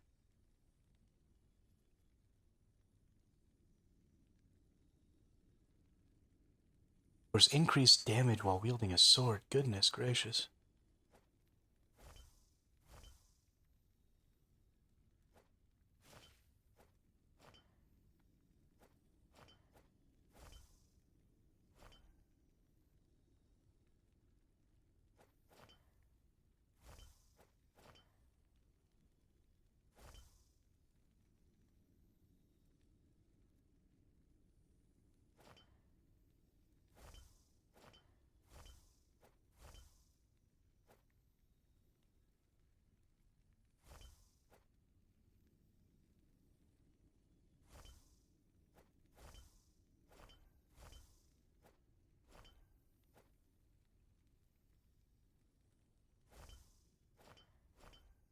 Ah, figured it out. That's some epic tier Tetris right there.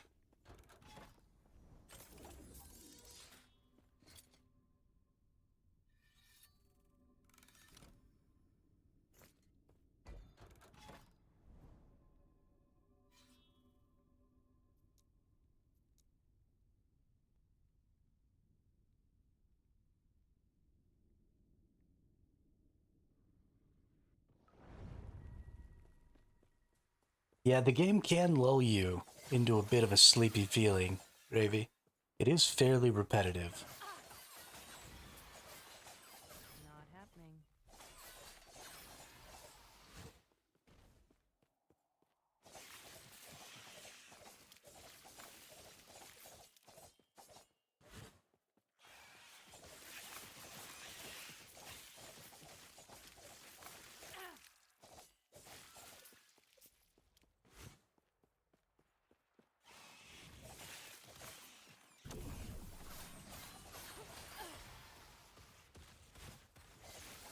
That was close. The impossible trick of it is to try and stop while you're still having fun and you don't feel like it's a chore, so that then the next day you just want to hop right back on and play some more. But if the last time you turned the game off, you weren't really feeling it and you were kind of bored and you were kind of, not enjoying the grind, then you'll have a hard time turning the game on again. That'll be the last experience you had. You'll be like, nah, I don't wanna, because I wasn't having any fun. And of course, it's impossible to stop while you're in the middle of actually having fun.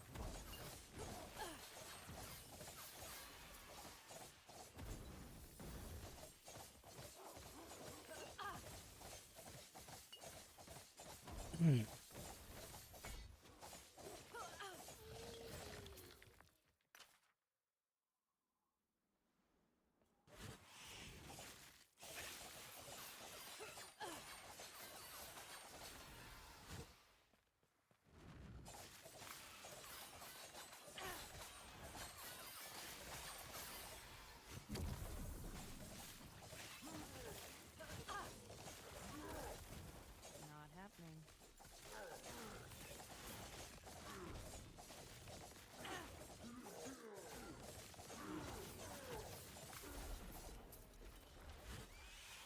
Bone Spire.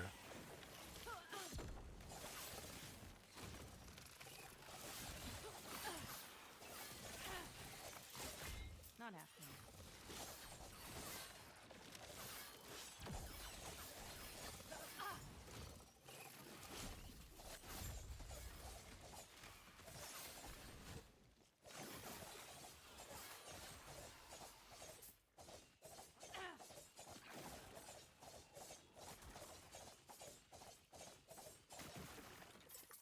Yeah, things are getting a little crazy. Actually learning to, dodge stuff now, though, which is kind of nice.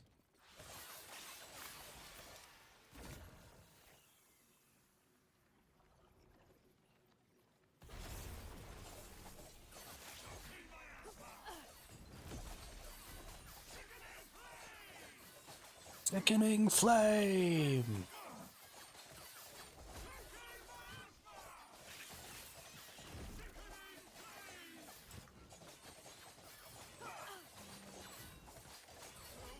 Not happening.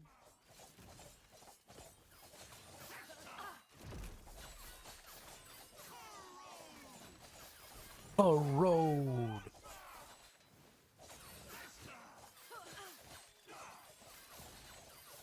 Not happening.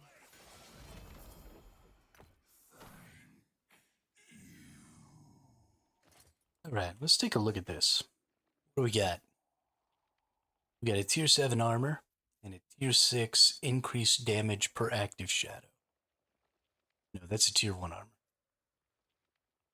Okay, we got poison resist, we got armor and reduced damage from crits. So I don't want this to be this. Oh, we've only got 27 forging potential, that sucks. Okay, but I'll take elemental resist. I also don't want this to be recurve chance. Definitely don't want level of shadow cascade. Oh, it took 11 forging potential for that. Don't want damage reflected to attackers. This is my last chance here. Level of smoke bomb would have actually been nice, but it used up the last of the forging potential, which means no getting rid of this. What I really wanted to do is change this into something and then just level everything up, and this would have actually been a really great piece. Would have been tons of poison resist, tons of elemental resist. no health on it, which would have been a little bit of a bummer. But to have max poison and tons of cold and every other elemental, I think it would have been worth it. But we're just going to shatter it.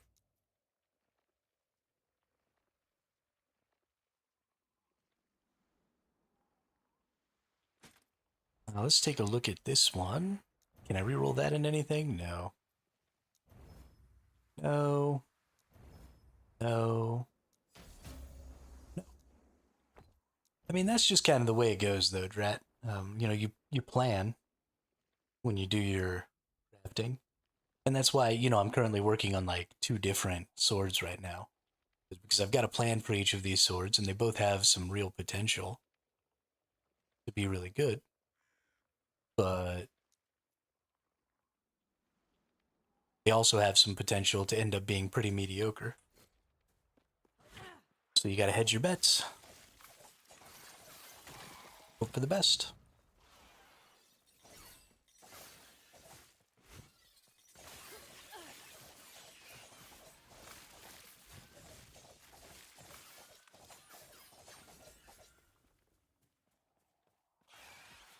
The thing I like the most about this game, this crafting system, is that technically, if you had enough forging potential, any item could be perfect.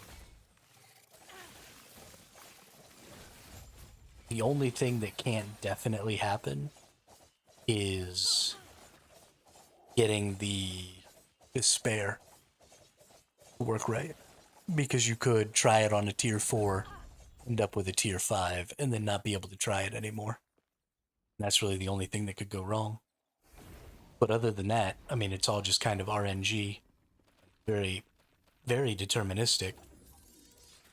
Beyond a couple of the things like chaos and stuff like that. So...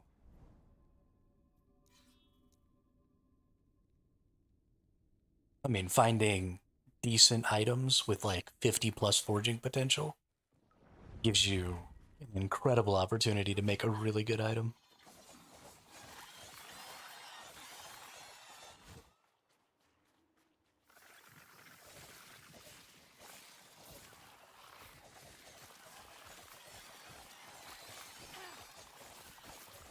This is honestly a crafting system I would like to see implemented Not happening. in like an MMO.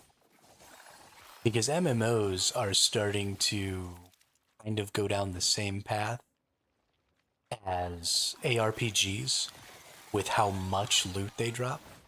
You used to get much less loot and much better generally loot in MMOs. And now it's all very overdone. But that's not necessarily a bad thing, especially the set crafting in this game now, because you can break down the set pieces for their special affixes and then still get the set bonus by using items that have those affixes equipped is really crazy. And I think that's something that could go into an MMO game really, really well. Or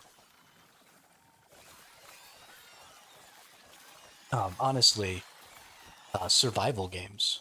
I think this could be a really good crafting system for like a survival fantasy MMO where, you go, you find items or you craft items and you get a little RNG, or maybe you could craft the affix pieces, or maybe you get the affix pieces by harvesting some sort of a rune stone. Like maybe the affixes are actually ancient runes, and so you have to find rune stones inside of ruins, and then you harvest those rune stones and you get some of the affix shards that way. Something like that, and then use that to improve your items and have a little bit of deterministic crafting in your survival game.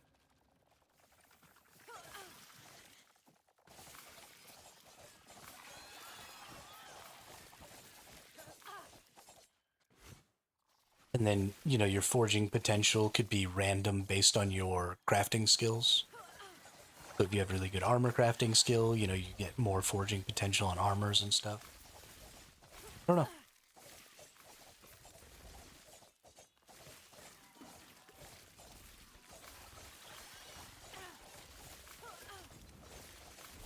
It's definitely interesting. It's definitely different.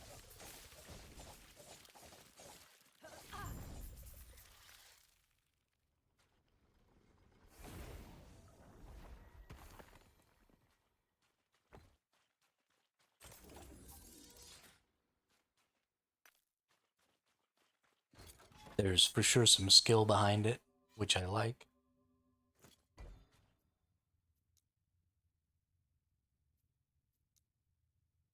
There's a bit of a knowledge barrier.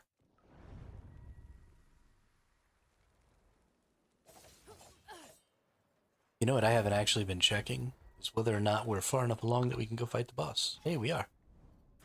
Nice. Let's go do it. Let's do it to it, Laws.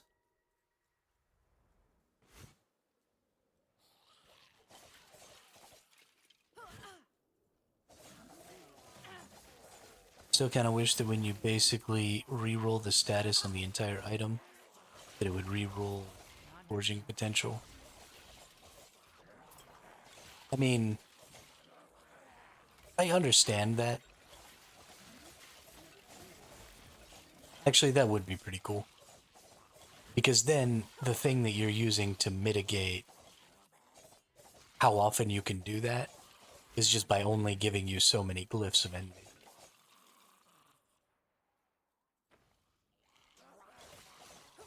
So originally what I was thinking was, well, yeah, but then you could just get like an infinite number of tries. But it's not an infinite number of tries. Eventually you'll run out of the glyphs. Like I only have one right now. So yeah, no, you're totally right. It should absolutely re-roll the forging potential. And then you could add some things in there.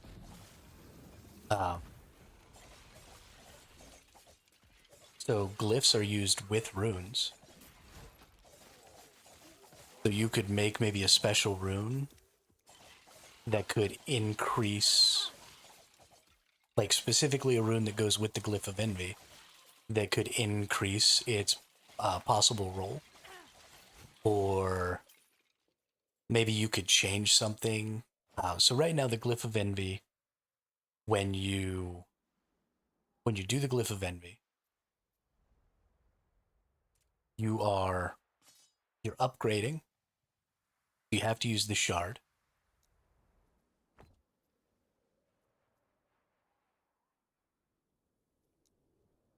And then you hit the glyph of envy. So as things stand now, you can't use a rune along with a shard. So maybe they should change that. Maybe they should make some runes that go with the shards. And then you could have something in here that could adjust, or the other thing they could do is like they do with the glyph of despair, where the higher tier the stat is, the less chance there is for the glyph of despair to seal the affix. You could do the same thing here, where maybe the higher tier the affix is, the less forging potential you have a chance to get. So maybe the base for like a tier 4 that you're upgrading to a tier 5 would be like 25 to 35 forging potential. And that's what you reroll to. But if you do like a tier 1 affix to a tier 2 affix, maybe it's like 45 to 55. So the less value you're getting out of it, right? Because you still have to tier that up. So you're still going to use up forging potential, tiering up that tier 1 or that tier 2 up to a tier 5. So you're going to end up using some of that forging potential in that process. So you get a chance at maybe getting slightly higher, because you could get hosed, right? Not happening. And you could end up using 10 forging potential per upgrade, up with actually less forging potential. And so that would make it less overwhelmingly powerful, but also like, hey, I got to consider this, you know? What do we got here? Tier 6 health? Actually, I need a new helmet. Let's look into this. What do we got here? Crit strike chance per equipped dagger. Puncture I don't need. Why am I not forging this? Oh, because I don't have level of puncture. Okay. Oh, and I can't even work on this yet because I'm not a high enough level.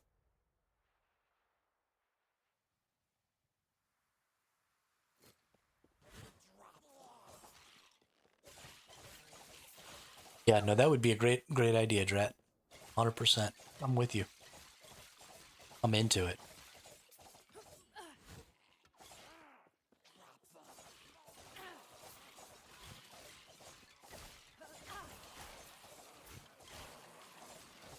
Not happening. Or, ooh, it could pull its forging potential from the tiers that exist. So, if you're re-rolling an item, Easy. um, Not happening. for every tier that it has on a stat, maybe it gets like +1 to 5 forging potential, which would cap out at 100. Well, it would actually cap out at over 100. So maybe 1 to 3 forging potential. You could technically have 2 7s, 1 5, and a 4. So that'd be 14, 19, 23 times 3 would be 69. So like the maximum you could do. And then I guess you could maybe get a little more if it had a sealed affix on it. Can you do it with one that has a sealed affix? Oh, not wearing my helmet.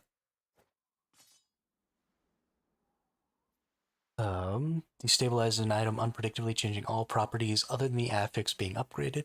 This stability is siphoned to the most recent monolith timeline you entered, greatly increasing its stability.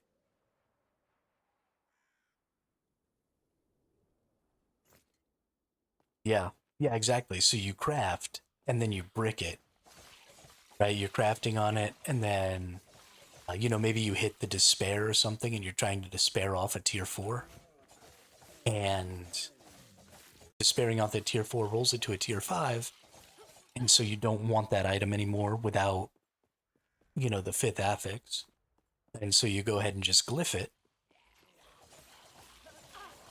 And then that'll allow you to keep one of your affixes, right? One of your lower tier affixes. And then recoup some forging potential to maybe craft again the other available affixes.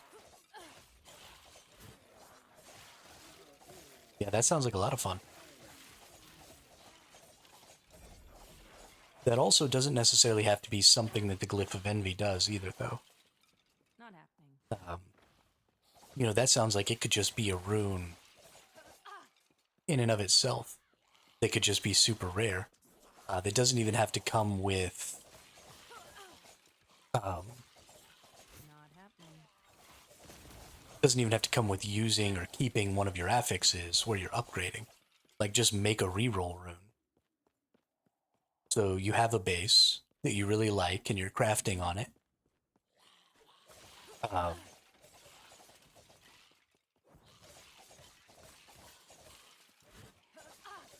And, you get it down to 0 forging potential, and it's just not quite what you wanted, right? Maybe you didn't quite get an opportunity to get it all the way up, or you didn't quite get all of the stats you wanted, all the affixes.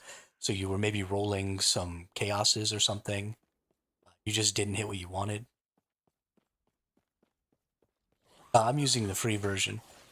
Gravy.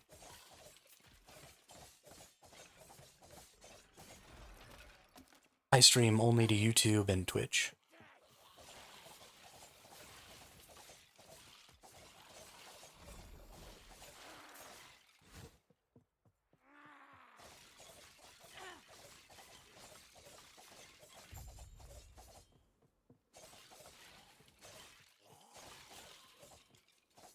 I don't know. Is there a watermark on my stream?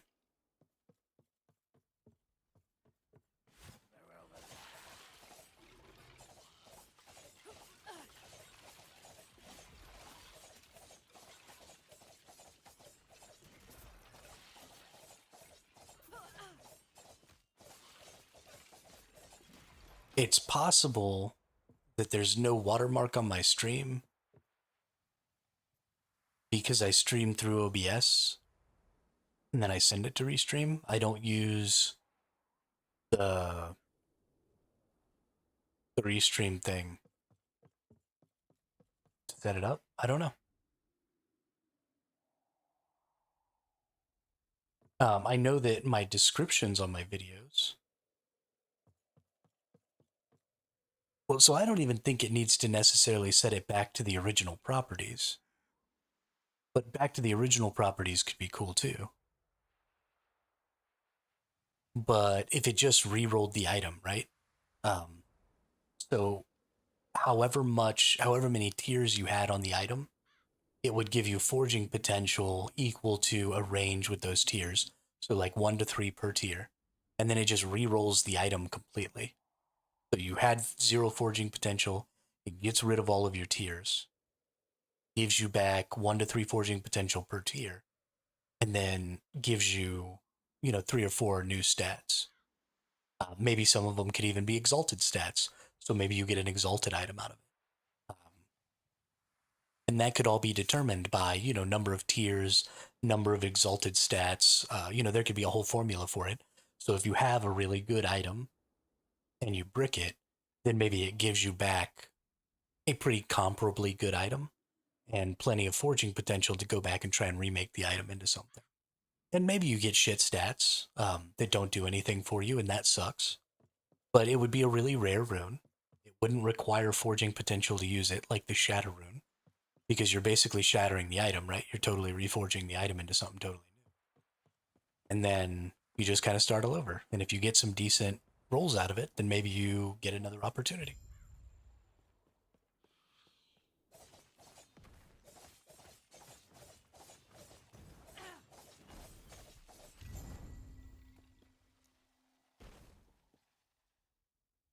And then you could easily do exactly like you guys said too, where it just takes it right back to its original.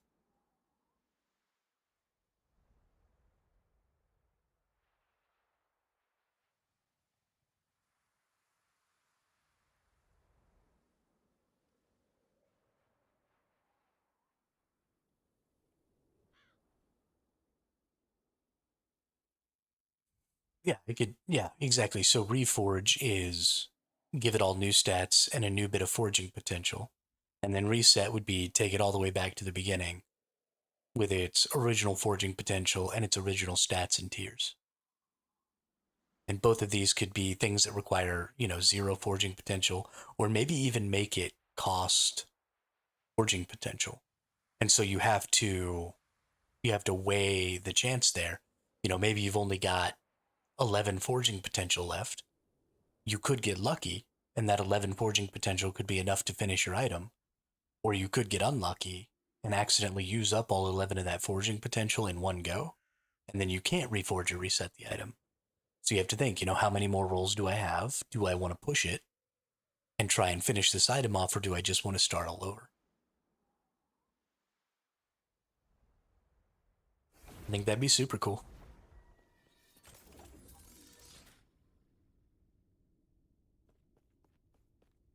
Sorry, my brother just sent me something about a video about resetting, my older brother, about changing the attributes on an item. I gotta see what the hell he's talking about.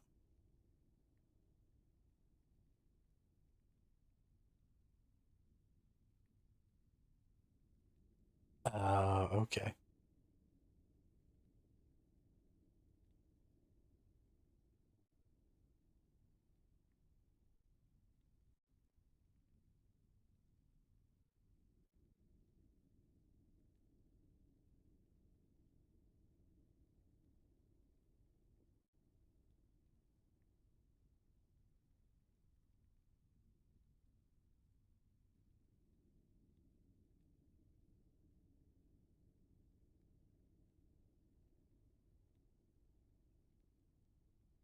Okay. Yeah, I already knew that was.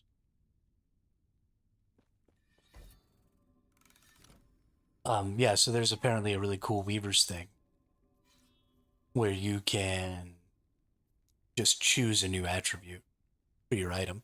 So if you have a really good item, you've crafted really well, and maybe you don't want strength on it.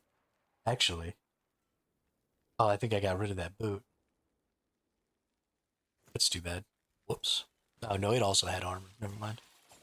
Not out. But between the attributes, vitality, dex, strength, intelligence, there's a weaver's, and we haven't really done a lot of weaver stuff. We need to do some more weaver stuff. But there's one of the weaver's echoes that you can put down that when you finish it allows you to just pick a new attribute. So if you had dex and you wanted strength, you could just choose strength instead of having to roll it. Which is super cool.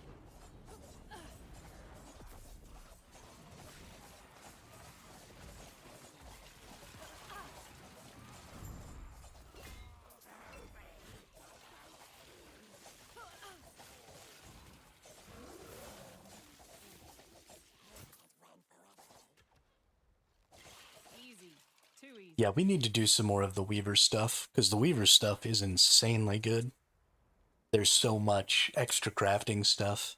That's where you do the set thing, where you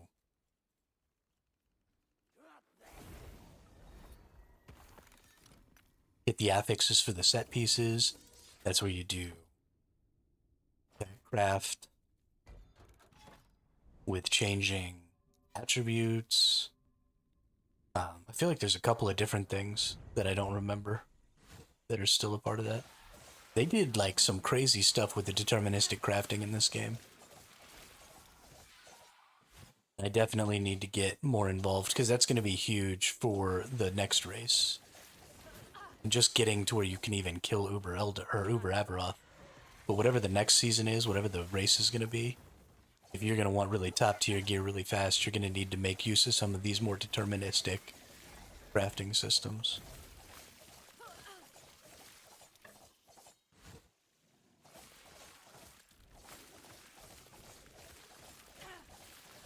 We're going to have to get a little deeper into it and learn some new things. Why is my restream bot not showing the message from YouTube to Versa? I think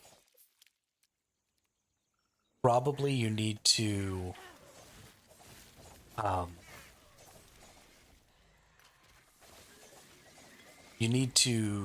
not be you. Maybe.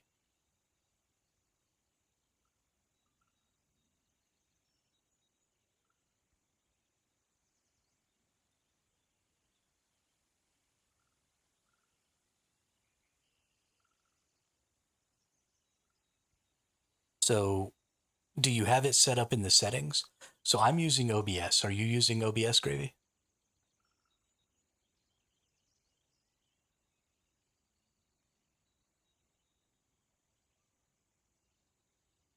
So, do you have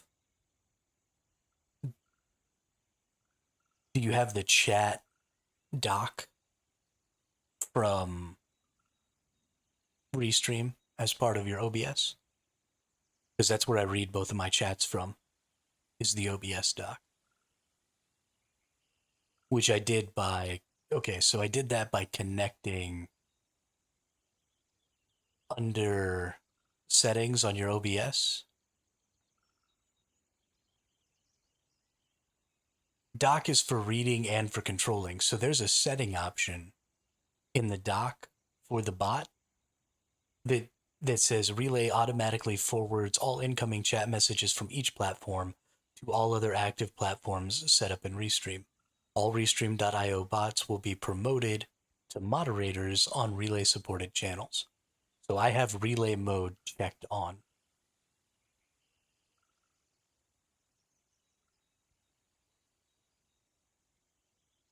It's in the settings in the bottom right of the chat window is where I turned it on.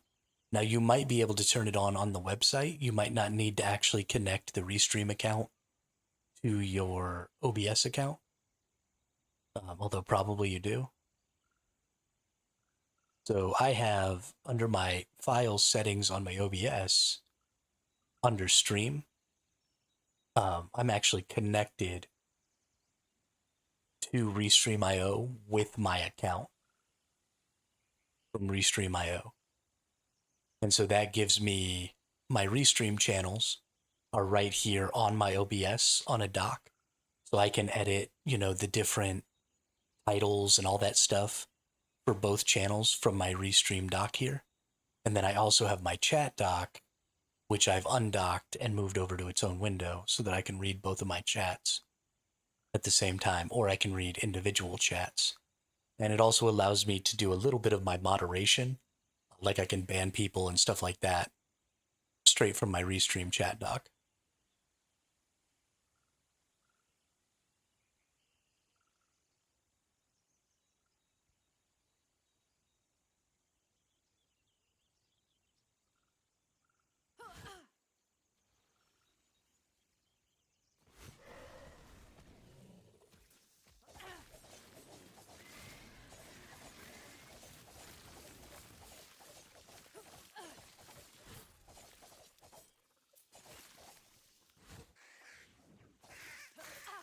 Not happening.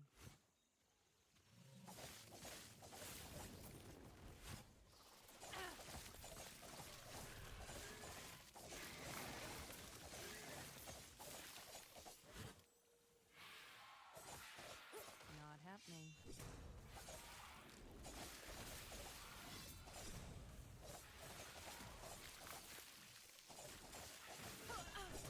Not happening.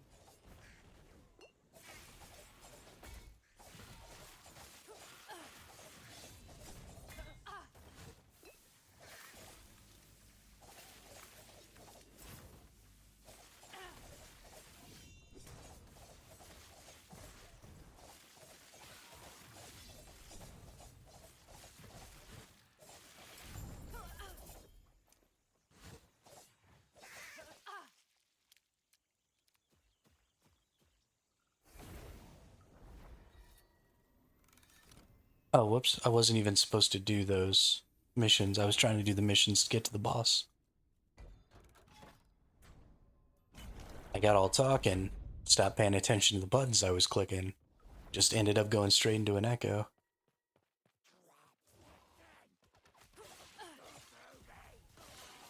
I love ARPG games because I can just go on autopilot and just kind of cruise and kill enemies and talk and, have a good time. But also, sometimes when I'm playing ARPGs, I just go on autopilot. Not happening.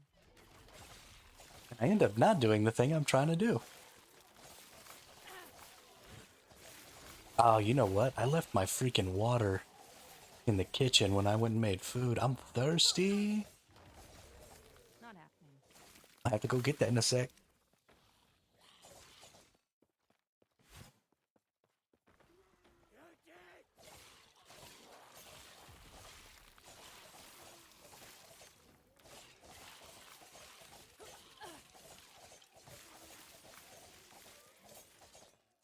Squirrel. Exactly. Exactly.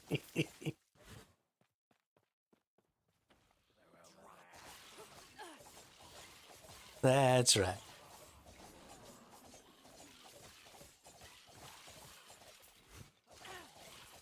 Not happening. I would like to pretend that I'm not just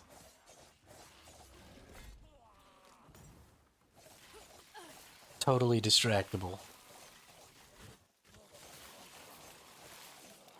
But sometimes I am.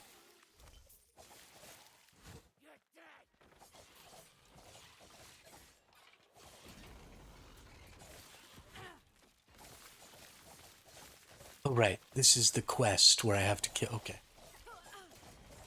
Happened again. Got distracted. Didn't know what I was doing.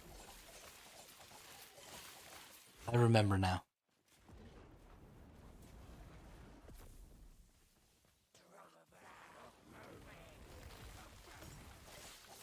Not happening.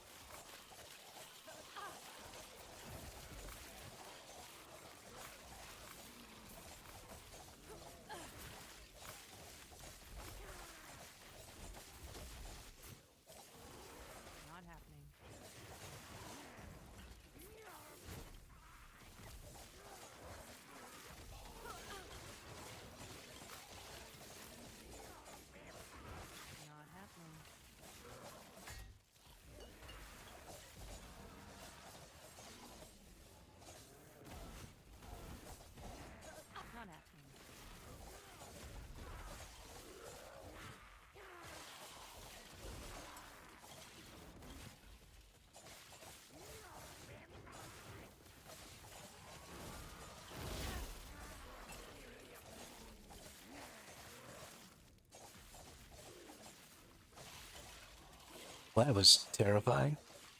Got in there with a champion mob, and I've never dodged so much in my life. Dodge, duck, dip, dive, and dodge.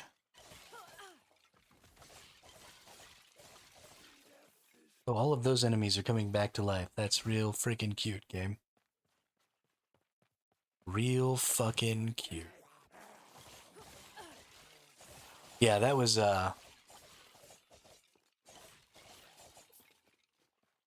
wasn't really looking at my character.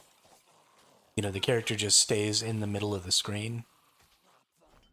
So I just know where my character is. Because it's in the middle of the screen. Not happening.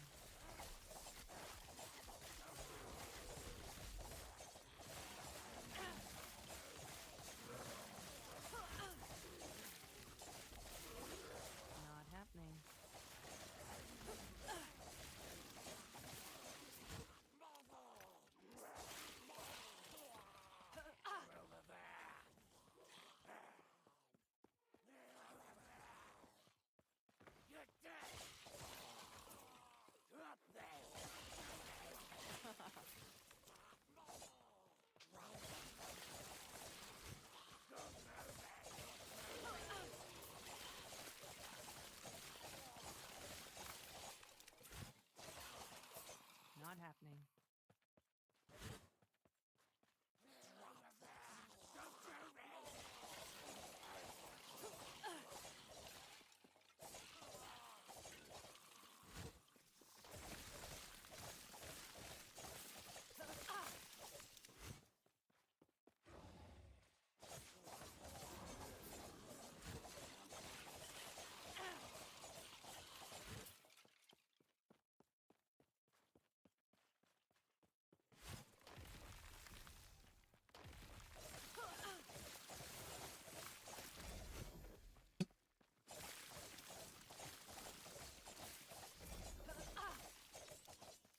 I think I need to change some of these exalted drops where they just have certain item types, because I don't need like all the weapons and stuff like that. I don't need shields dropping. There are lots of bonuses that come on shields that I can't get on a lot of other stuff. That was close. So I think I might just drop swords and daggers and the armor pieces and stuff that I use.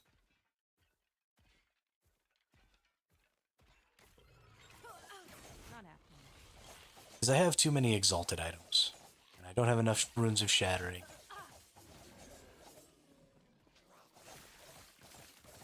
Just don't think it's necessary at this point.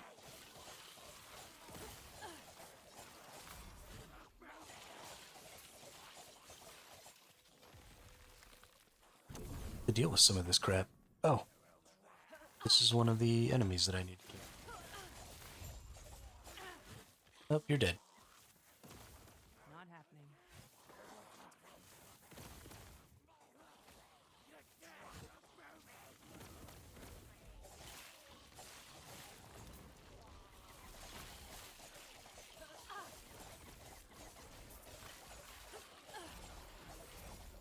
I mean, I love loot, but I don't like pointless loot. If I pick it up and there's literally nothing in it that I need, I'm unhappy. It's honestly one of the big things that bothers me about games like Skyrim and stuff like that.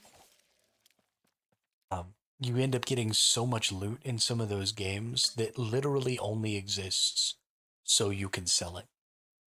Like infinite numbers of cups and cheese wheels and fucking dumbass bullshit that has no value to me or my character or anything. It's just fun. Just give me a gold piece or a silver piece or a couple silver pieces or whatever. Don't create this random step of you found a pewter goblet. Go sell it for 2 silver pieces. No. I'm gonna leave the pewter goblet here. And I understand that comes from, tabletop RPGs like Dungeons and Dragons, where they were trying to make the worlds feel lived in, and you could legitimately tell somebody, like, you see a table, and on the table you see all these place settings and stuff like that.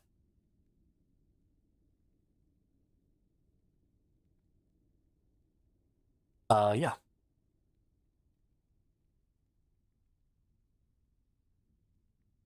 If I can find my ID.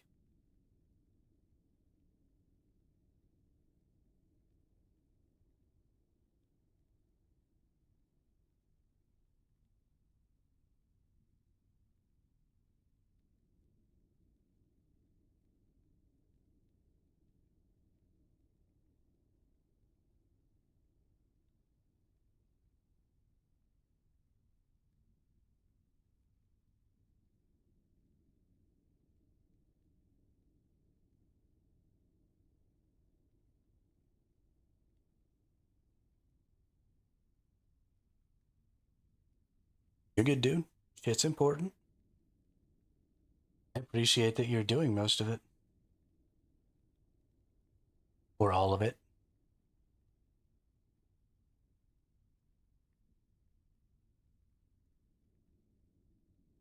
Yay.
That's right. That is right. Cool, cool. Cool, cool.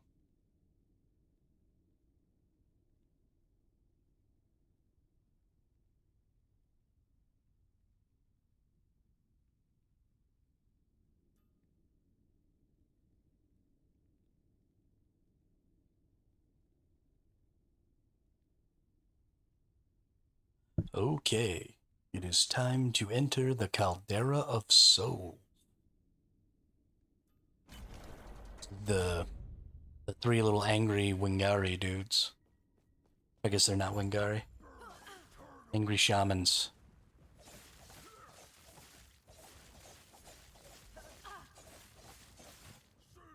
Oh, wow.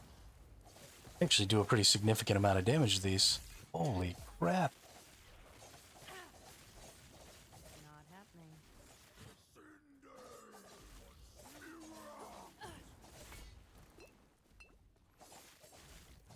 How do you guys expect to beat me?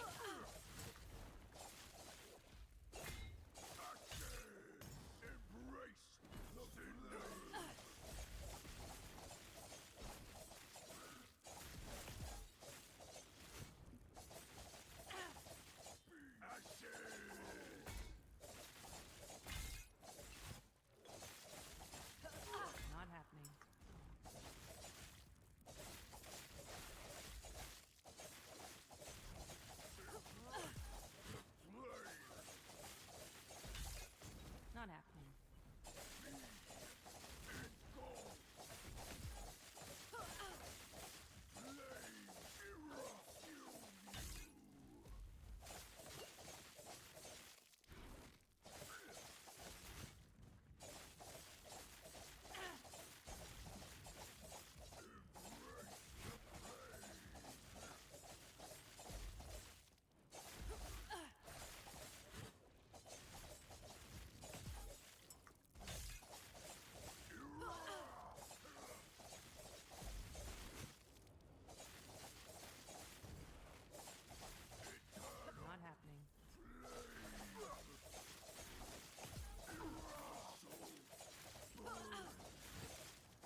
I'm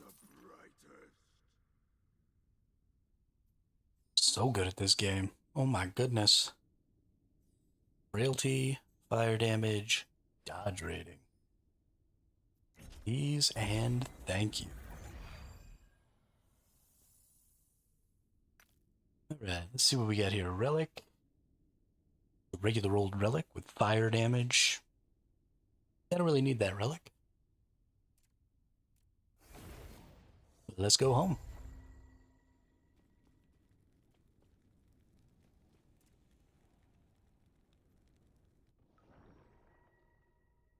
Next zone. Feeling too good about this. You gonna make Hermit a final boss next season? That's right. Rice Bean Warrior kicking shit. Uh,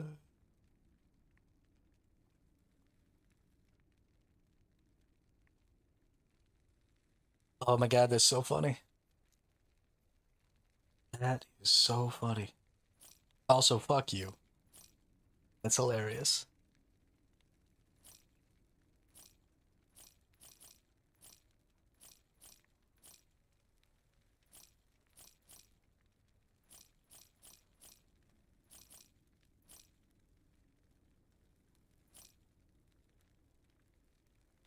Hot dog taco totem.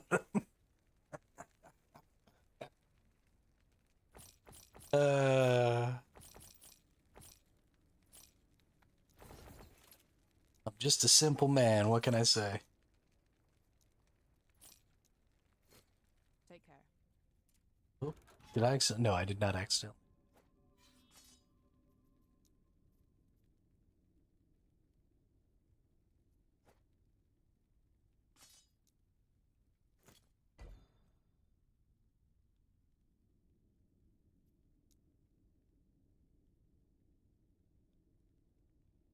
Oh, I gotta go get my water. I'll be right back.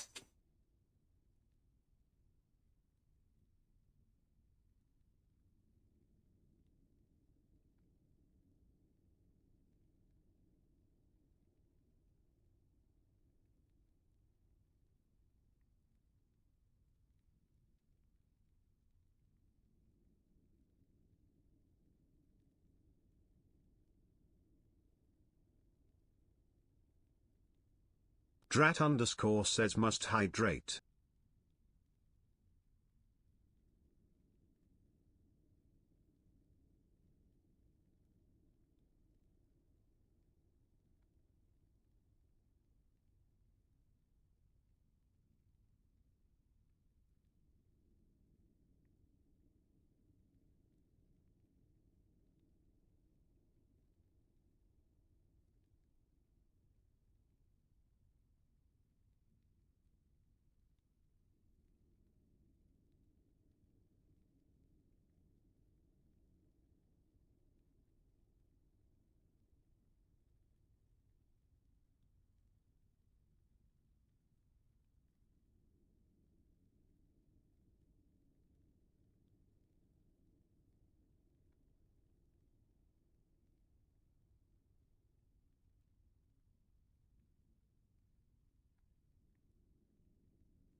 Must hydrate.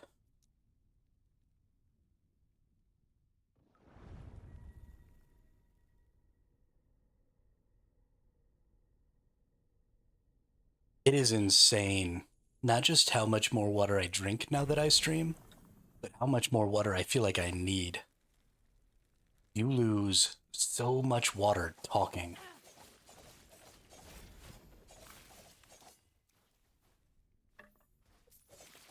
It's honestly kind of crazy.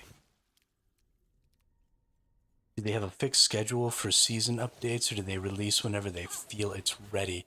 I imagine at some point they will end up with a more fixed or solid schedule.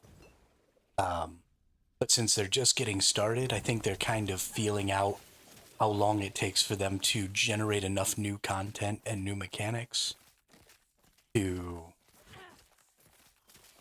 feel like it's time for a new season.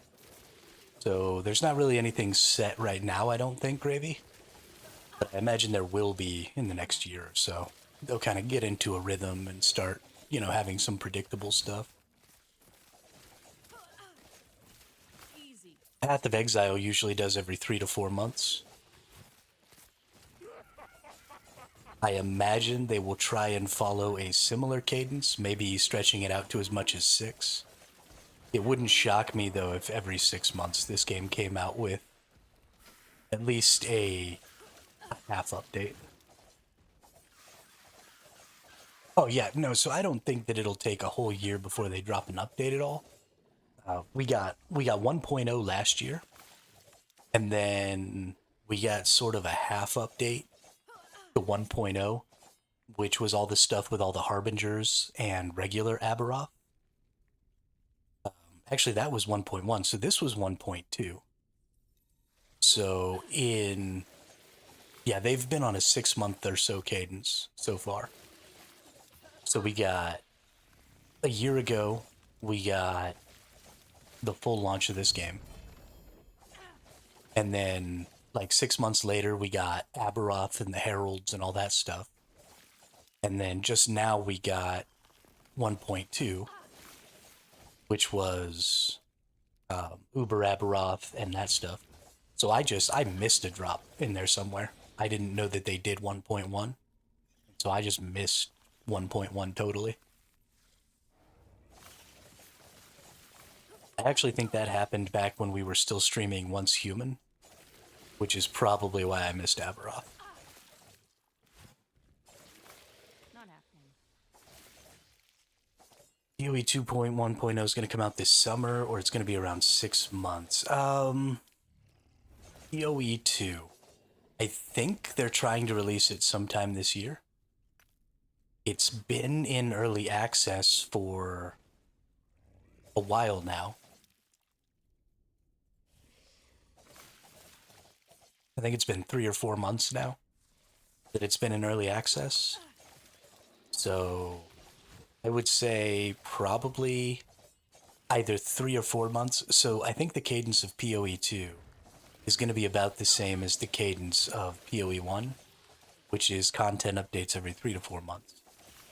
So I would say it's either going to be sometime in the next 4 months or so, which will put it right at the tail end of summer, or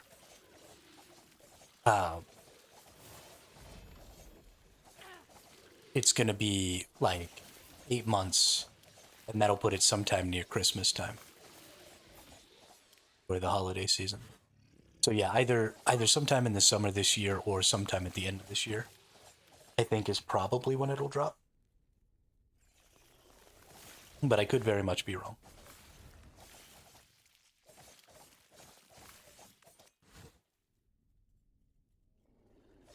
And I would imagine that at some point this summer, we are going to get another content update to Path of Exile 2. Now, they also said that they were going back to focusing on Path of Exile 1, though. Originally, I don't think there were supposed to be any new leagues for Path of Exile 1, but some information I heard, and I haven't taken time to really inspect and validate this information, so it's possible that this was just some bullshit I saw. But it's my understanding that Path of Exile 2 is not releasing as quickly as they had wanted and is not getting the reception that they had wanted. And so they are going to go back to updating Path of Exile 1 while they work on Path of Exile 2 so that the player base still feels like there's stuff to do.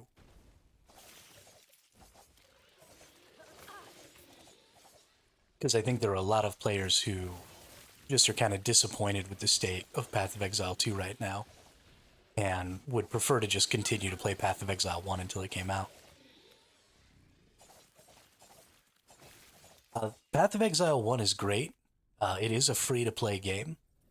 Something you're going to run into, though, is you do need to spend a little money on Path of Exile 1 to make the gameplay experience more fluid, because they have a lot of currency items in Path of Exile 1, and if you don't own a currency stash tab, and you don't own a map stash tab, and you don't own all of these other things, then the play experience can get pretty awful pretty quick. And you actually get a really limited number of stash tabs. So if you've never played Path of Exile 1 and you don't already have some of those things that you really need, then I actually wouldn't play Path of Exile 1 right now, because you're just going to end up spending money on something that isn't really going to help you going into PoE 2.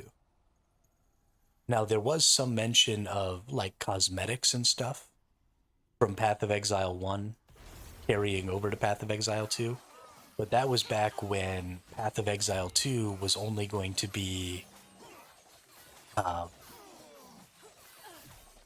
was back when Path of Exile 2 was only going to be a new campaign and was actually going to be kind of part of the same game. Do you really need to spend money on that? I think that yes, you do. Because you'll get a ton, like, so you see how many different shards there are here?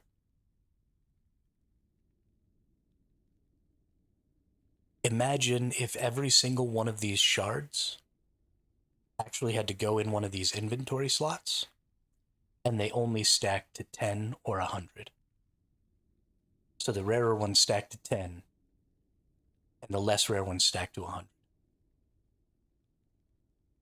And you actually had to keep them in your inventory stash, instead of being able to keep them in this nice little crafting bag.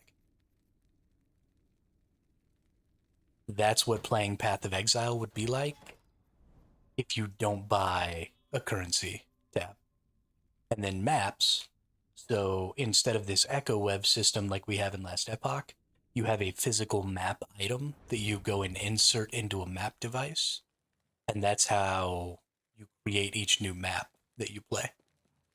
And so it's a great system because you can craft those maps just like you would craft any normal item and get them, you know, modifiers and stuff like that that give you bonuses to quantity and rarity of drops and, you know, number of elite mobs and number of packs and all kinds of cool stuff like that. It's a really, really great mapping system. I love it so much. But again, every single one of those maps is a unique item and has to sit in your inventory. So if you have a map stash tab, then all of your maps just get stacked inside of that map stash tab. But if you don't have the tab, then it's awful. Well, and so I understand, you know, the game is free. So needing to make a decision about buying a couple of stash tabs for convenience is fine with me. You could easily spend $15, get the, you know, 3 or 4 stash tabs that you really, really need to really be able to play the game efficiently. And I think that that game is absolutely worth way more than $15. So I think it's a really good value, but I don't like things that are free, with a caveat that if you play the free version, you're going to have a bad time. Just make the game cost the $15 or $20, and then don't make my life suck.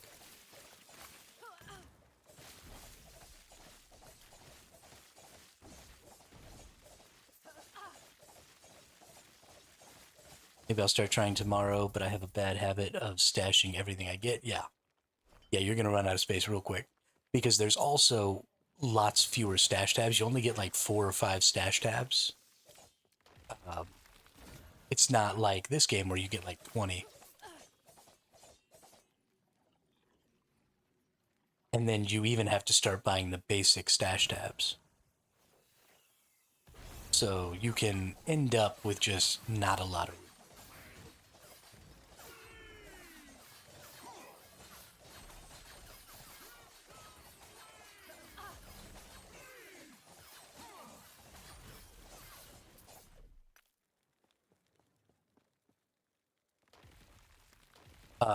Per tab? For the regular stash tabs, I think it's only like $1 a tab or something. It might even be less than that.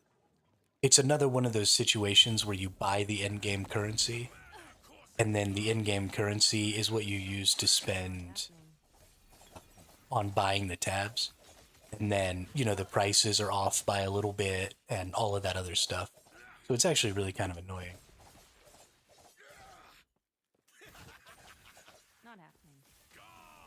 Yeah, so again, it will also depend on your level of stash needs.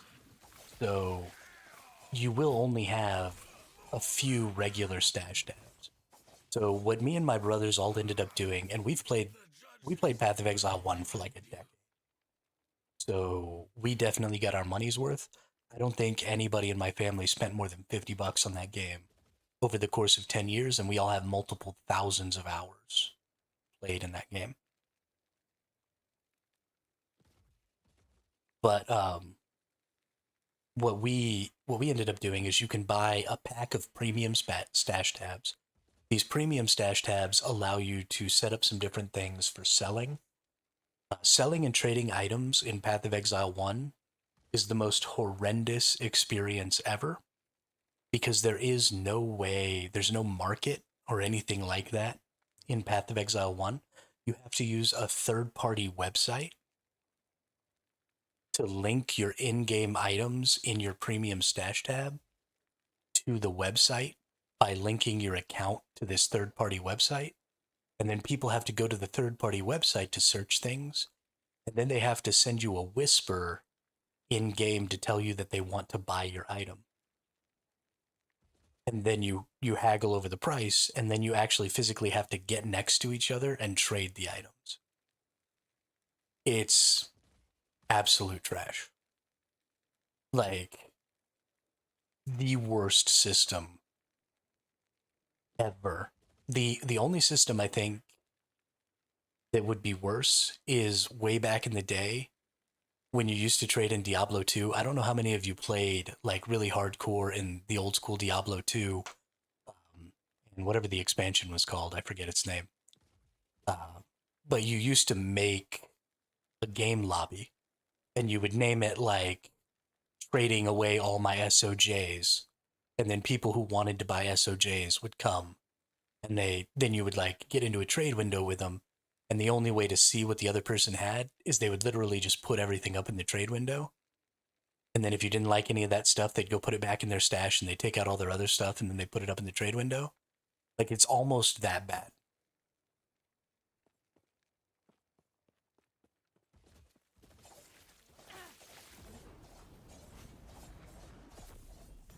Not happening. I don't know why ARPG games feel the need to have absolutely garbage trade systems, but every single one of them does. Even this game's trade system is like intentionally janky. So there's a market, right? You can be, so there's two item factions. You can be Circle of Fortune, which is what I am, which allows you to buy prophecies so that you can drop different types of items. And then there's the Merchants Guild. And the Merchants Guild has this whole zone, wherever the hell it is. Here in the desert, here we go. So you've got this whole, the bazaar area here. And this is the Merchants Guild area. And you have to go here to interact with the merchants. And there's a different merchant for every item type. So there's like a ring merchant, and then there's an idol merchant, and then there's a chest armor merchant, and there's all these different merchants. And in order to sell items or buy items, you have to specifically go to the merchant of that item type and list it at that merchant instead of just having one marketplace with a drop down for the item types. You have a different merchant for every one of them. And I don't fucking understand.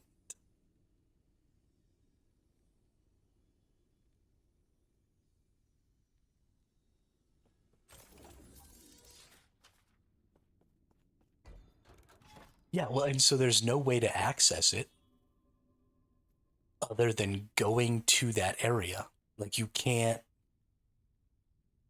and I get that you want to have places where people go and you want to see other people moving around and stuff, but it's not really what ARPGs are about, you know?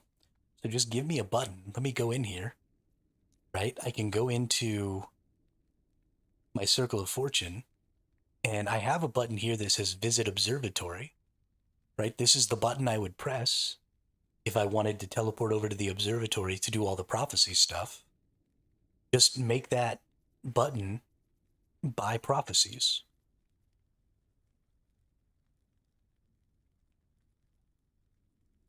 And let me just open this up right here in my monolith. Instead, I've got to leave my monolith. I've got to go to the observatory. There's 4 different places to buy prophecies and 2 different merchants for other things that I can buy. So there's 6 places that I have to go in Circle of Fortune that are just all right there in this one little zone, right? It's not multiple zones. It's not different towns. It's one little zone with 6 different things I have to talk to if I want to do certain different things associated with Circle of Fortune, which is fucking insane. But, I mean, that's nothing compared to the Merchants Guild, which is like 26 different things you have to talk to, and they're all in the same zone.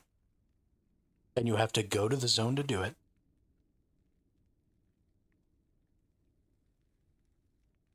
It's honestly mind-boggling.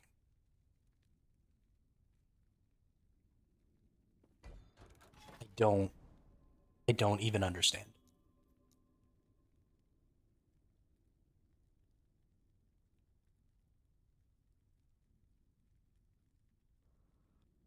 Yeah, well, and so when it came out with the 1.0 release, they got a huge amount of pushback for it, like a huge amount.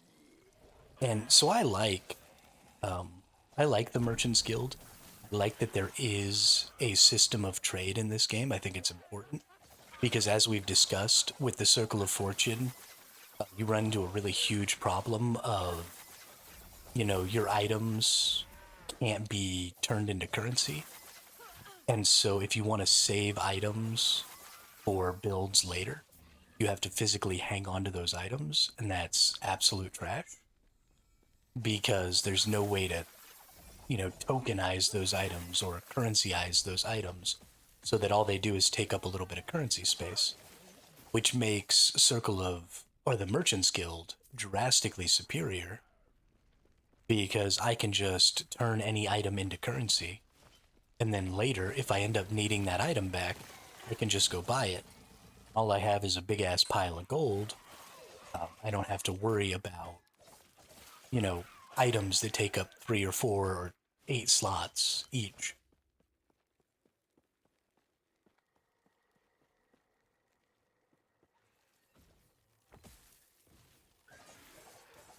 Wait, I missed. You mean the PoE stash of it? I was searching where the eggs were? No, we've moved on to talking about like the Circle of Fortune and stuff like that. You mean the PoE stash habit?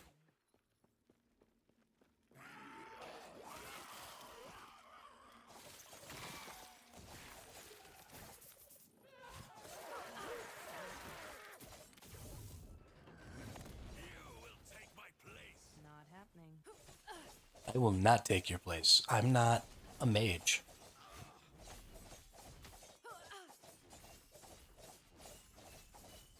Oh, yeah, the PoE stash habit.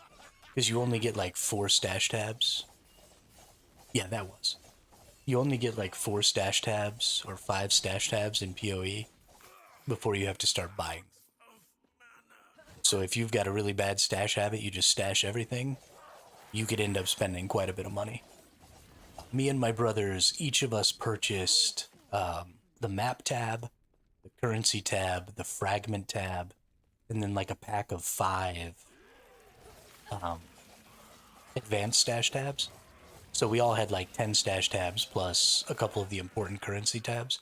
And all told, it was only like 20 bucks, 25 bucks.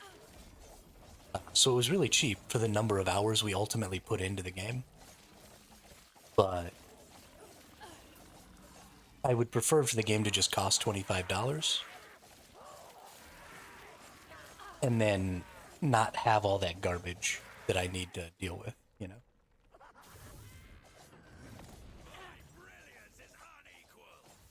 Not happening.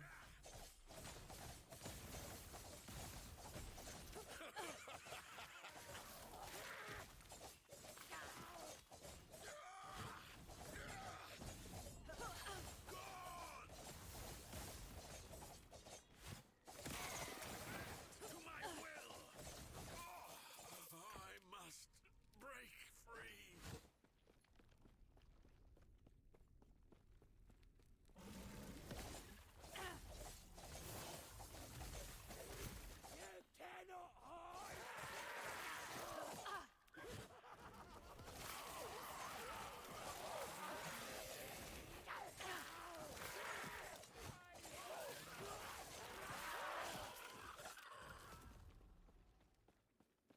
Are there other free-to-play games of this genre? Not very old. There is Torchlight. I believe it's called Torchlight Infinite is the newest one. And it's free to play. It also has some pay-to-win mechanics and some stuff like that. I've actually never played the new Torchlight. It got some pretty bad reviews when it first came out.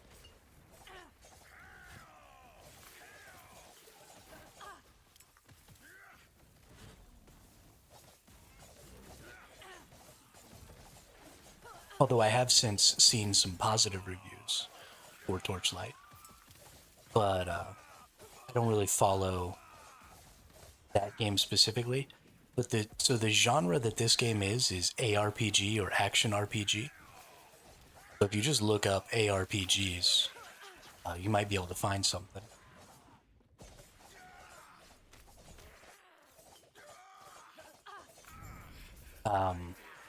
There are some more that are paid. They all cost about the same. They're all in that, $20 to $35 range. But there's Grim Dawn is another one. But I either have played or my brothers have played a lot of different ARPGs. And if I was going to say one of them is the best, it would be this one.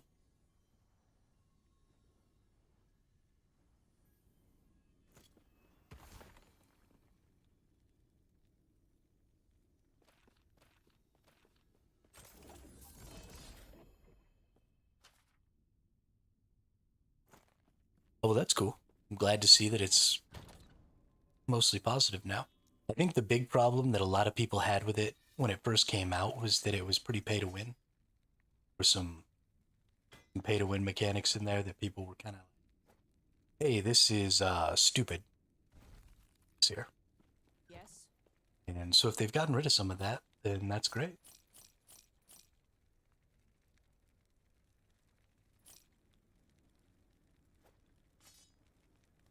Ooh, tier 6 physical damage. Ooh. Ooh.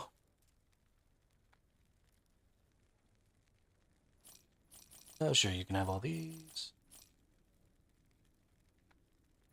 That, don't need that, don't need that. We're fucking crafting this right now.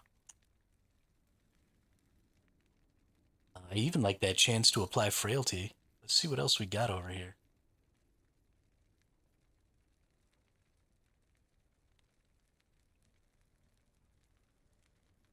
Get physical penetration? Or do I just not have? I think I just don't have any physical penetrations. I'd have to get like health on hit, stun chance, chance to shred armor. Got some chance to shred armor.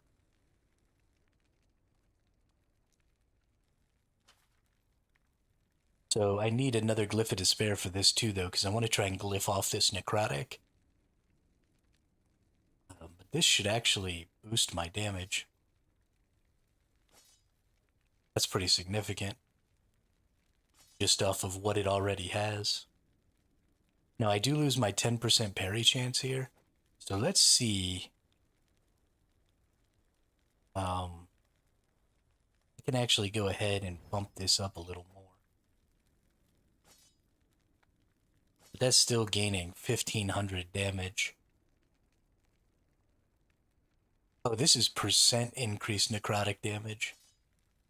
Gross. That's not actually helping me at all. Oh, never mind. Everyone's saying the combat loot system and stuff is damn good, but you're never going to get anywhere without getting some pets or something which is paid. Everyone's saying good things only about the mechanics, but it's still... Yeah, so the pets in Torchlight are... they pick up all your loot and stuff for you. So you actually probably could live without the pets. I think is the mechanic for the pets. You'd have to look it up to get a little more specific about it, but I'm pretty sure the pets are the auto loot system, and they pick up all your stuff and they like take it back to your stash for you. So you're already playing Last Epoch, which is, you have to pick up all the items anyway. So you may actually not find that terrible.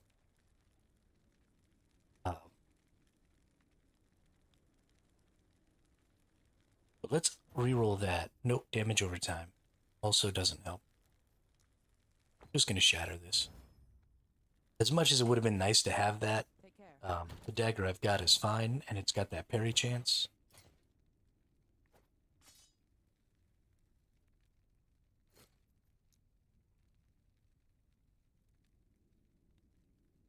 Melee leached his health, increased health leech rate.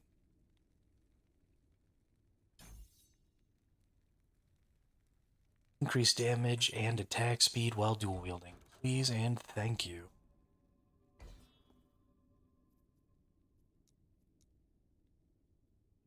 And so again, I get it.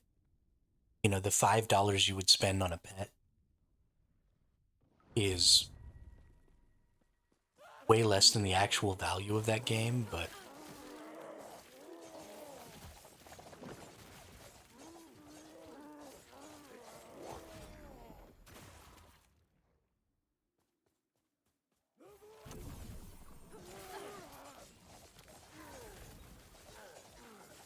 I guess the other thing is if the game is free and you only really need to spend money kind of in the late game for loot purposes, then, the game's kind of got a free trial that way.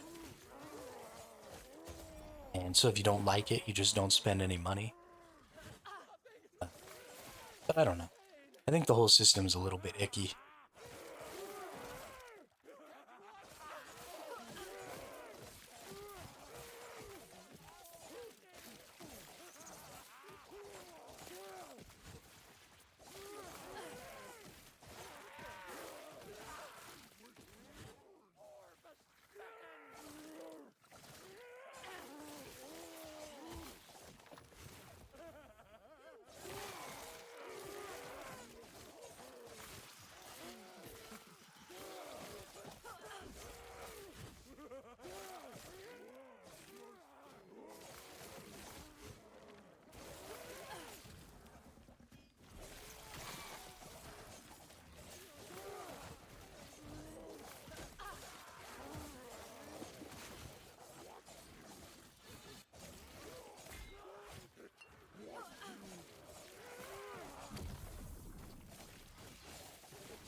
Right, good job. Got her done. Let's see, chance to shred armor and throwing hit. Bag of dicks. I don't want any of these.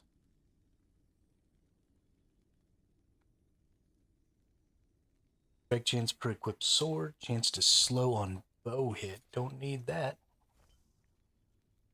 And definitely don't need chance to ignite. All those idols, not a single one that's actually useful. Top review for Grim Dawn says, as a Diablo lover who's too old for Torchlight, too stupid for PoE 2, and too burnt out by whatever Diablo 4 is, Grim Dawn was a fun time. Oh, that's a really good review. And that also very much exemplifies Grim Dawn.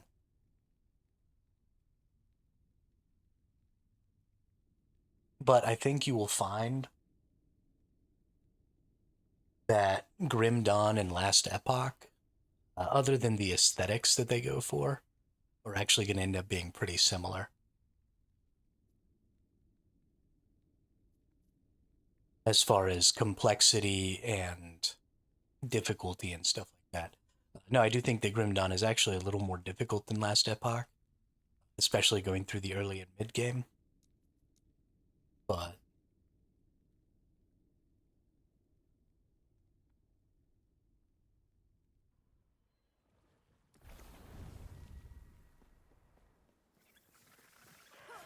I've actually never played Grim Dawn. My little brother has, though. Told me a little bit about it. He always enjoyed the game. Certainly not a bad game.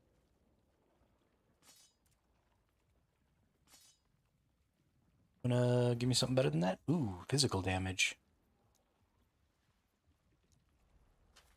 Ooh, physical damage.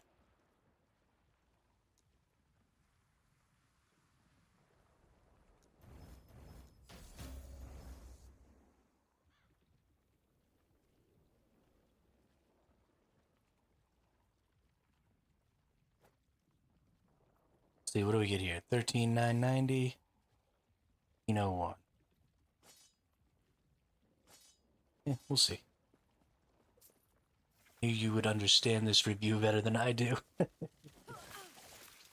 mean, it's just really funny. Because,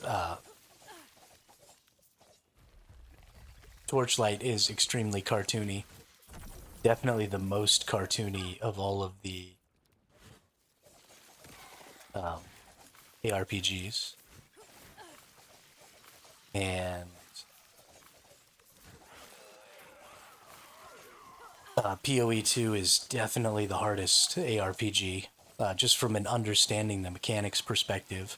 If you're a new player in Path of Exile, you literally cannot build your own build. You would never get anywhere. You would just get killed all day, every day. It would be an awful experience. So you sort of have to copy a build from somebody else.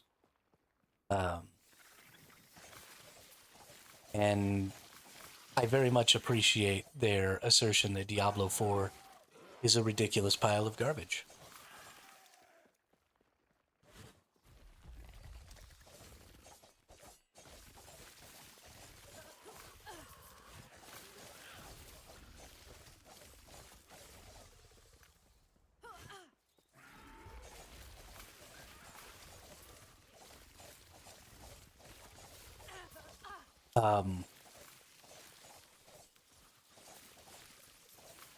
The mechanics for Path of Exile weren't as complicated when the game first came out. They've sort of just gotten more and more and more complicated as you've gone along.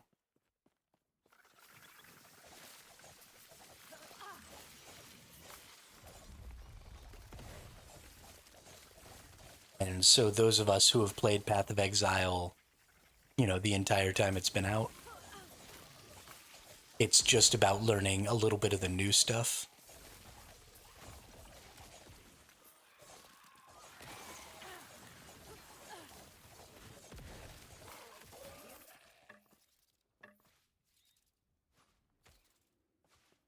Yeah, they got review bombed for their most recent release. So Path of Exile 2 did a really shitty thing. Originally, Last Epoch was supposed to drop their update at the beginning of May, and then um, Path of Exile 2 was going to drop their update towards the middle of May. Uh,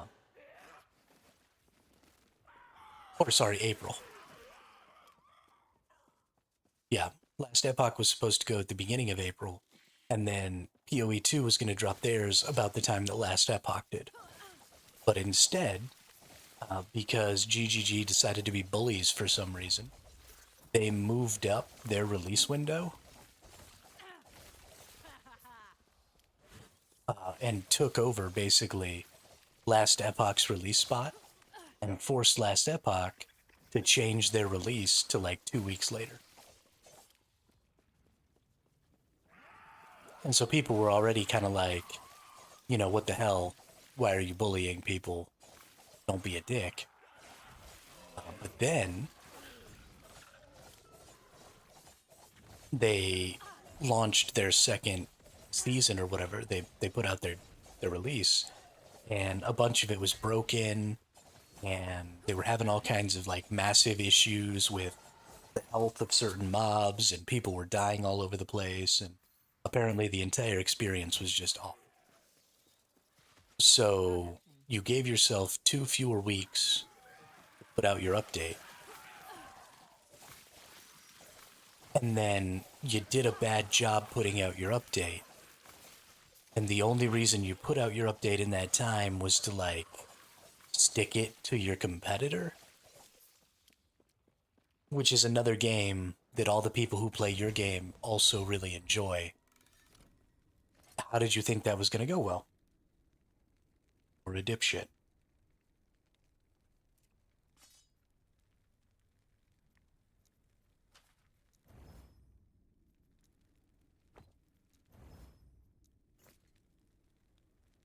Time to put y'all in the Be Back Soon screen.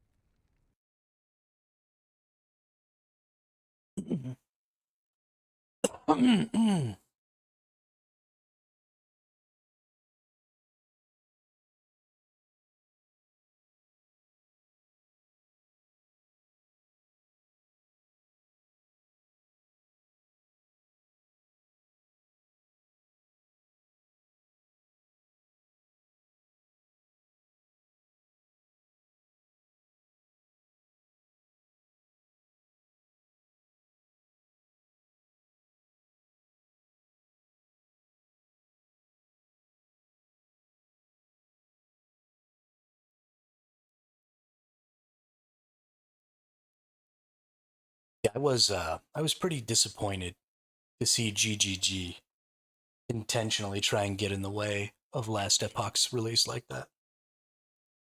They waited until it was really close to time for the release to happen, too. It was only a couple of weeks until the release was going to happen when they switched their release time, which meant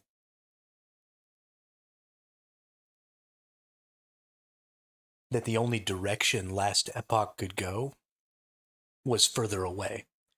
Right? If they had done it like 2 months ahead of time, then Last Epoch could have just moved theirs forward also.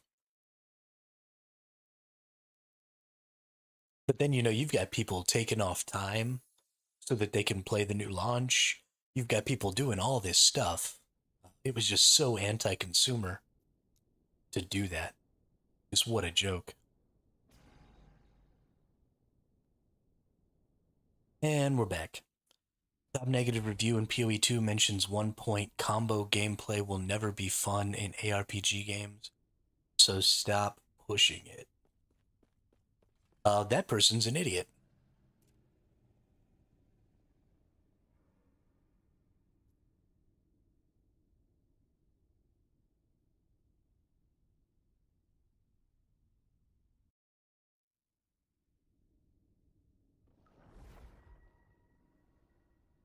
Um, so I assume what they mean by combo gameplay is having to use certain skills in succession to accomplish, higher and higher damage values.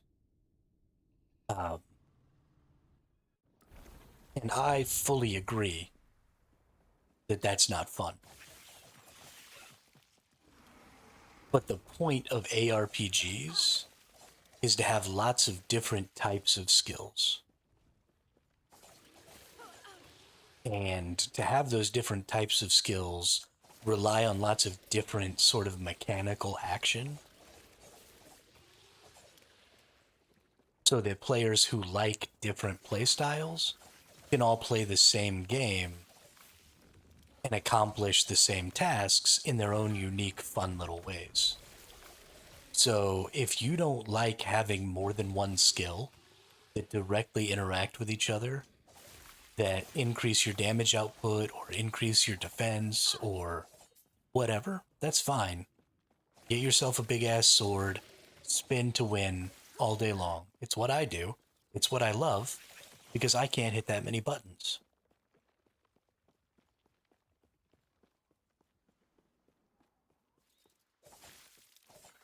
But there are people out there who really want to click all the buttons. Right? It's fun for them. They want to have to dodge around. They want to have to do all this stuff. They want to be able to have some sort of skill expression. Right? And that's what those systems are. Those are, if you have to dodge the attack instead of just base tanking it like I do, then that's an expression of skill. If you have more than one skill going on in your hotbar, and those skills have to be, used in a specific order or under specific situations to maximize damage output, that's skill expression. That's fun.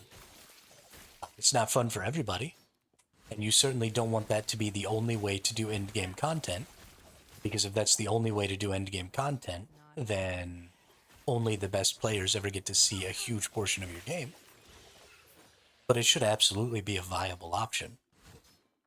I'm really, really tired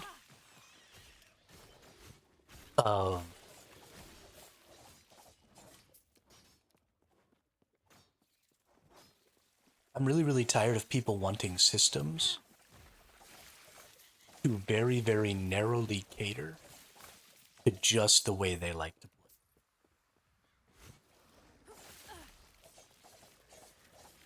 play. And I'm tired of gamers being bad at something, and then because they're bad at it, deciding that nobody should want to be good at it. It's really fucking aggravating.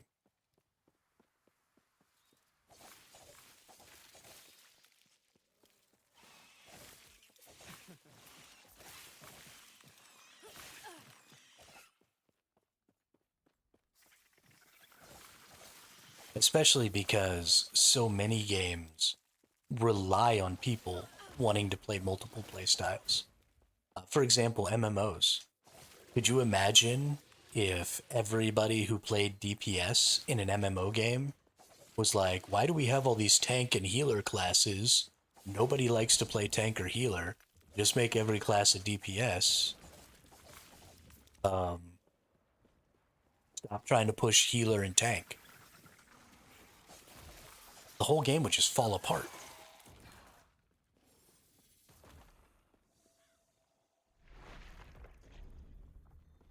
And the same thing is true of ARPGs. If you only have one playstyle, if the only way you can get through the content is by playing a character like this, where you dodge everything, and you're like zipping around and doing crazy shit, and I've got a pretty low health pool, and I don't have a ton of defenses, and if I get hit too many times, then I just die. If that was the only playstyle, I wouldn't play this game. If I couldn't roll myself a nice beefy tanky boy and just go stand toe-to-toe with Aberoth and punch him in the face over and over again, I'd be bored as shit. But there's a huge number of players out there who just want to build their characters to deal as much damage as humanly possible, and who have the mechanical and finger dexterity to absolutely dodge 100% of his attacks and take 0 damage. They might as well not even have a hit point bar, because if they get hit one time, they die. So they have to dodge every single thing to win that fight. And that's a really, really interesting way to play this game. I'm never going to do it. But kudos to you if you can. People saying too many skills, but most of them are pointless and do no damage. That could legitimately be a problem. I don't know. I've never played PoE 2.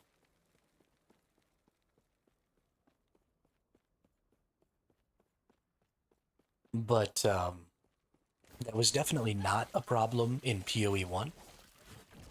I would be surprised if it was legitimately a problem in PoE 2.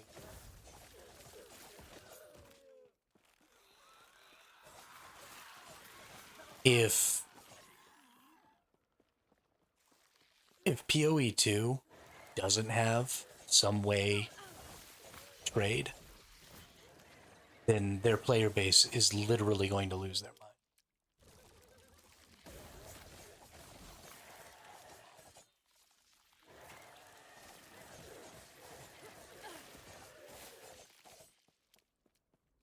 So the stance of GGG in the past has always been that they don't want to have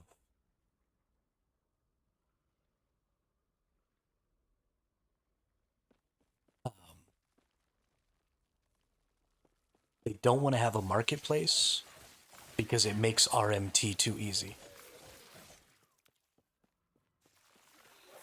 And so they're trying to cut down on RMT by not having a marketplace. But that's wrong. And also, gamers will just make a third-party marketplace like they did in Path of Exile 1.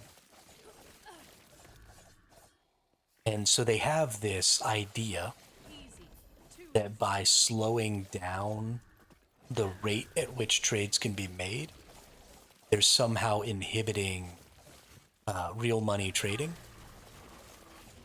which isn't really what happens at all.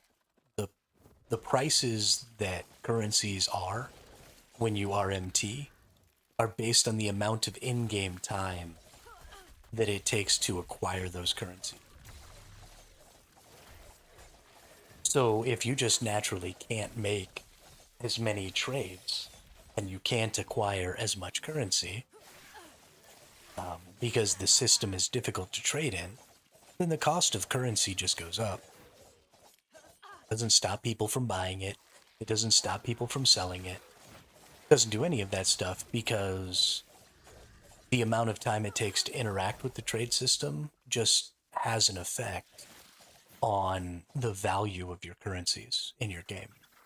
And that's true not just of the real money trading value, but of the value of the currency in the game itself as far as how much people are willing to spend in order to buy certain items and stuff. So you're not inhibiting RMT in any way by doing that. All you're doing is making it virtually impossible for your players to interact with each other and trade, which is annoying.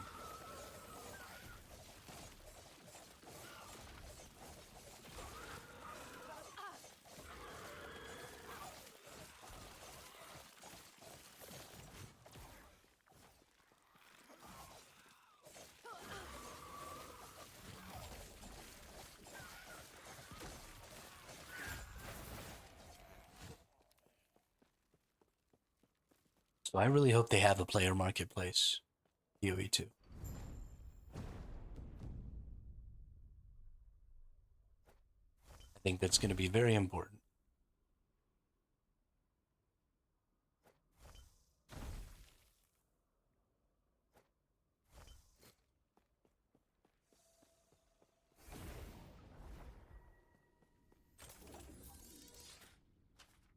If they don't, then they will still have a following of players.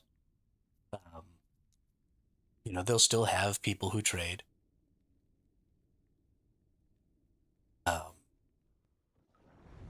There will still be a marketplace that exists on the internet. There will be some sort of third-party marketplace system. that will develop again, because wouldn't we? And it'll be fine. It'll be serviceable. Not gonna be great, but it'll be serviceable. But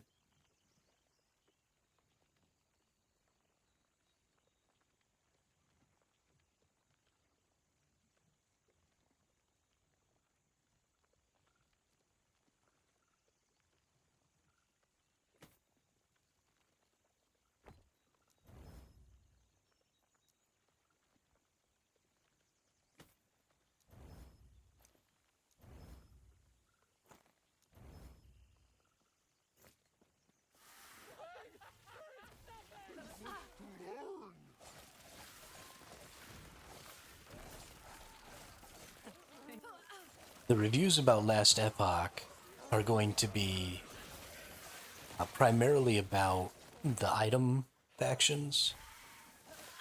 Probably, at least the negative reviews will. About how Circle of Fortune is annoying because buying prophecies takes too long. And keeping items is too obnoxious because the dash system sucks.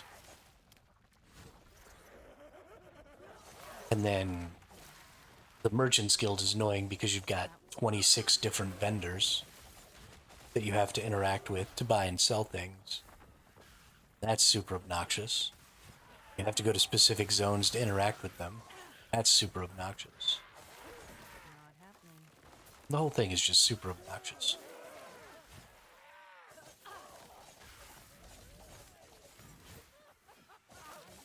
Not happening.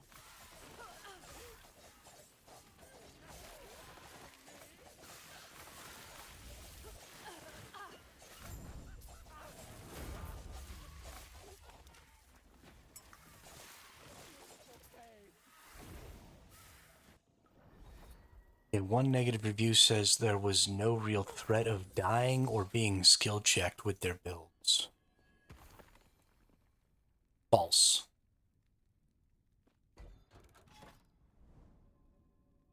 So this has actually been talked about a lot. And I've watched quite a few of the videos that are talking about, is Last Epoch too easy? And the issue is that a lot of really good players want to be challenged throughout the entirety of their playthrough.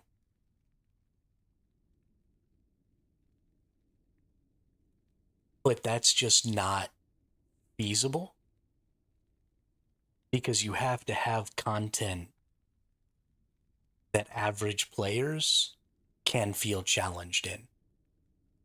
And so I think Last Epoch actually does this decently well, where the difficulty level of this game does kind of ramp up as you get into late game. And then in late game, you have this sort of infinite difficulty level because you can just push corruption further and further and further and further, and enemies get more and more health, and they get more and more damage. I think there is like a hard cap to it somewhere, but it's really high up there, and you can get to a point where you just get insta-gibbed by everything. It makes life really, really hard. So it's absolutely true that until you hit the point at which the game is hard enough for you, the game is really easy. And so the better you are, the longer it takes to hit that point in the difficulty progression. And so the game feels really easy for a long time. But if you don't have that slow ramp up of difficulty, then your worse players, right? Your more average, more casual players aren't going to be able to even get across the first few levels, right? Instead of seeing this ramp where they can slowly build up and try to get better at the game as they move deeper and deeper into it, to them it's just going to appear like a cliff because they fight the first enemy and they just can't kill it and they just die. And that's ass.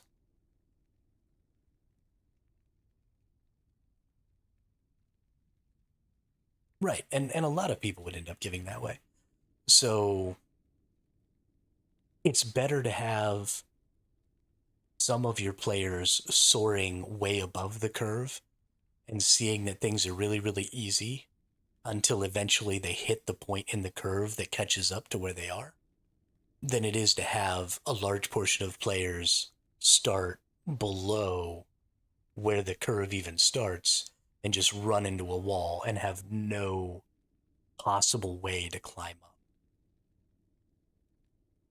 So if you think the game is too easy and it's never challenging you, then congratulations, you're good at video games. And that's great. And if you really, really, really want a challenge, you should go play Dark Souls.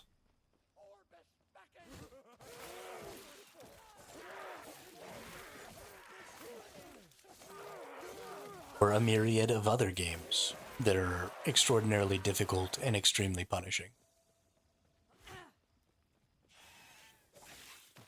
But even Dark Souls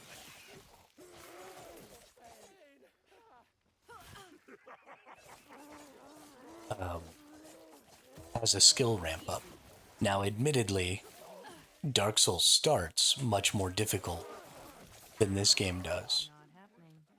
But even the most difficult genre of games, the Souls-like games, start out easier and get more difficult. The first boss is not as hard as the last boss. Timings are easier. The attacks do less damage. All of that stuff. And so I don't want to bar people from games. A lot of people say, well, if the game's too hard for you, play something else. And I think that's stupid. I think the answer is if the game's too easy for you, play something else or play for longer because they're a clown. They have no idea what they're talking about. That's the kind of thing where people are saying, specifically my experience was bad, and specifically I want my experience to be better. Whether it's better for the game or for everyone else doesn't matter. Right? That person thought the game was too easy and they wanted the game to be harder for their own sake, without considering what having a more difficult game would mean for everybody else.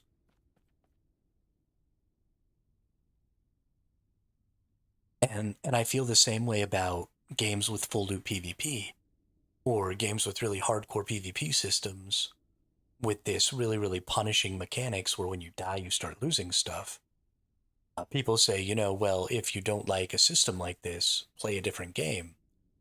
Except that those people would still enjoy a game with a different system. Right? Because those people are enjoying the PvP. And so you don't have to make the PvP that punishing for those people to enjoy it. But you could make it less punishing and more people would enjoy it. So you're limiting the number of people who can enjoy your system for the sake of people who would still enjoy your system if it was different. And that's insane to me. And the same thing is true here. If you made the game more difficult, fewer people would enjoy it for the sake of people who are still going to ultimately be enjoying your game. Even if it seems a little easy sometimes.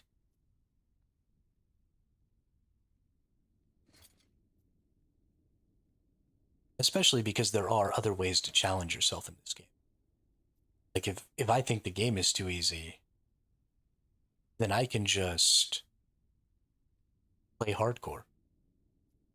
Or I can just push corruption to, 1,000. Or I can go after the Uber fight. Or I can, do all this other stuff. But I can't make the game easier. You know what I mean?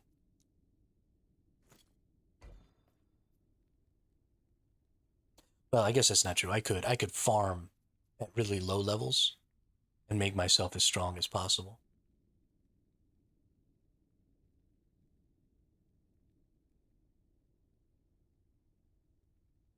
You know, I was actually noticing that earlier today.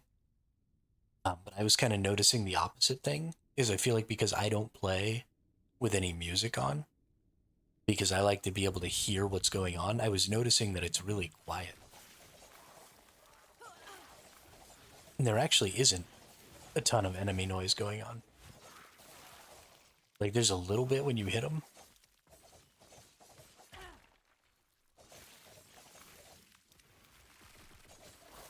But they're not necessarily always making noise. These guys kind of are.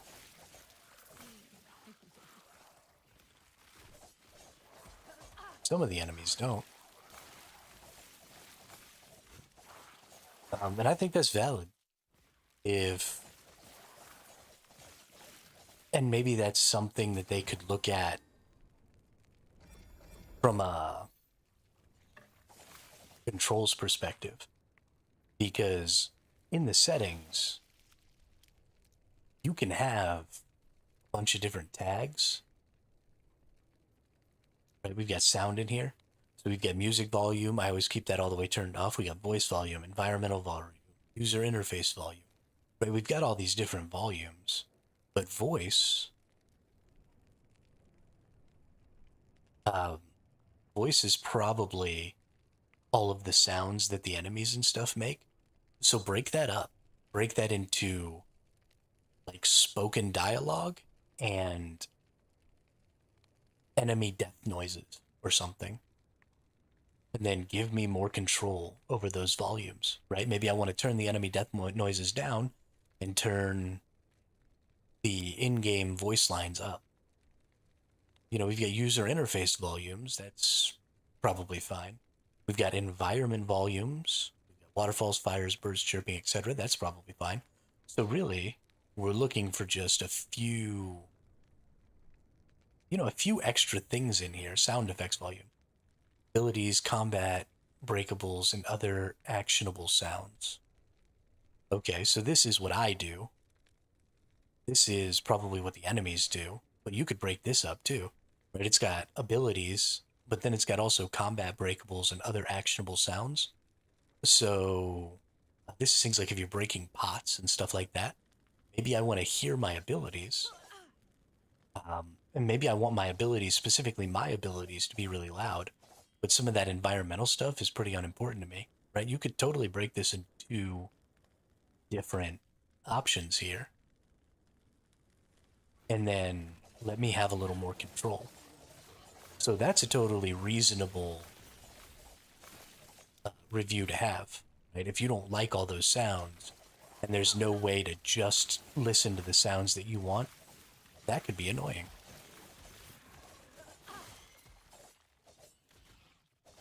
Attacks don't have enough weight. Feels like you're throwing pebbles / slapping enemies. They don't feel it. I don't know what that means.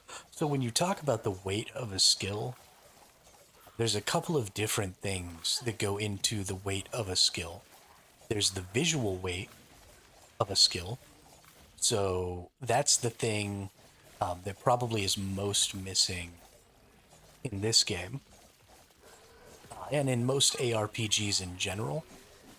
So the visual weight of the skill is the action that your character takes to make the skill happen, and the impact or the action that your enemy takes when they get hit.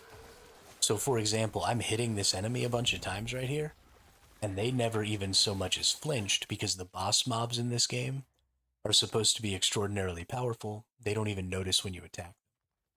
So the action that my character takes when they do the attack is a pretty limited animation. This isn't terribly impactful. I don't see a lot. We get these rays coming out, but it sort of feels like those little rays are just like coming off of my character. I'm not really doing anything. So the visual weight of these skills is pretty minimal because I don't do a lot as a character. My animation doesn't get interrupted, right? If I hit an enemy, my animation doesn't like get interrupted and stop or anything like that. So there's no impact weight, there's no any of that. The skills in these games just tend to happen no matter what. And they don't really seem to physically interact with a lot of things around them. So they feel pretty wet noodly. But the second part of weight is like auditory. So how do these things sound?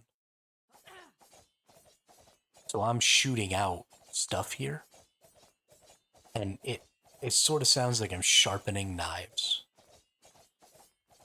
This skill is doing 16,000 damage, and it sort of sounds like I'm sharpening knives. So there's not a lot of impact there. Now there is some audio impact on some skills. You might get like some earthquake skills or something like that that feel really good. Absolutely. Absolutely. So I don't think that they should change the way the skills work. I think that person is wrong. They are right that skills don't have a lot of impact, but there's too much going on in this game to apply a ton of at least physical or visual impact to the skills. I think they could probably do a better job of having better audio impact. For example, when my skills hit things, like I'm getting a little bit of a blood splatter audio in there. But for most of the skills, there's not a lot. I really like the hammered in because I hear those whaps, right? Every time the hammers hit, as they're circling around me, I get that whap, whap, whap, whap, whap, whap, whap, whap, whap, whap, whap, whap, whap, whap, whap. And I actually like that. That feels very impactful for me because I can hear that whap, whap, whap, whap, whap. This one feels weird because it's a slice instead of a thunk. I'm getting these weird blood splurt sounds, and I'm getting this weird blade sharpening, and I don't actually like the feel of this skill so much.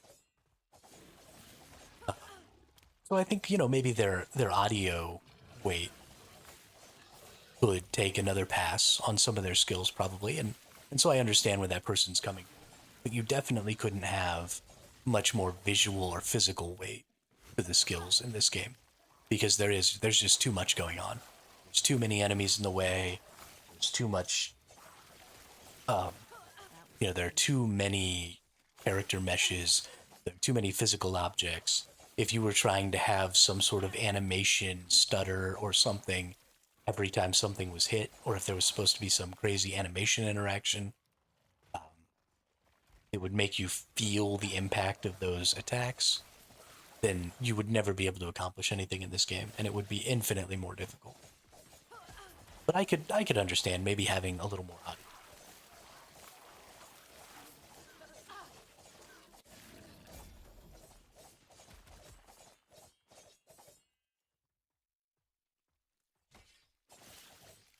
Or a little better audio, a little different audio. I've watched a video on the weight of skills before.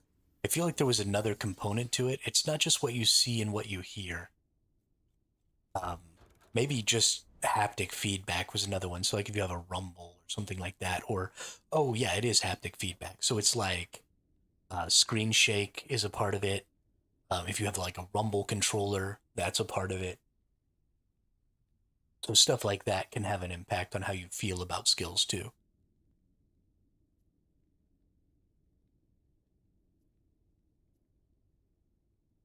I personally really hate screen shake, so I prefer not to have that. But it can certainly serve a purpose.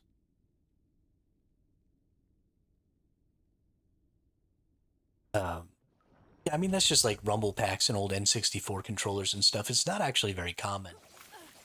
It's common to maybe have like some screen shake or something in PC games. It's not very common to have, external haptics like rumble packs and stuff like that in PC games.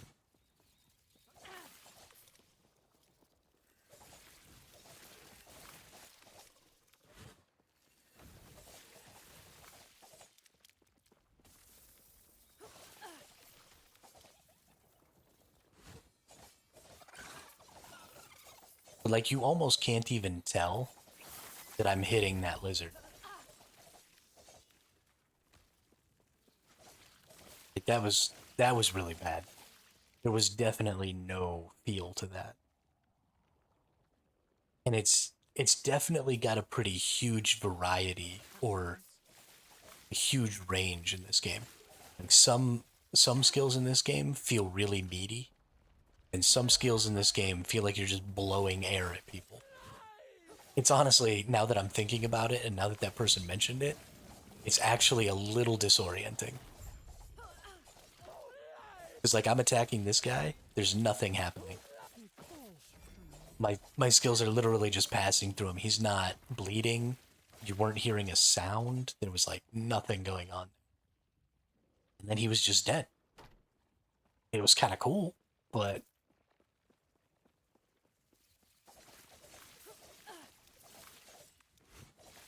yeah, I'm never going to be able to get over it now for this skill. Because this skill has no impact, no weight at all. And it has to be audio with this game. Like you said, you can't really have the physical aspect. God. It's actually really bad.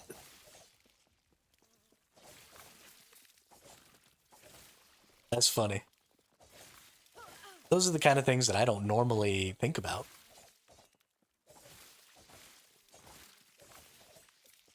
I mean, just imagine if there was a little more of a thunk or something when these skills were hitting. Right, I'm shooting these things out, and if instead you heard like a little thwack every time, like a little every time it was hitting things, so that you could tell the difference between when I was shooting at nothing and when I was shooting at stuff. And, you know, there'd be a difference between when I was shooting at lots of stuff and when I was shooting at only one enemy.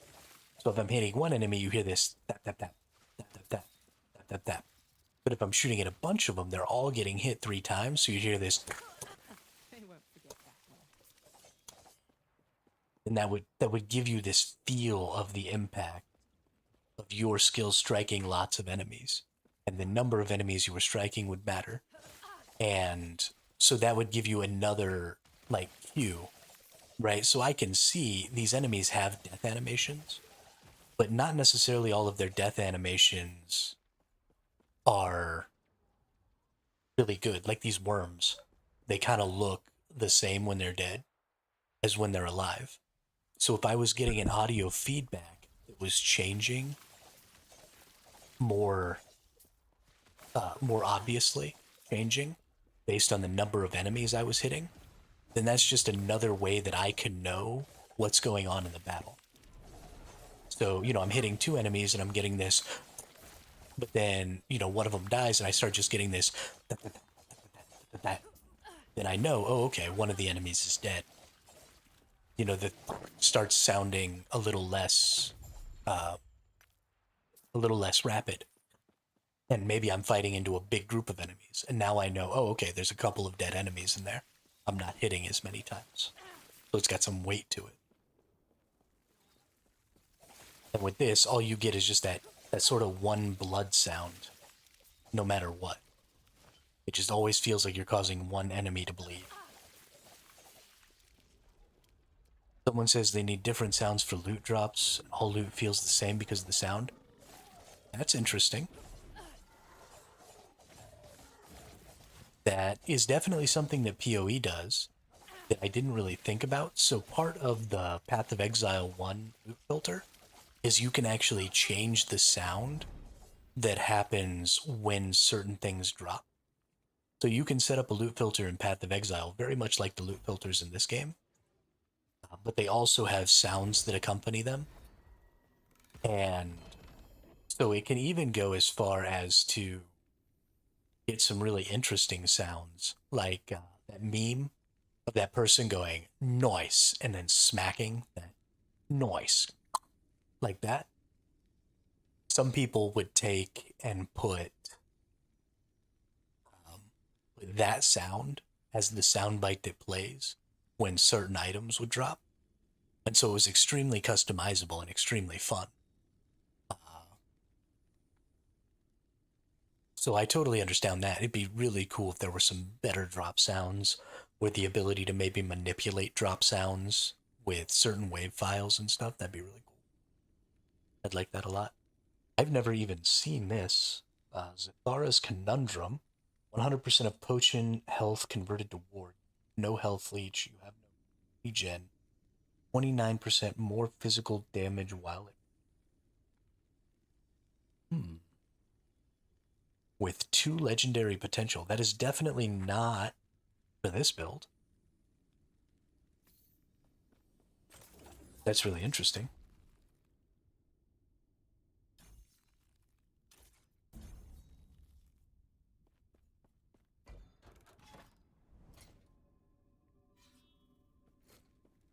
Yes.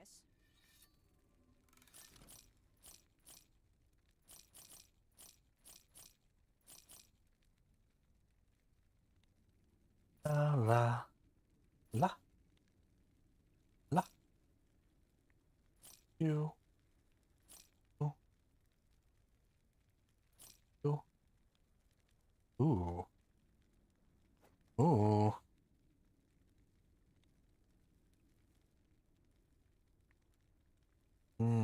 If I put that in there, I gotta lose one of these big 3s. This is good. That's almost max. Plus 13% alley resist. I gotta get that in there. If I'm gonna do that, I'm gonna need one of these smaller. This one, I don't need the health on kill, but this +6 melee damage, % increased melee damage is actually pretty good. I might go ahead and do that. That. Increased crit chance with Flurry, health gained on dodge. Increased damage while wielding a bow, increased crit chance with Flurry. Definitely want to go there with that one. I think that's good. These. Fuck that is. That.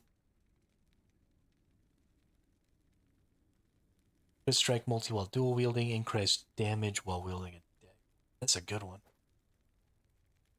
Strike multi while dual wielding, armor shred effect. Crit strike chance per sword equipped, slow.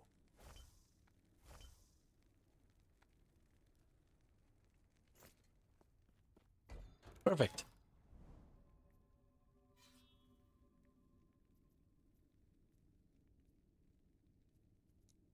Let's go do one of these so that I can get some enchantments. Pretty much it for last Epoch negative reviews, not many. I mean, the game's really solid.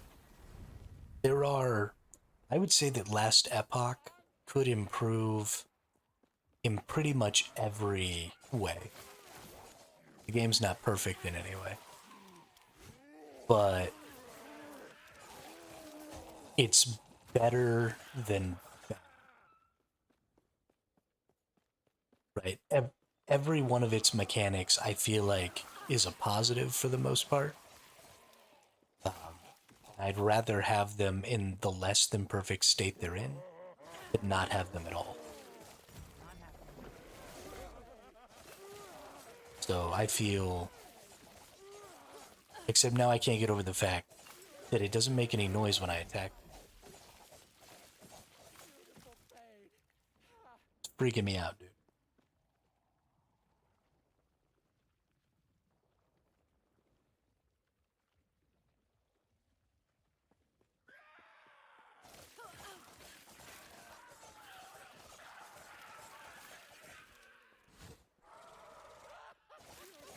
What did you do to me, Gravy?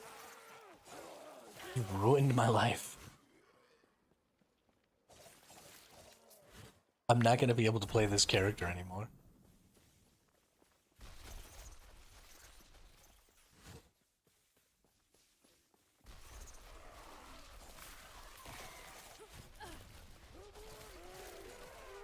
Easy. Too easy.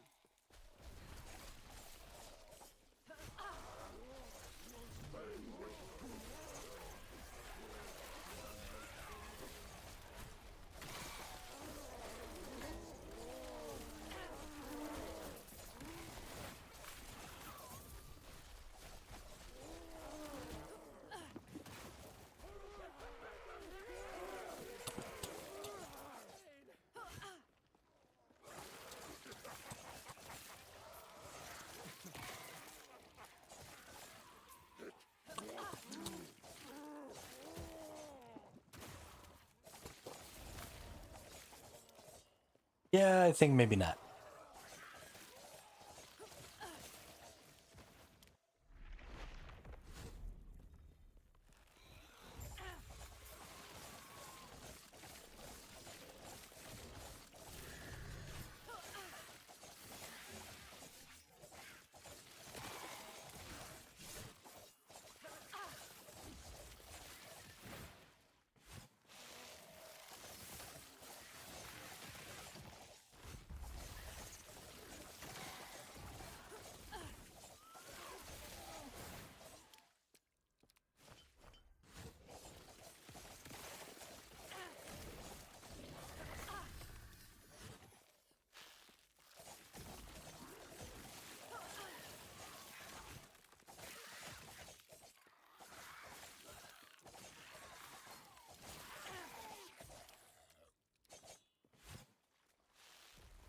Still light outside, and it's 7 o'clock. That's kind of freaky.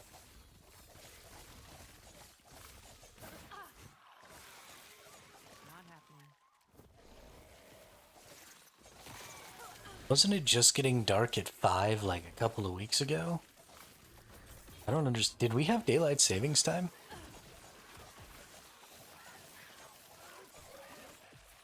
I have no idea. I have never played Diablo 4.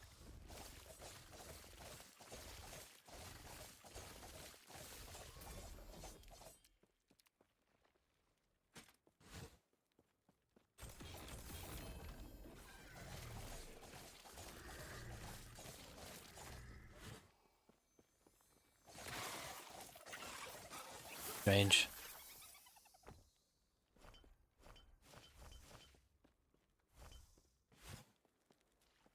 Not happening.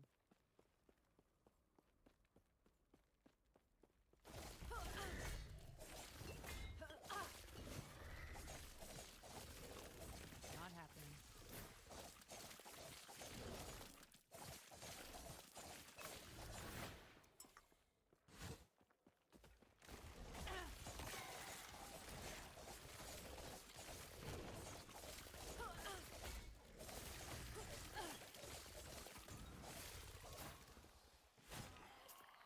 Strange, strange, strange.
Yeah, I think I was just talking to myself just now. But it's not just that enemies off screen can kill you.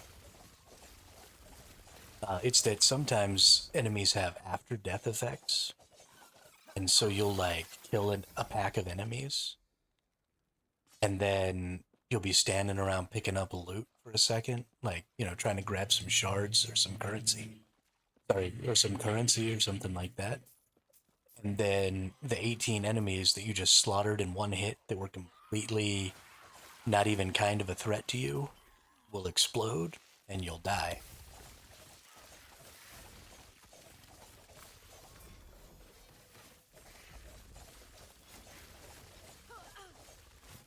But yeah, PoE 1 is definitely the hardest ARPG I've ever played.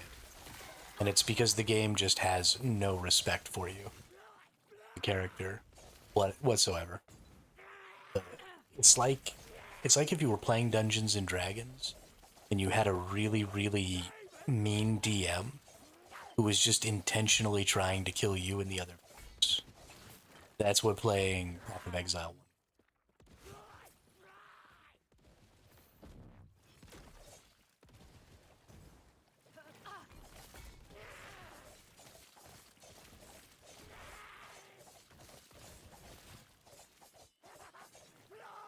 Not happening.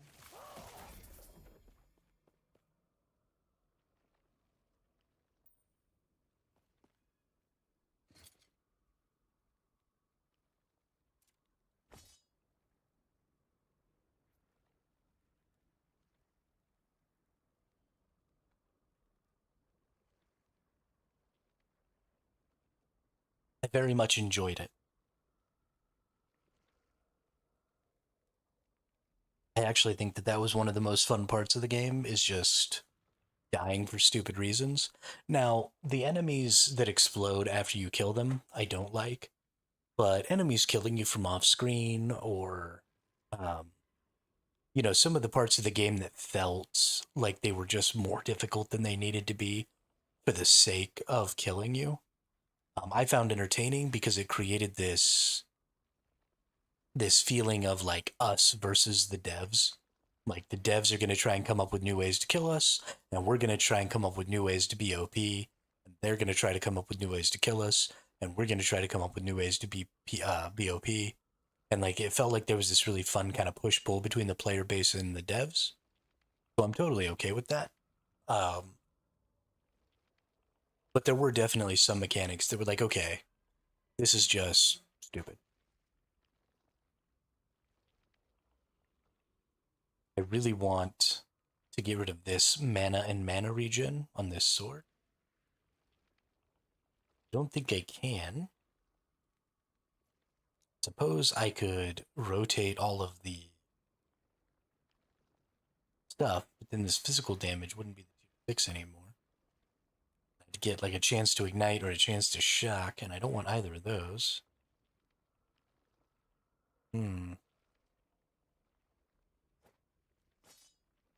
Let's see, what do we got here?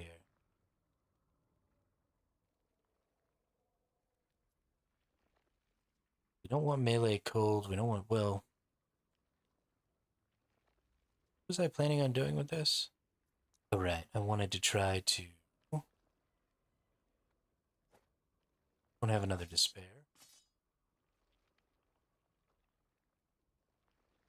I need poison penetration so that I can undo.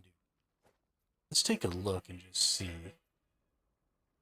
That does actually increase my damage. What does this give me?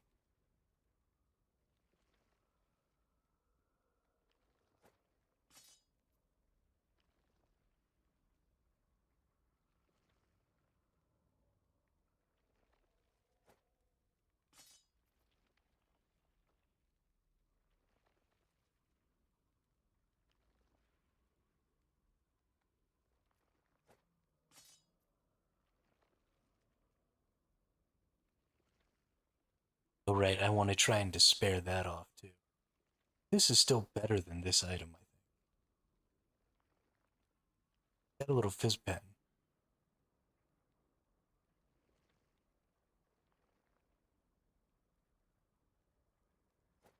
I think we just, that one. We're gonna have a lot less health than Leech. This was giving me 15% life, which getting rid of that might be a problem. But oh well, let's see what happens. Yeah, it is pretty exciting, Drat. Thanks. I'm pretty excited.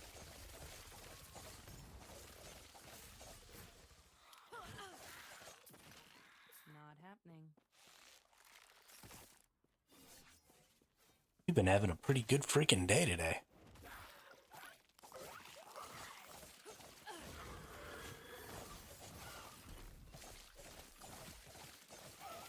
Haven't run into any brick walls like lagging yesterday.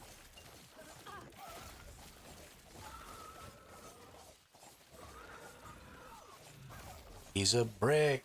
Banana house. Banana.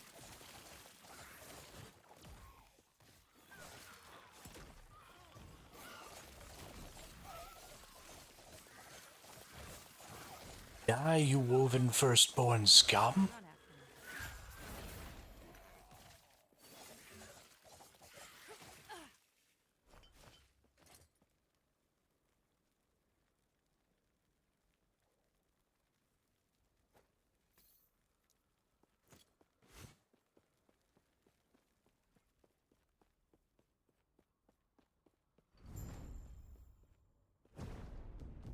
Alright, what do we got?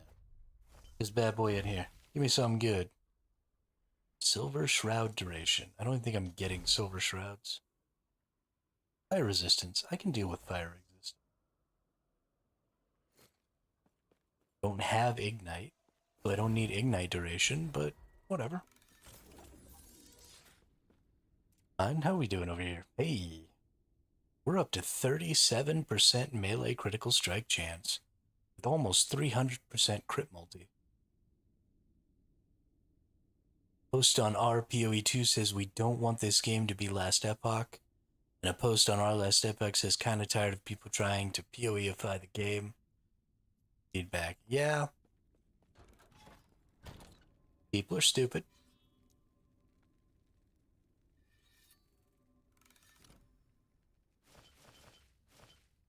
There is very little chance.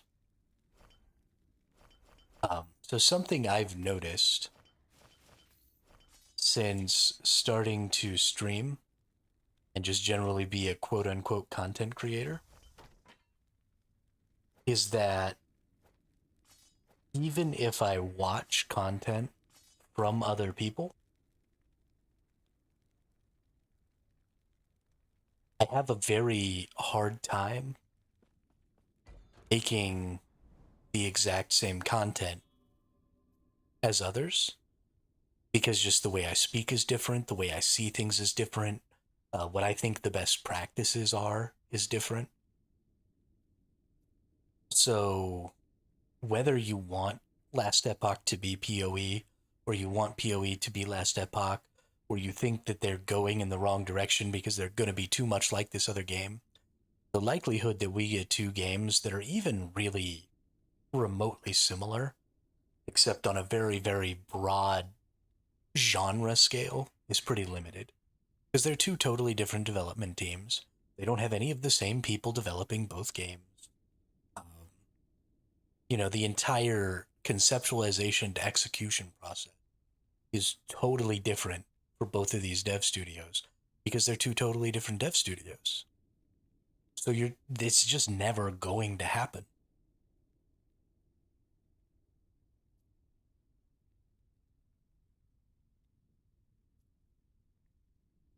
I mean, yes, these are both ARPGs.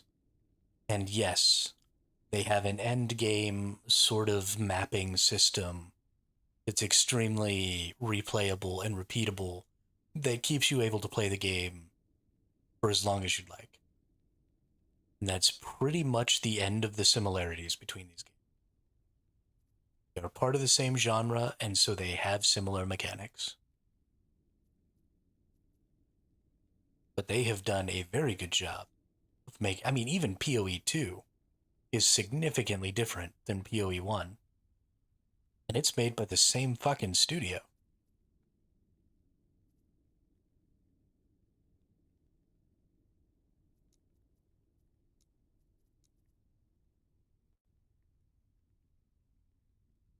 You know, a lot of the focus in Path of Exile 1 and I think 2 is about increasing pack sizes, making the game more difficult for yourself by quote unquote juicing your maps.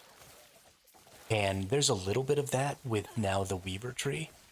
But for the most part, Last Epoch goes about looting by giving you options to specify what types of loot you want as much as possible, instead of what type of enemies you want to fight to get more of certain types of loot.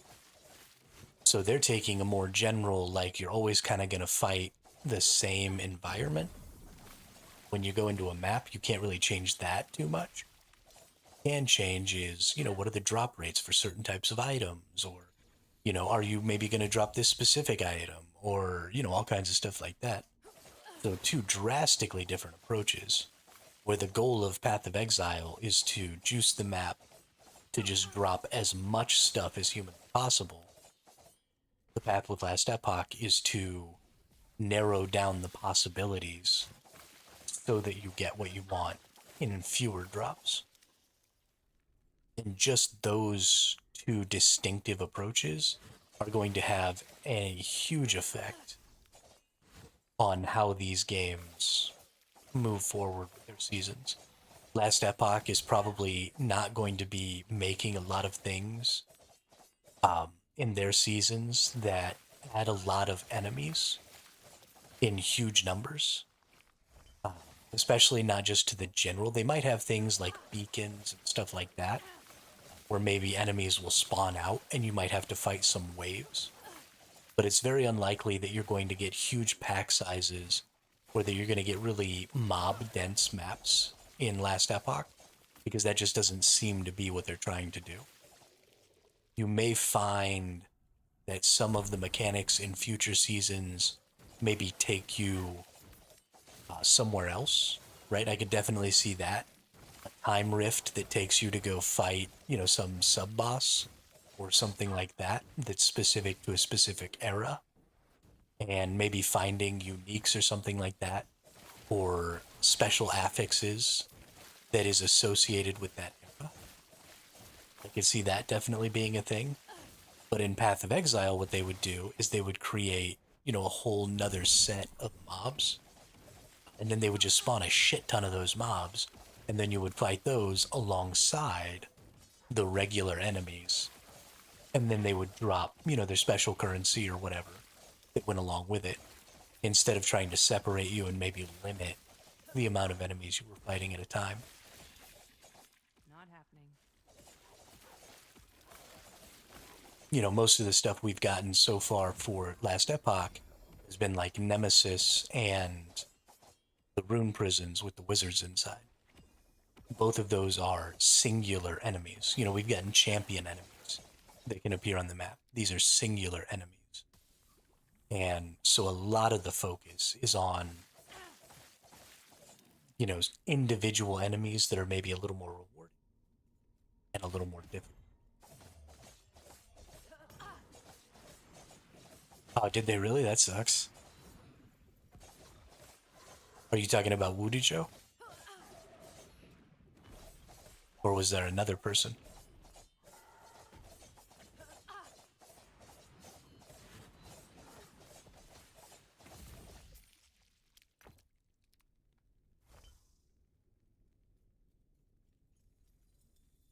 Does he have access to the closed beta test or something? Yeah.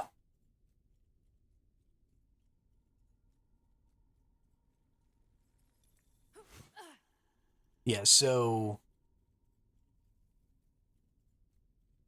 anybody who has access to the test realm was ineligible.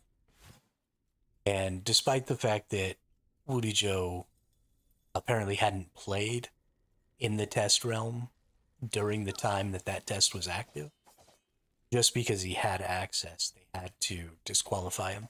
And that's primarily because apparently you could have played in an offline mode. And if you're playing in completely offline mode, because you can play this game without logging onto the internet at all. And if you do that, then the devs don't have access to your gameplay stats, right? Because you weren't connected to the internet. So it would have been possible that he could have played that test realm in offline mode.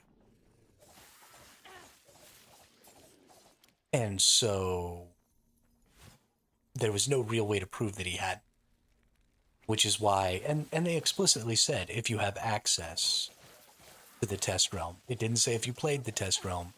It say if you have access to the test realm, then you're not eligible for the prizes. So it's not really like they didn't say.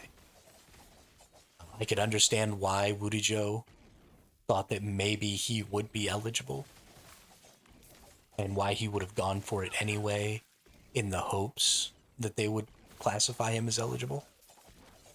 But also, I don't think that the wrong decision was made.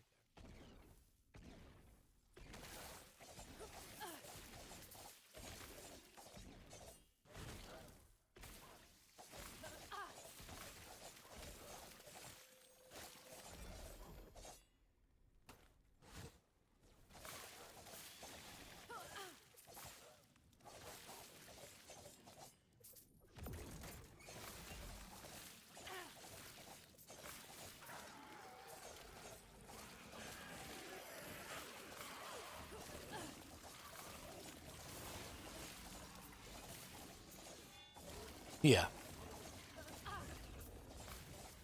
Yeah, well, and so he says, he's willing to, like, give up his Steam information that says how many hours he played on the test server, and stuff like that, to be able to prove.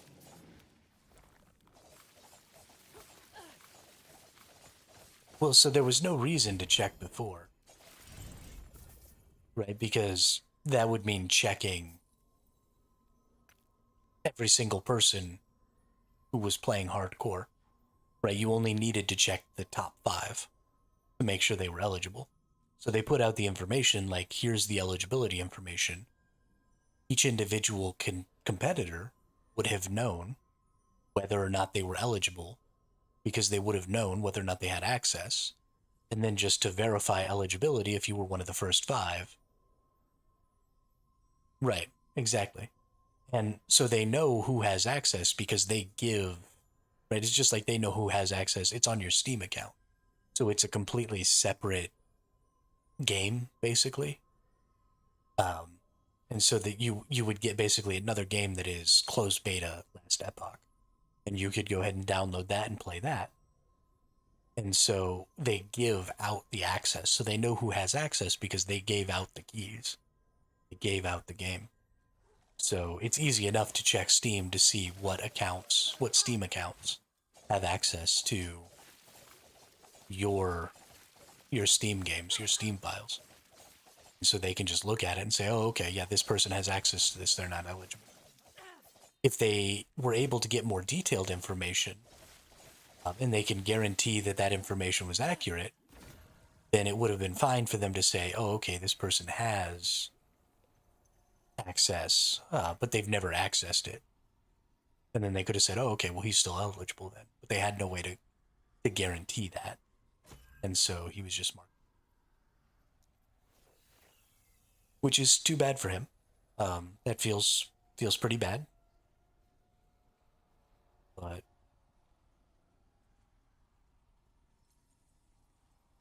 are you going to do, Not happening.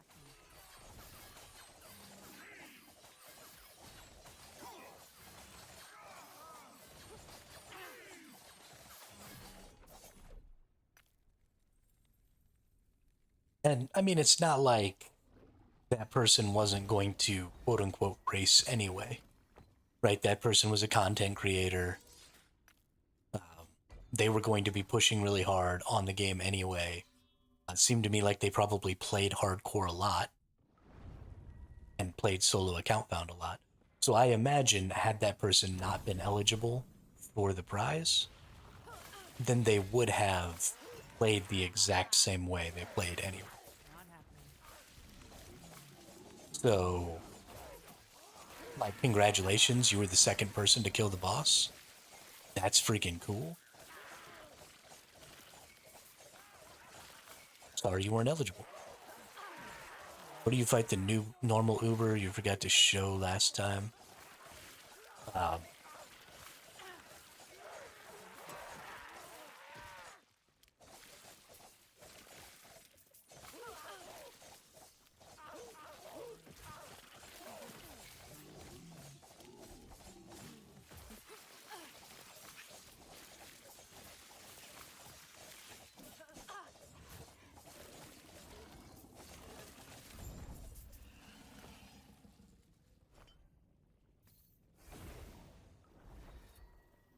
So right in here, this is the Shattered Road.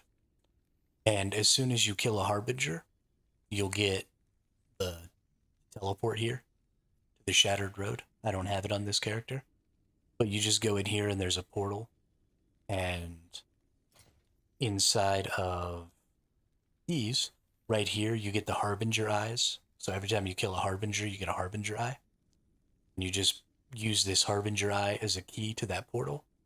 And that'll take you right into the Aberoth fight.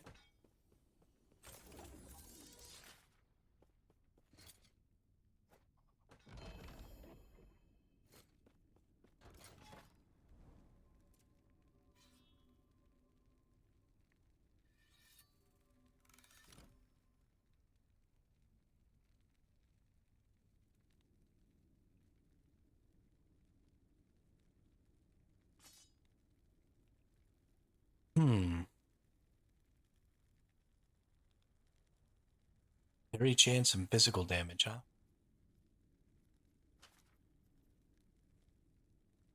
Shuffles the tier of non-sealed. So I want to get this tier 6 over on one of these two. Parry chance, baby. What's up? Plus 9% parry chance.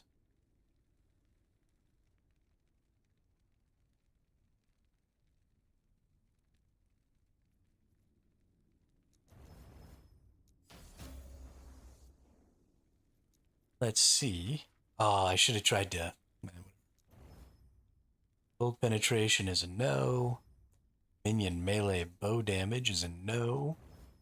Increased stun chance is okay.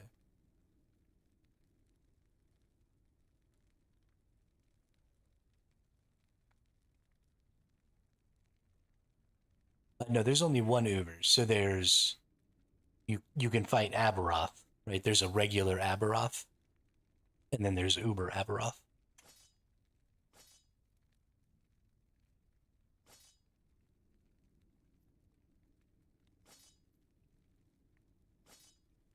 Ooh, that takes my damage down a whole lot. My goodness. But it does give me 9% parry chance.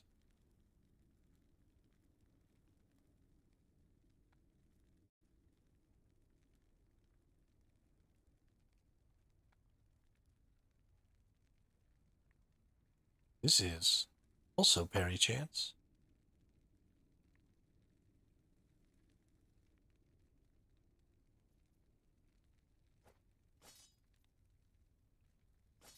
This one's just straight up better.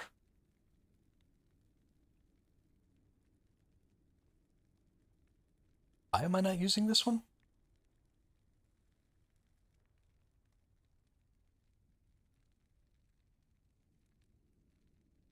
But this is one I crafted and I got rid of.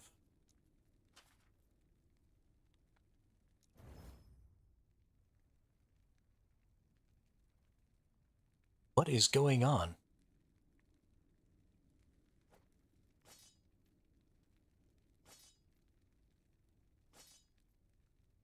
Wow, getting a little bit of base. And it's a crazy amount of damage. It says 10, that's the lowest. 24.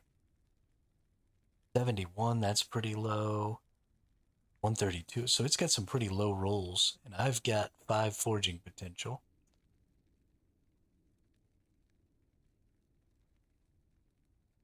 You roll affixes. What about implicits? 4%, 49 out of 80. Okay, let's re-roll the implicits. Oh, it went down. That sucks.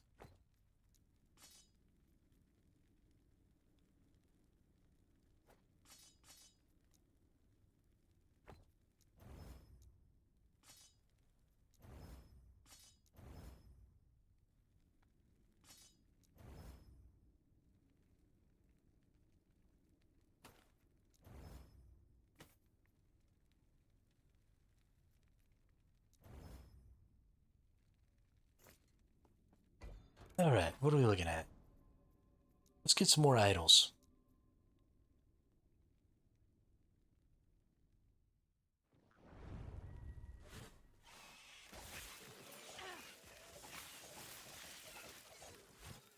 Easy.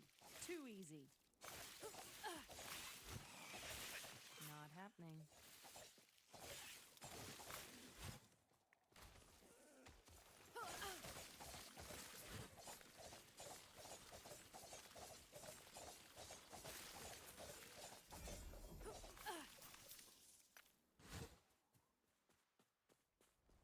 Not happening.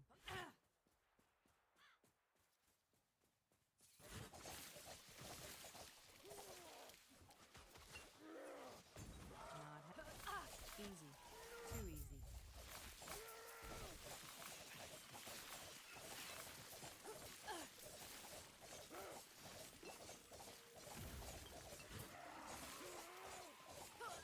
Not happening.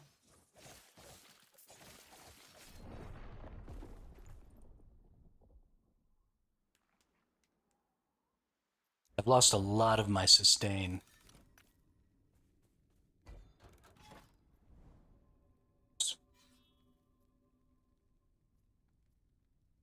And I actually think that's probably a good spot to stop it. I was going to finish this one out and beat this boss.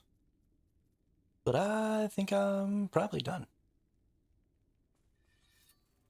We had a hell of a good stream today, though. Gravy, thanks again. Would you like to pre-allocate points for your build in town so that if you level or skill or stats during combat, the point is automatically applied? You don't have to stop the fight to add the points. I think that is unnecessarily complicated. And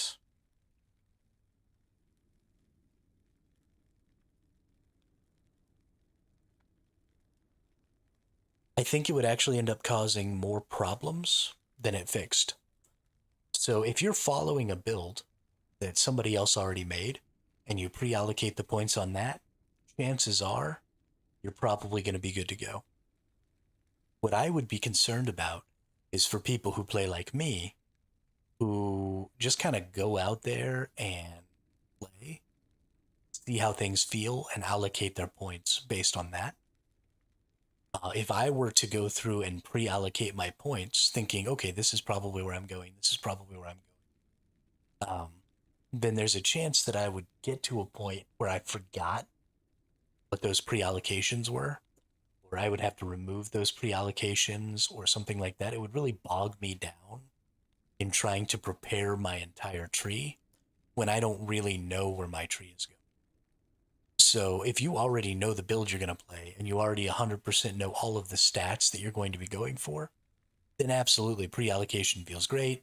I could just go in, they could maybe even have something like they do with the loot filters where you could just fucking copy paste that shit in here. So I don't even have to do it. Like, I could just get that from somebody else and just boom, copy paste it. This is going to be my build. Fan freaking tastic. Allocate the points as you would normally allocate them. And then I just got to go look for the gear and play the game, and I don't have to worry about any of that.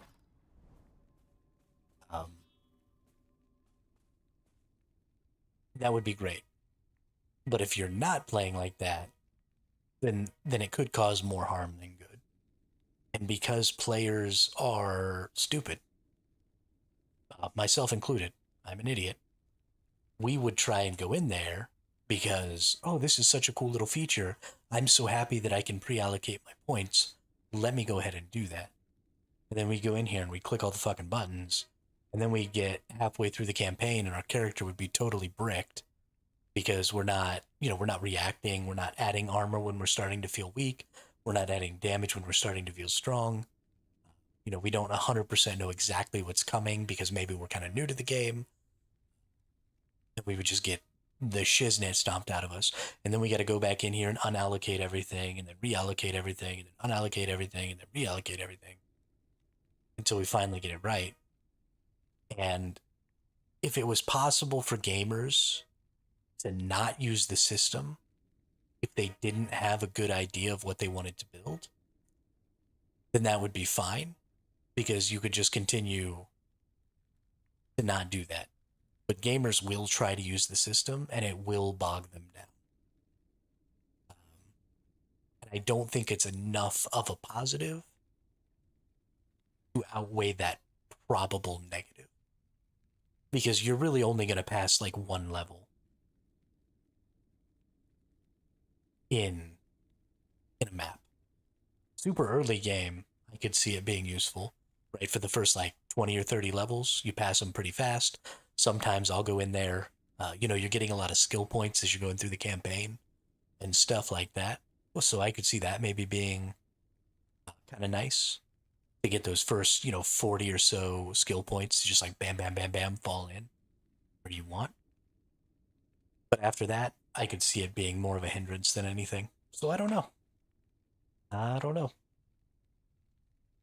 We'd have to see.